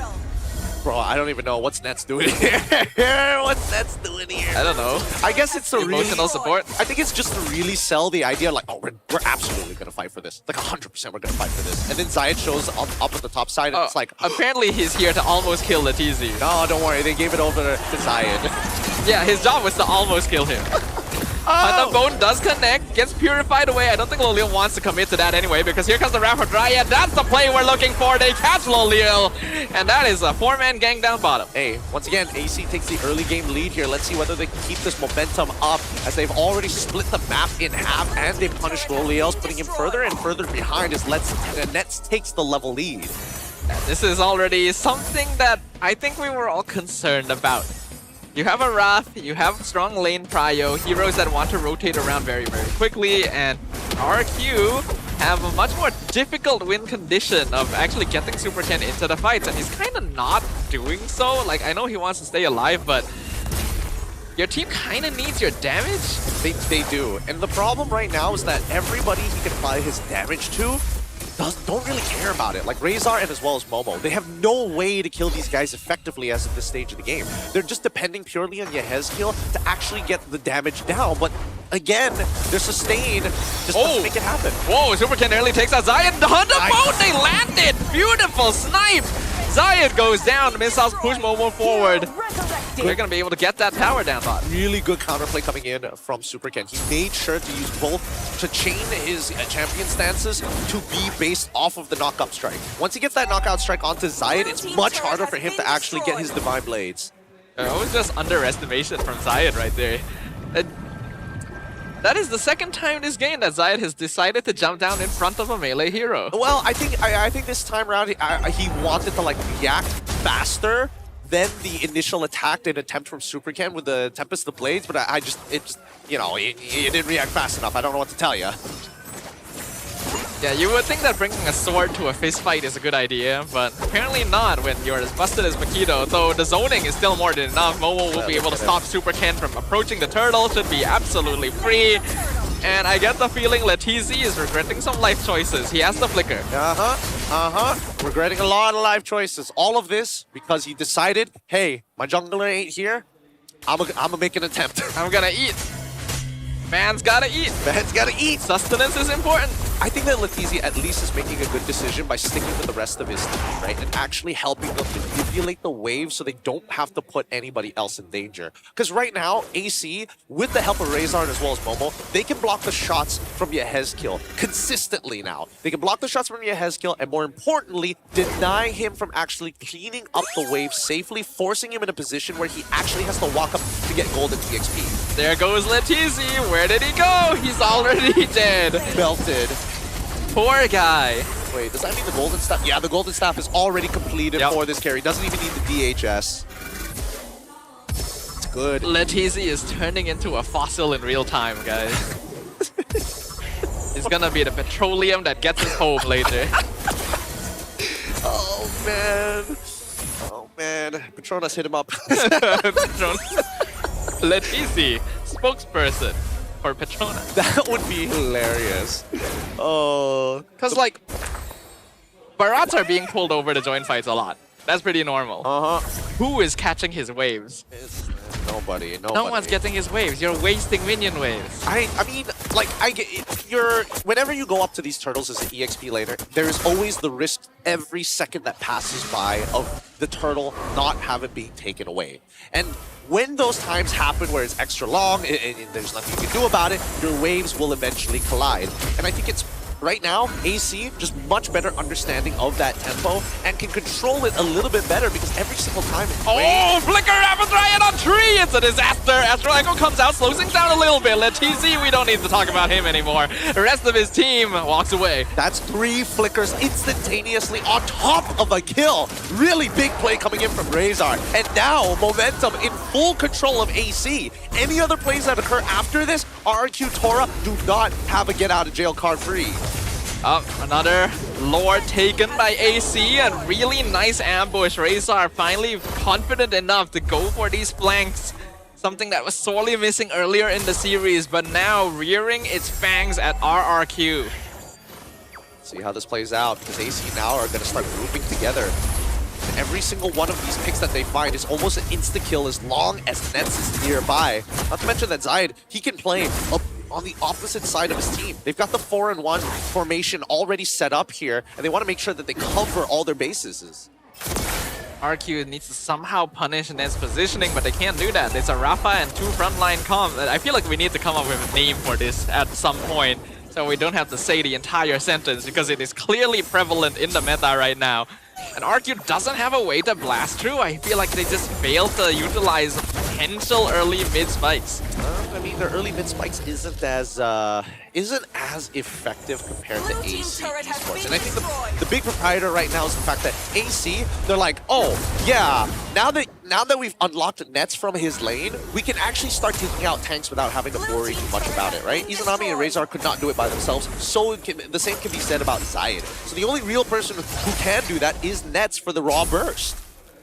And that's why RQ maybe needed to do something about that before it became an issue. But, well, AC Esports are going to be able to reap the benefits now. They are able to get their buff at least, but they are losing more and more of the map, and they kind of need that if they want farm. If they wanted to play for the early game, they should have dove Nets like 2 out of the 3 turtles. Oh, well, it's the same guy being caught again, but this time Golden Hour will save Latizi. Is he able to flicker out in time? He does! It's Loleo that dies instead!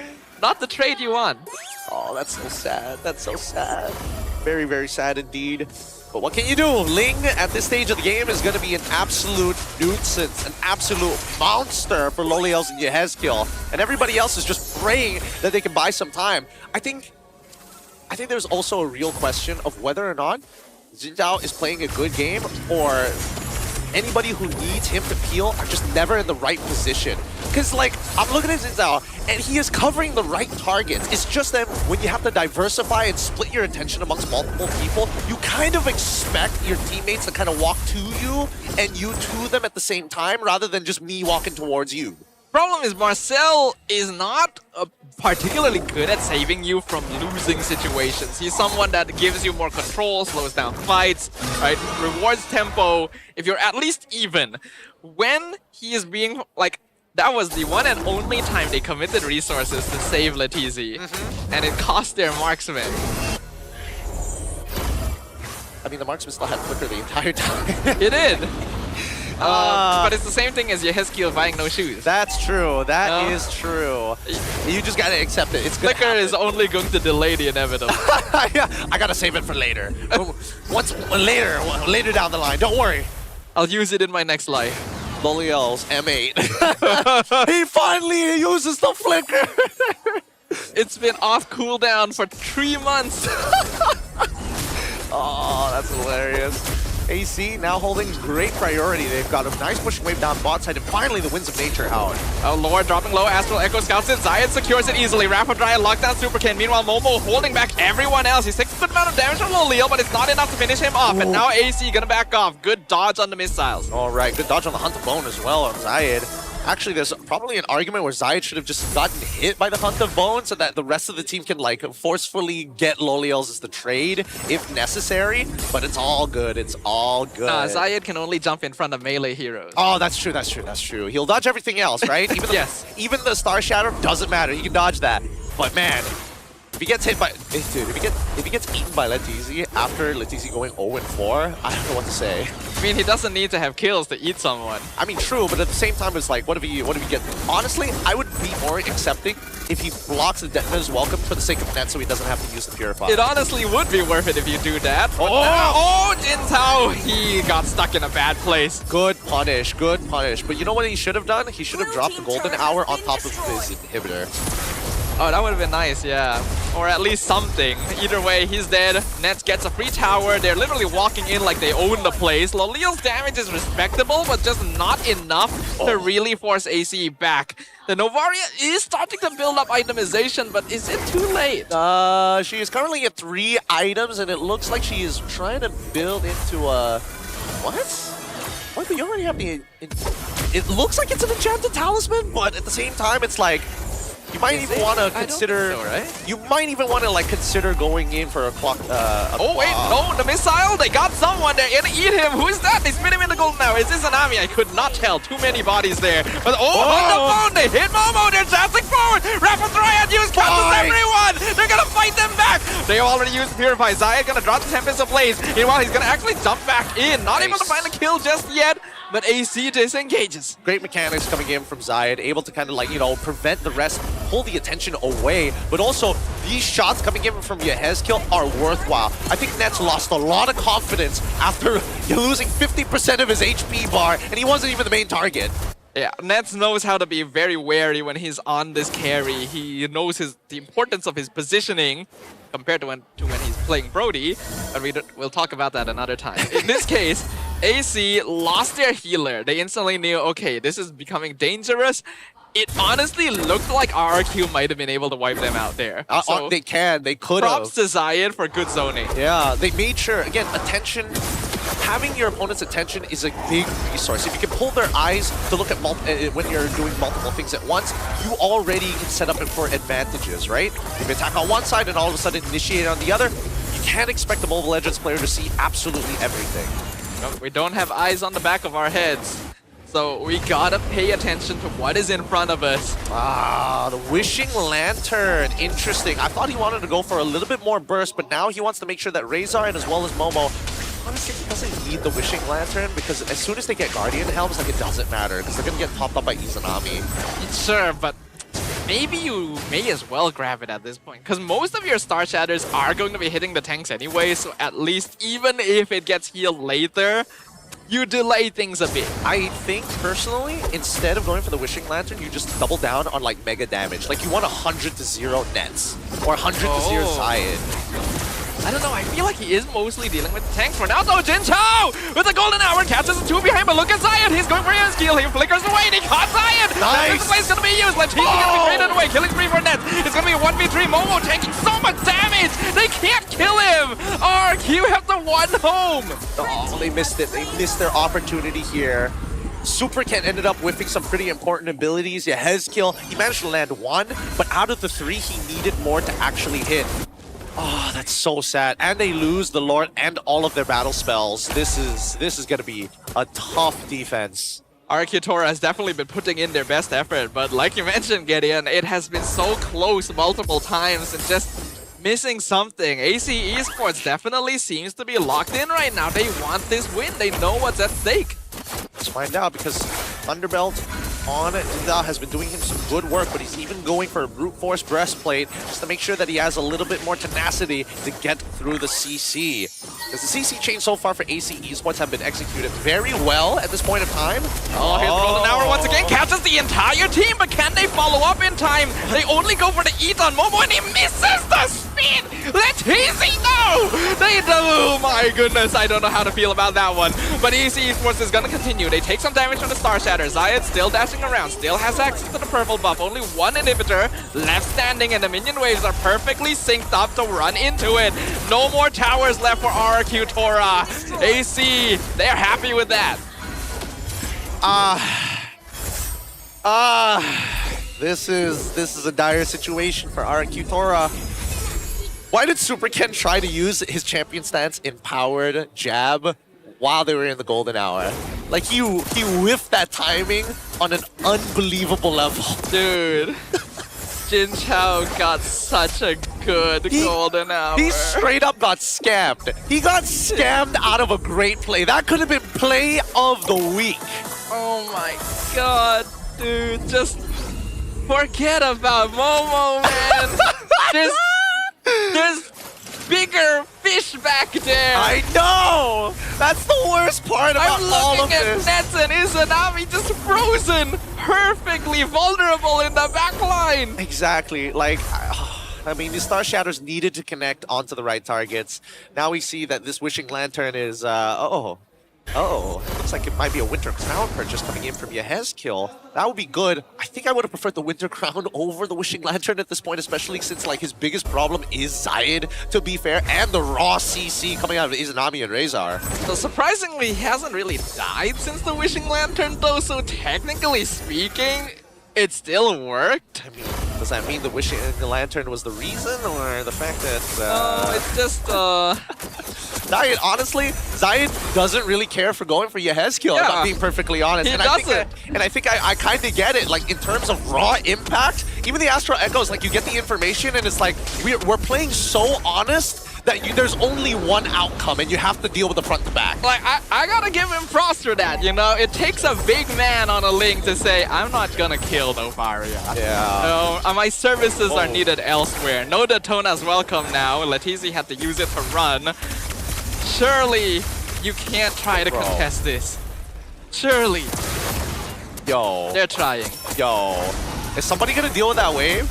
I think right now it would have been really nice. Wait, no. Hold on. Lord is blitzing. Zayed, man, you really could split push. Golden Hour only catches Razor. They're gonna slow it down. Holy Baptism hits the dinosaur. Another Daytona's welcome used to escape. Yep, they have to respond to this. No choice. Two waves coming in from mid Those and are bottom. big waves. This is a free Lord. Okay. So AC, they may have not played that Lord fight exactly perfect. They ended up costing Zayed his Finch Poise. And that was supposed to be RRQ Tora's opportunity to try and either force the fight immediately or look to try and play for picks. And once AC Esports denied those picks, then it's the force error that comes through. You got to deal with your waves, and it's guaranteed that AC gets the Lord. I kind of feel like Zayed could have even pushed the waves a little bit quicker there, but I in thought the so end, too. The results are fine. It's basically the same. It's basically I feel like the he same. could have ended the game even if RQ was slowed enough to respawn. Ended the game? Maybe not, like, it's a small chance. I would have to see, double check the timings of when the waves actually spawn, right? And it also depends on if he goes for the split push and the Lord dies, by the time the next wave spawns, that's when that's kind of the give, That's breaker. fair, that's fair. Because if the Lord spawns when the Lord Power Minions, how are you supposed to deal with that? Well, now, here's the Lord. The push. Alright. The Lolia's damage is good, but the Rapid Fire Flicker catches him into the ton, and here comes Zayed! Lolia! With the nature storm! Look at the stun! Letizi gets the 3-man stun! Net's gonna be able to finish him off. Lord is on top of the crystal. It's open. They will find it! AC Esports secures their first victory of the season. And you can see the relief on Nets's face. Thank God we finally break out of this lossless season. Woo! 2-1 victory going over to AC Esports. Much better showing here in game number 2. Not perfect, but good enough to get the win. There were definitely things that could have been fixed up there, but in the end, I think I may have been right. 4 late game scaling, 4 get out of jail free cards, and you win this match. Yeah, it's man. Ninja was trying to play out of his mind. He was working so hard. He was working overtime for that nonsense. He was working so overtime. Oh my God. I feel bad for the guy. I'm trying to even think like who played the best here on the side of AC.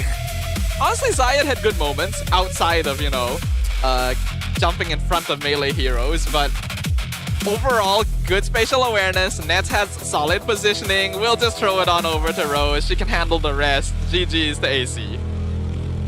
Selepas 4 kekalahan berturut-turut, akhirnya kemenangan pertama untuk AC Esports pada MPL Malaysia musim ke-18. And of course, bersama Rose di atas pentas, kita ada Zayed dan juga Nets. Kenapa lepas menang macam tak happy je?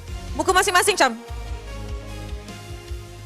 Dia bukan tak happy, kita kena tetap fokus lagi untuk next match. Sabar. Interview dulu. Minggu depan baru kita main next match lah kan. Nah, Zayed, mungkin ramai orang nak tahu lah kan, apa sebenarnya tengah jadi ataupun tengah berlaku di dalam AC Esports. Sebab kalau kita ingat balik, 4 kekalahan berturut-turut tu bukan benda yang a good start lah kepada AC Esports. So kenapa you guys tak dapat tutup game dan menang match-match sebelum ni? Sama ni nak cakap sekejap. Dia lebih ke arah kita tak ada leadership lagi dekat dalam tim ni, apa yang saya rasa. Dia membuatkan kita tak ada arah tuju, yang selalu membuatkan kita susah nak tutup dekat mid game. Dan benda tu saya rasa memakan diri kita orang. Kena comeback. Jadi kita jadi macam slow down, gameplay makin lama slow down. So InsyaAllah lah kita akan be better untuk week-week yang akan datang, untuk terus elakkan mistake mid game, late game. Kita kena ada satu suara, satu kepala lah. Okay, Zahid mention di mana AC tak ada leadership, tak ada leader dalam game. Maksud tu tak ada shot caller, tak ada decision making yang kuat kan. So sekarang ni adakah AC sudah pun selesai masalah yang tersebut?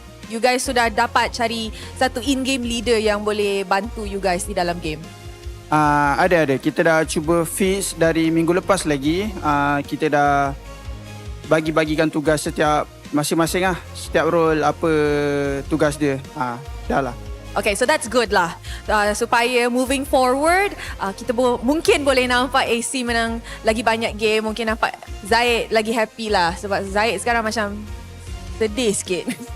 First time Rose interview, orang menang nampak sedih. Tapi Zahid, speaking about Zahid lah kan, ramai orang masa musim nak start, ramai orang actually excited nak tengok Zahid perform sebagai jungler kan. Tapi day by day, match by match, ramai orang cakap pula di mana Zahid ni agak shaky, tak konsisten lagi. Apa sebenarnya punca unconsistent ni? Adakah dia lebih kepada you tak selesa dengan meta lagi, ataupun you rasa you tak confident dengan diri you lagi? Sejujurnya nak jadi seorang yang konsisten tu payah sebenarnya. Tak semua orang boleh konsisten setiap masa. Kita pun manusia biasa. Apa yang saya boleh cakap, kita main as a team. So kita kena fix secara berlima lah untuk memenangkan setiap game. Kena konsisten secara berlima. So nak konsisten tu agak susah lah sebab dia depends on performance team juga. It's a work in progress lah. Betul. Step by step lah. Yeah. Good job hari ni. Senyum sikit. Nice one.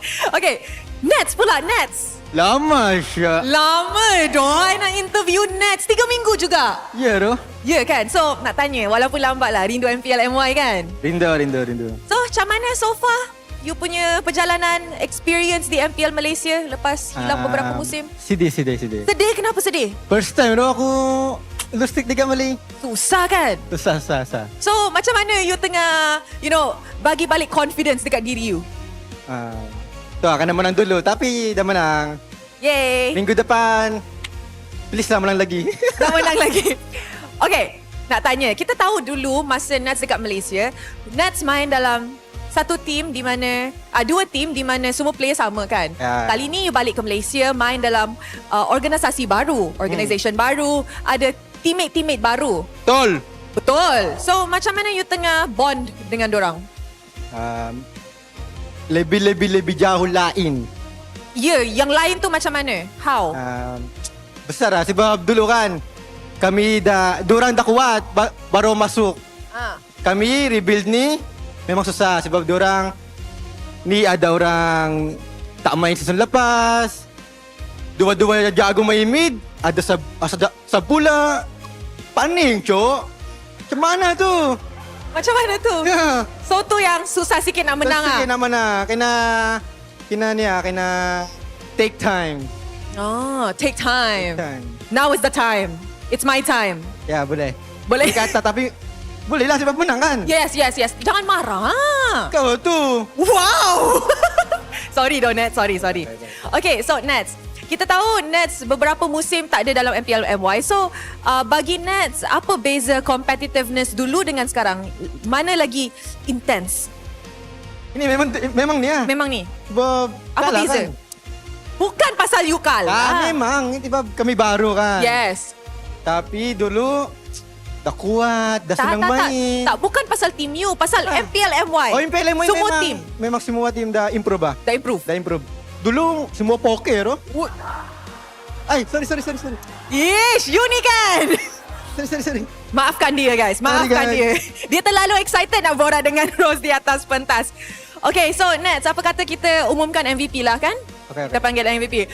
Okay guys, kita sudah saksikan perlawanan reverse sweep. Tapi hanya seorang yang boleh menjadi MVP. Agak-agaknya siapa MVP? Mama. Mari kita tengok MVP perlawanan ini in a count of 3, 2, 1. MVP jatuh kepada... Who you think? Wih! Weh! Zaid! Tak senyum, Cok. Tak Nets, sebelum interview MVP, suruh dia senyum. Dia nampak down. Makan tu macam tersenyum. Manis-manis, Cok. Semangat. Tengok Nets dah semangat. Ya, semangat. Semangat. Okay. Nak tanyalah kan. Pada musim lepas, AC punya cabaran terbesar adalah ramai orang letak ekspektasi tinggi. And mungkin itu adalah salah satu faktor kepada players yang diorang rasa pressured. Untuk musim ini, bagi Zaid, apa cabaran terbesar yang AC ataupun Zaid kena go through untuk dapat prestasi yang terbaik pada musim ini?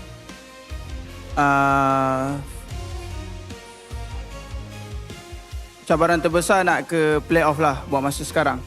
So kita more to fokus ke playoff, baru next target lah, step by step lah. Itu je. Step by step lah. Happy tak dengan answer dia? Tak. Sebab dia tak senyum ya. Okay, dah senyum dah. Zaid, words kepada fans? First of all, saya nak ucap terima kasih dekat Boss Simon sebab dia datang hari ni dan kita orang dapat bagi kemenangan dekat dia. Mungkin salah satu sebab kita orang menang sebab Boss Simon datang kot. Buff. Ada buff. So, thank you juga dekat fan-fan sesi yang datang dekat venue ataupun tengok dekat rumah, tengok kat platform mana-mana lah. Thank you. Dan aku harap korang dapat support AC sampai penghujung lah. Keep support semua player. Yang kecam tu, aku tak kisah pun korang. So, biarlah. Sabar. Dua ni macam nak gaduh dengan seorang. Nets, anything you want to say to the fans? Terima kasih guys. And jangan lupa support lagi AC walaupun datang. Sebab dulu aku nampak semua banyak orang dah. Sekarang dah tak ada orang . Tak apa, menang nanti ramai orang datang. Kena menang Ya, kena menang. Alright, terima kasih dan sekali lagi tahniah kepada AC Esports. Akhirnya kemenangan pertama pada mereka. With that, mari let's throw it back to the casters to break down apa yang terjadi dalam perlawanan ini. Itu kalau kita hold lagi tu kamera zoom dekat muka saya menangis. Menang sekali macam menang grand final. Tapi terharu lah Kau tengok man, Zaid pun menang ni. Dia baru memecahkan kebuntuan dengan mendapatkan MVP. Memang betul-betul tersentuh di hati bila mendapatkan MVP dalam game kali ini. Memecahkan telur pasukan AC. Takkan nak cakap function tu function sebab dia punya link memang target dia Novaria. Aku rasa Ezekiel banyak kali tak boleh nak jaga position disebabkan Zaid terus pergi backline. Dan kalau lah Obsidian tu off, dia ambil tu. Kalau tak, dia nampak the easy target tu Novaria. Sebab Novaria sebenarnya dekat mid game tadi tu, bukannya dia tak mati pun. Tapi disebabkan dengan penglibatan Zaid tu, gila. Link yang diguna pakai oleh Zaid pastinya telah diberikan suggestion oleh Kusura. Assalamualaikum. Selamat datang. Terima kasih. Apa khabar, sihat? Sihat, Alhamdulillah, sihat. Dah menang kan? Nak menangis tak kan? Nak hampir menangis. Sebab menang Sebab menang. Terharu ke kenapa? Terharu lah. Sebab ni yang kita nantikan lah. Terharu? Bukan. Haru sana. Baiklah, jadi dengan AC yang dah mencuba untuk mencari kemenangan, akhirnya berjaya untuk didapatkan. Dan tahniah juga untuk Coach Sora. Kita jemput dia dekat sini bukan sahaja sebab kita nak bincangkan, nak minta pendapat secara straightforward. Lalu media dapat tanya pasal pick. Betul. Sekarang aku dengan Angah kita nak buat podcast kat sini. Boleh. Kalau nak tanya pendapat kena donate. 10 30 joget. Nice idea. Jadi kita akan review draft terlebih dahulu. Di mana untuk draft game yang ketiga kita akan up terlebih dahulu, di mana pengambilan link akhirnya ditunjukkan. Okay, first thing first. Aku sebagai host kat sini. Aku just nak tanya kepada Sora, asal tak link daripada awal? Kenapa tak link daripada awal? Kenapa nak kena simpan kat bawah? Ataupun nak kena simpan third game? Bagi saya lah, memang link ni dia hero situational. Dia tak boleh je main-main ping je dekat atas. And kami pun pelik juga kenapa dia orang tak ban je link. Sebab kalau situational tu betul, nak main link kenapa? Why not kan? Tapi sebelum ni AC kalau lawan dengan tim lain lah. Sorry. Tapi dia orang ada ban link juga Ada yang ban, ada yang tak ban. Ada yang tak ban kan. Tapi kalau tak ban pun still tak ambil link juga. Tak, okay. dia depends on opponent punya hero lah. Okay, faham. Okay, cakap pasal situational. Tadi aku dengan Angah ada bincang pasal kesesuaian penggunaan link ini. Rafaela dengan link dia macam tak tally tau. Tapi kau still guna link juga. Kenapa Okay, dia secara teori dia memang Rafaela dengan link tak okay. Sebab Rafa nak heal, link bukan, dia pun dekat. Betul. Tapi kita jangan lupalah yang Rafa ni bukan Rafa dulu, dia Rafa yang sekarang. Rafa yang sekarang ada pasif, hidupkan link. Kalau link main long lane, link main pressure lane, dia mati pun Rafa boleh hidupkan. Kau nak dia punya ability yang hidupkan kembali supaya bila main link tu dia tak takut lah, dia boleh barbar lah. Betul. Kalau dia jumpa contoh tadi Pakito, betul lah yang digunakan oleh RRQ, di mana kalau kata long lane Pakito lah selalu. So kalau Zaid by one tersalah ataupun menang, jackpot lah. Menang mungkin terus ke, boleh terus hidup. Betul. Tapi kalau dia kalah terus ni lah. Secara general rule of thumbnya memang Pakito yang menang lane lawan link. Tapi kalau kita Rafa, kenapa link nak takut? Link boleh pushkan makro, wave management. Bila kau main part 1 strike ni part 1 lah kan. Bila link main long lane, kenapa carry juga yang kau pilih? Sedangkan ada juga hero-hero lain yang lebih awal boleh untuk menang seperti Clean, yang boleh untuk bermain dekat bersama dengan Rafa. So what is the purpose of link? The purpose of carry? Adakah hanya untuk burst down leh dengan menggunakan barat? So pemilihan ni, pemilihan marksman kalau dekat second phase memang saya berikan kebebasan kepada Nets lah. Kalau first phase baru saya pilihkan untuk dia. So dekat sini Nets dia nak main carry, kita boleh tengok yang enemy ni dia ada Marcel dia bukan HP punya hero, dia defense punya hero walaupun drop item HP. Dia ada barat HP yang banyak. So kita boleh tahu yang kalau diorang berdepan dengan carry memang diorang tak boleh buat apa. Stun pun tak banyak, Marcel stun tak banyak, ada ulti je. Barat ada ulti je, single lock. So carry memang bebas lah dekat sini. So saya faham apa yang Nets cuba sampaikan bila nak pick carry ni. So kita pun tak perlu damage link boleh main makro. So 4 orang pun dah cukup kuat dah. Dengan aku rasa sebab ada Rafa lagi melekat dengan Kari, membuatkan dia bila Kari buka ulti kan tambah movement speed. Lepas tu Rafa pula heal jadi lagi laju kan. Aku rasa itu pun salah satu membuatkan pasukan daripada RRQ kalau dia tersalah step macam termasuk kena kejar terus kena punish. Betul? Setuju? Jadi game plan dekat sini memang bagi tugas kepada Link saja untuk tangkap Novaria. Betul. Jadi Novaria ni masa dia ambil rasanya pick ketiga kan Novaria ni. Akankah dia jadi masalah sebelum Link tu dia ambil untuk strat yang kau akan mainkan? Daripada awal untuk game ketiga ni sebelum start, adakah Link tu memang dah macam okay kita nak main Link lah game ketiga ni ke tak? Tak. Oh tak memang. Sebab kita based on apa yang opponent ban dekat second phase. Okay. So kalau second phase tu dia ban link, kita still ada backup untuk hero lain. Faham. So kalau ada open link, why not ambil link?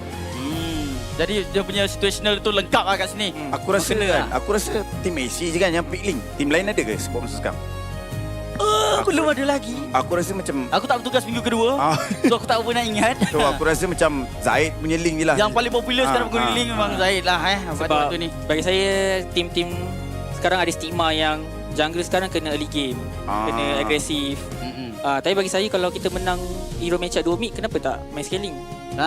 Faham? Bila ada 2 mid tu boleh kitai kan, berkawal river. So dekat link pun senang untuk buat farming. Betul? Okey, kalau pasal draft ada apa lagi kau nak sentuh lagi? Kalau aku tak ada lah. Kalau tak ada, okey kita lanjut kepada kita punya segmen untuk play tu ataupun clip. Ya. Orang ada segmen clip. Segmen clip untuk viral bukan. Dia tengok kalau salah cakap viral. Okey. Jangan salah cakap. Tapi suara tak, aku rasa kau selalu cakap. Salah. Terus simpan medal dia. Okey, ini clip yang pertama suara Okey, aku akan explain dulu. Okey. Dan nanti kau boleh bagi pendapat kau juga. Okey, dekat sini bagi aku totally bagi pendapat aku sendiri sebenarnya untuk tim daripada AC untuk menang first ni agak susah disebabkan ada Barrage. Okey, di mana kalau kita tengok Barrage ni pun mengambil masa ataupun mengambil 4 orang untuk jatuhkan Barrage dekat sini. So bila aku play dekat sini, okey itu tak apalah, kita play dekat sini. Okey, the moment this moment dapat ulti daripada Barrage itu sendiri, dapat telan link. Okey.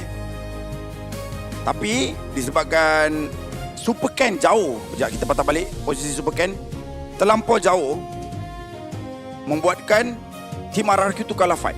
Okey, pendapat persoalan aku adalah kalau Super Ken ada di areal turtle pit ni, kau rasa AC boleh menang turtle tak? kita secara tahu yang generalnya memang Pakito memang hero early game. So bagi saya kalau Pakito ada kata tadi memang dia lagi kuat daripada Link. Itu memang kita dah tahu dah. Tapi kami membuat kata tadi ni sebab kita tahu Pakito tengah ambil blue buff. Korang dah tahulah. Kita dah tahu. Sebab tu kita buat decision making untuk buat turtle, kita kejar barang. Macam mana kau tahu Okay, bila kita fikir balik, bila Pakito hero early game, secara tak logiknya kalau dia tak keluar dekat turtle, mestilah dia akan farm. Sebab Pakito kalau dia hero early game, dia akan buat terus turtle. Sebenarnya kau didik dekat dalam skrip lah. Betul. Sebab benda ni orang cakap apa, susah kau nak set up turtle, kau tak tahu Pakito tu kat mana. Dan aku rasa itulah jawapan dia. Dia memang dah kata, kalau kata tak keluar, maknanya ada. Sebab kalau lah Pakito tu dah, aku rasa Zanami dah mati kat sini. Betul tak? Betul. And kami pun gunakan Momo juga untuk bait Pakito tu keluar. Bila kita kejar barat, Pakito tak keluar juga. So at that time, decision making untuk burst turtle tu keluarlah daripada team. Nampak jelas Nampak jelas di mana rumah. Okay, kita terus kepada klip yang kedua. Ini pun juga kalau betul Micro dilatih dalam Scream, ini merupakan satu hasil yang baik lah. Kita play dulu di mana Zaid dah pun membersihkan bahagian top lane. Ini didapatkan satu turret dekat bahagian top sebelum dia pergi ke bahagian mid lane. Dekat bahagian sini kita nampak Leh DZ dah pun low. Dan bila kita play, bagaimana keberadaan Zaid untuk secara tidak langsung menggunakan Tempest of Blade dan mematikan Leh DZ. Dalam pada masa yang sama, sebabkan pergerakan Zaid tu, dia seorang settle 2 lane, menyebabkan pemain-pemain daripada pasukan AC di bahagian bawah boleh buat play walaupun ada 3 orang yang berada di bahagian bottom lane. Tengok macam mana flanking daripada Reza juga yang membuatkan situasi RRQ tersekat. Nampak ni. Dia daripada sini, dia bergerak pergi ke belakang dan juga gunakan kejutan melalui flicker ulti untuk mendapatkan pemain yang bernama Lolial. Jadi kat sini, adakah situasi ini berlaku dekat dalam Scream juga? Apabila Link dimainkan oleh Zaid dalam Scream, dia memang tugas dia, kau latih dia untuk training pakai long lane, lepas tu ambil risiko macam tu ke? Okay, secara kita tak boleh bagi secara kredit kepada tim AC sebab bagi saya sesiapa tim yang gunakan Link pun dia akan main macam ni. Link gila, memang Link job dia long lane. Job desk long lane. Setiap tim akan main job desk yang long lane, pegang 2 lane, pegang wave management. So ni benda yang normal lah untuk penggunaan Link. Aku rasa berbalik kepada poin dia yang pertama. Okay. Nampak Link Zaid garang sebab dia tahu kalau dia mati ada Rafa. Mungkin tu sebab Zaid dive tahu mid. Dia tak takut lah. Kalau macam contoh ada Pakuito tiba-tiba ambush ke apa kan. Mungkin tadi dia dah nampak begitu. Tapi untuk dia dive dengan kesalahan dia, aku rasa match sebelum ni, aku rasa dia akan trauma, betul tak? Dia mesti tak takut. Bos datang pula hari ni. Tapi aku rasa itu salah satu faktor yang mana Zaid boleh main gangster. Ke macam mana? Betul, setuju. Rafa ni boleh katakan hero yang agak rosak untuk dekat bahagian mid ke late game. Alright, ada satu lagi tau. Aku nak satu pasal draft sebelum kita end the show dan sebagainya. Okay. Rafa, kalau korang tak dapat, apa yang korang akan gantikan? Ni tak boleh bagi tahu. Mana boleh bagi tahu? Bukan, andai kata kalau contoh kita petik banyak. Petik banyak. Andai kata kalau dalam situasi tadi, dalam draft tadi, bila Pakito ditunjukkan. So kalau tak boleh share tak apa. Kalau tengok based on kami punya match sebelum ni, sebenarnya boleh nampak dah. So saya tak boleh cakap pun. Okay. Faham. Sebenarnya kita pun dah huraikan benda ni. Kita orang ada pendapat, cuma kita tak tahu pendapat daripada kau. Sebab tadi kita cakap pasal Angela kan. Okay, so kita akan masuk ke gameplay of the day. Jadi game yang terbaik pada hari ini kita tanyakan kepada anda. Saja gue tapi tak dapat pula. Tapi tak apa, gameplay yang dibuat oleh pasukan AC. Combo Mombo. Walaupun game ni dia orang kalah, tapi kombinasi yang dia buat di antara penalty zone dan run atau direct memenangkan AC dengan sangat besar juga. Disebabkan fight ni, dia orang menang lot. Dan Super Ken tak mampu tu buat apa-apa. Okay, untuk engkau Sora sendiri kan. Untuk game ni, apa masalah kenapa AC kalah? Adakah cerita lah. Kalau aku cerita tak payah nanti pendapat aku. Apa cerita? Kalau perasan kita orang menang bahagian early ke mid game, tapi bila nak dive ke arah crystal enemy atau inhibitor enemy, kita orang kalah. So dia lebih kepada targeting. So bila kita orang target satu hero, bila enemy tu kite guna mati hilang, sepatutnya kita tak sambung balik team fight. Tapi disebabkan ada certain orang yang nak sambung team fight, ada certain orang yang nak kiting, dia membuatkan team tu berpecah and kalah lah dekat bahagian inhibitor tu. Faham. Okay, player of the day kita adalah Momo dengan KDA 3520 dan Momo being Momo. Daripada segi play style dia memang tak berubah daripada Todak lagi. Zoning out on point. Ya. Tapi ada possibility tak untuk Momo bermain hero damage? Kalau ikutkan pada Zora lah. Ada ke? So untuk Momo ni bagi saya kita boleh tahu yang dia ada pengalaman yang sangat banyak international. Dah champion 2 kali. Dia seorang player yang versatile. Dia damage boleh, tanking boleh. Betul.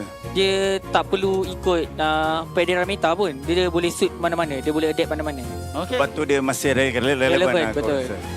Okay. Aku setuju sebab aku pernah coach Momo juga. Dia punya versatility tu ada lah.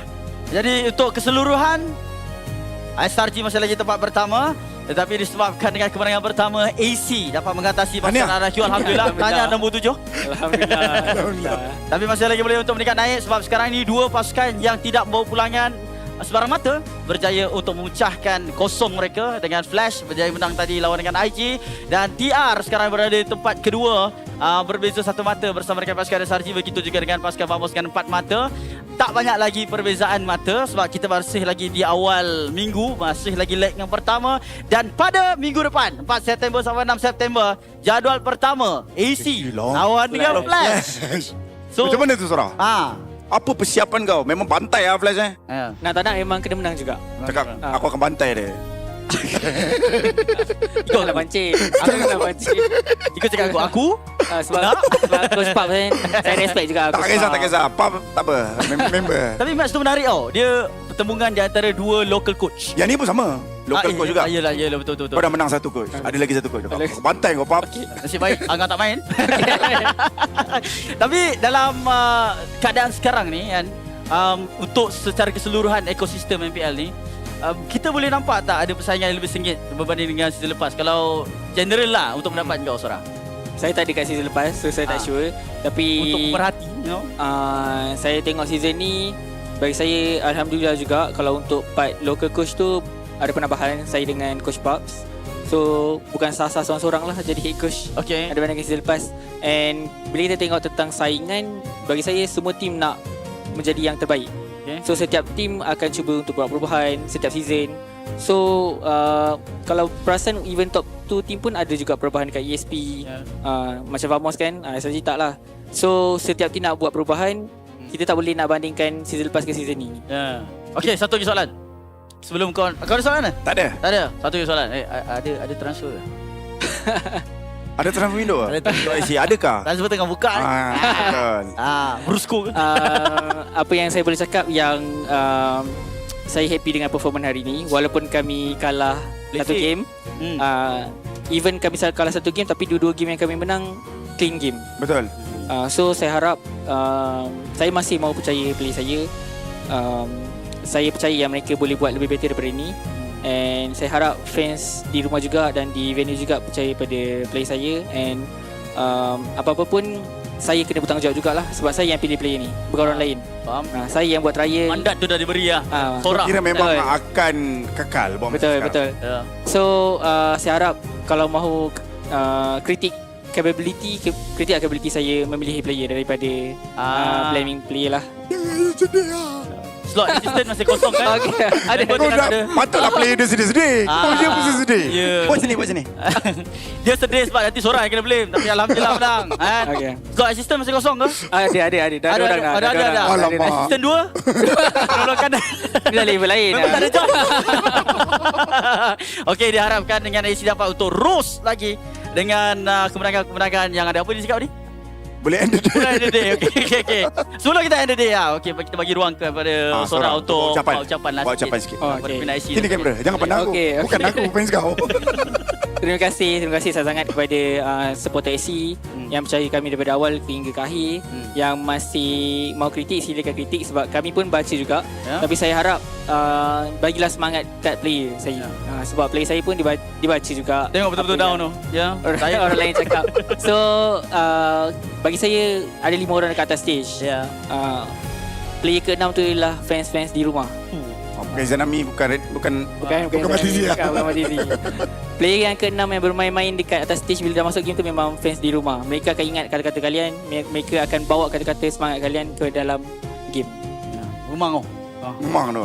Macam ucapan raya. Ucapan pengakhiran. Okey, kita akan menamatkan acara kita untuk hari ini dan jumpa anda pada minggu hadapan insya-Allah pada waktu yang sama. Bye bye. Assalamualaikum.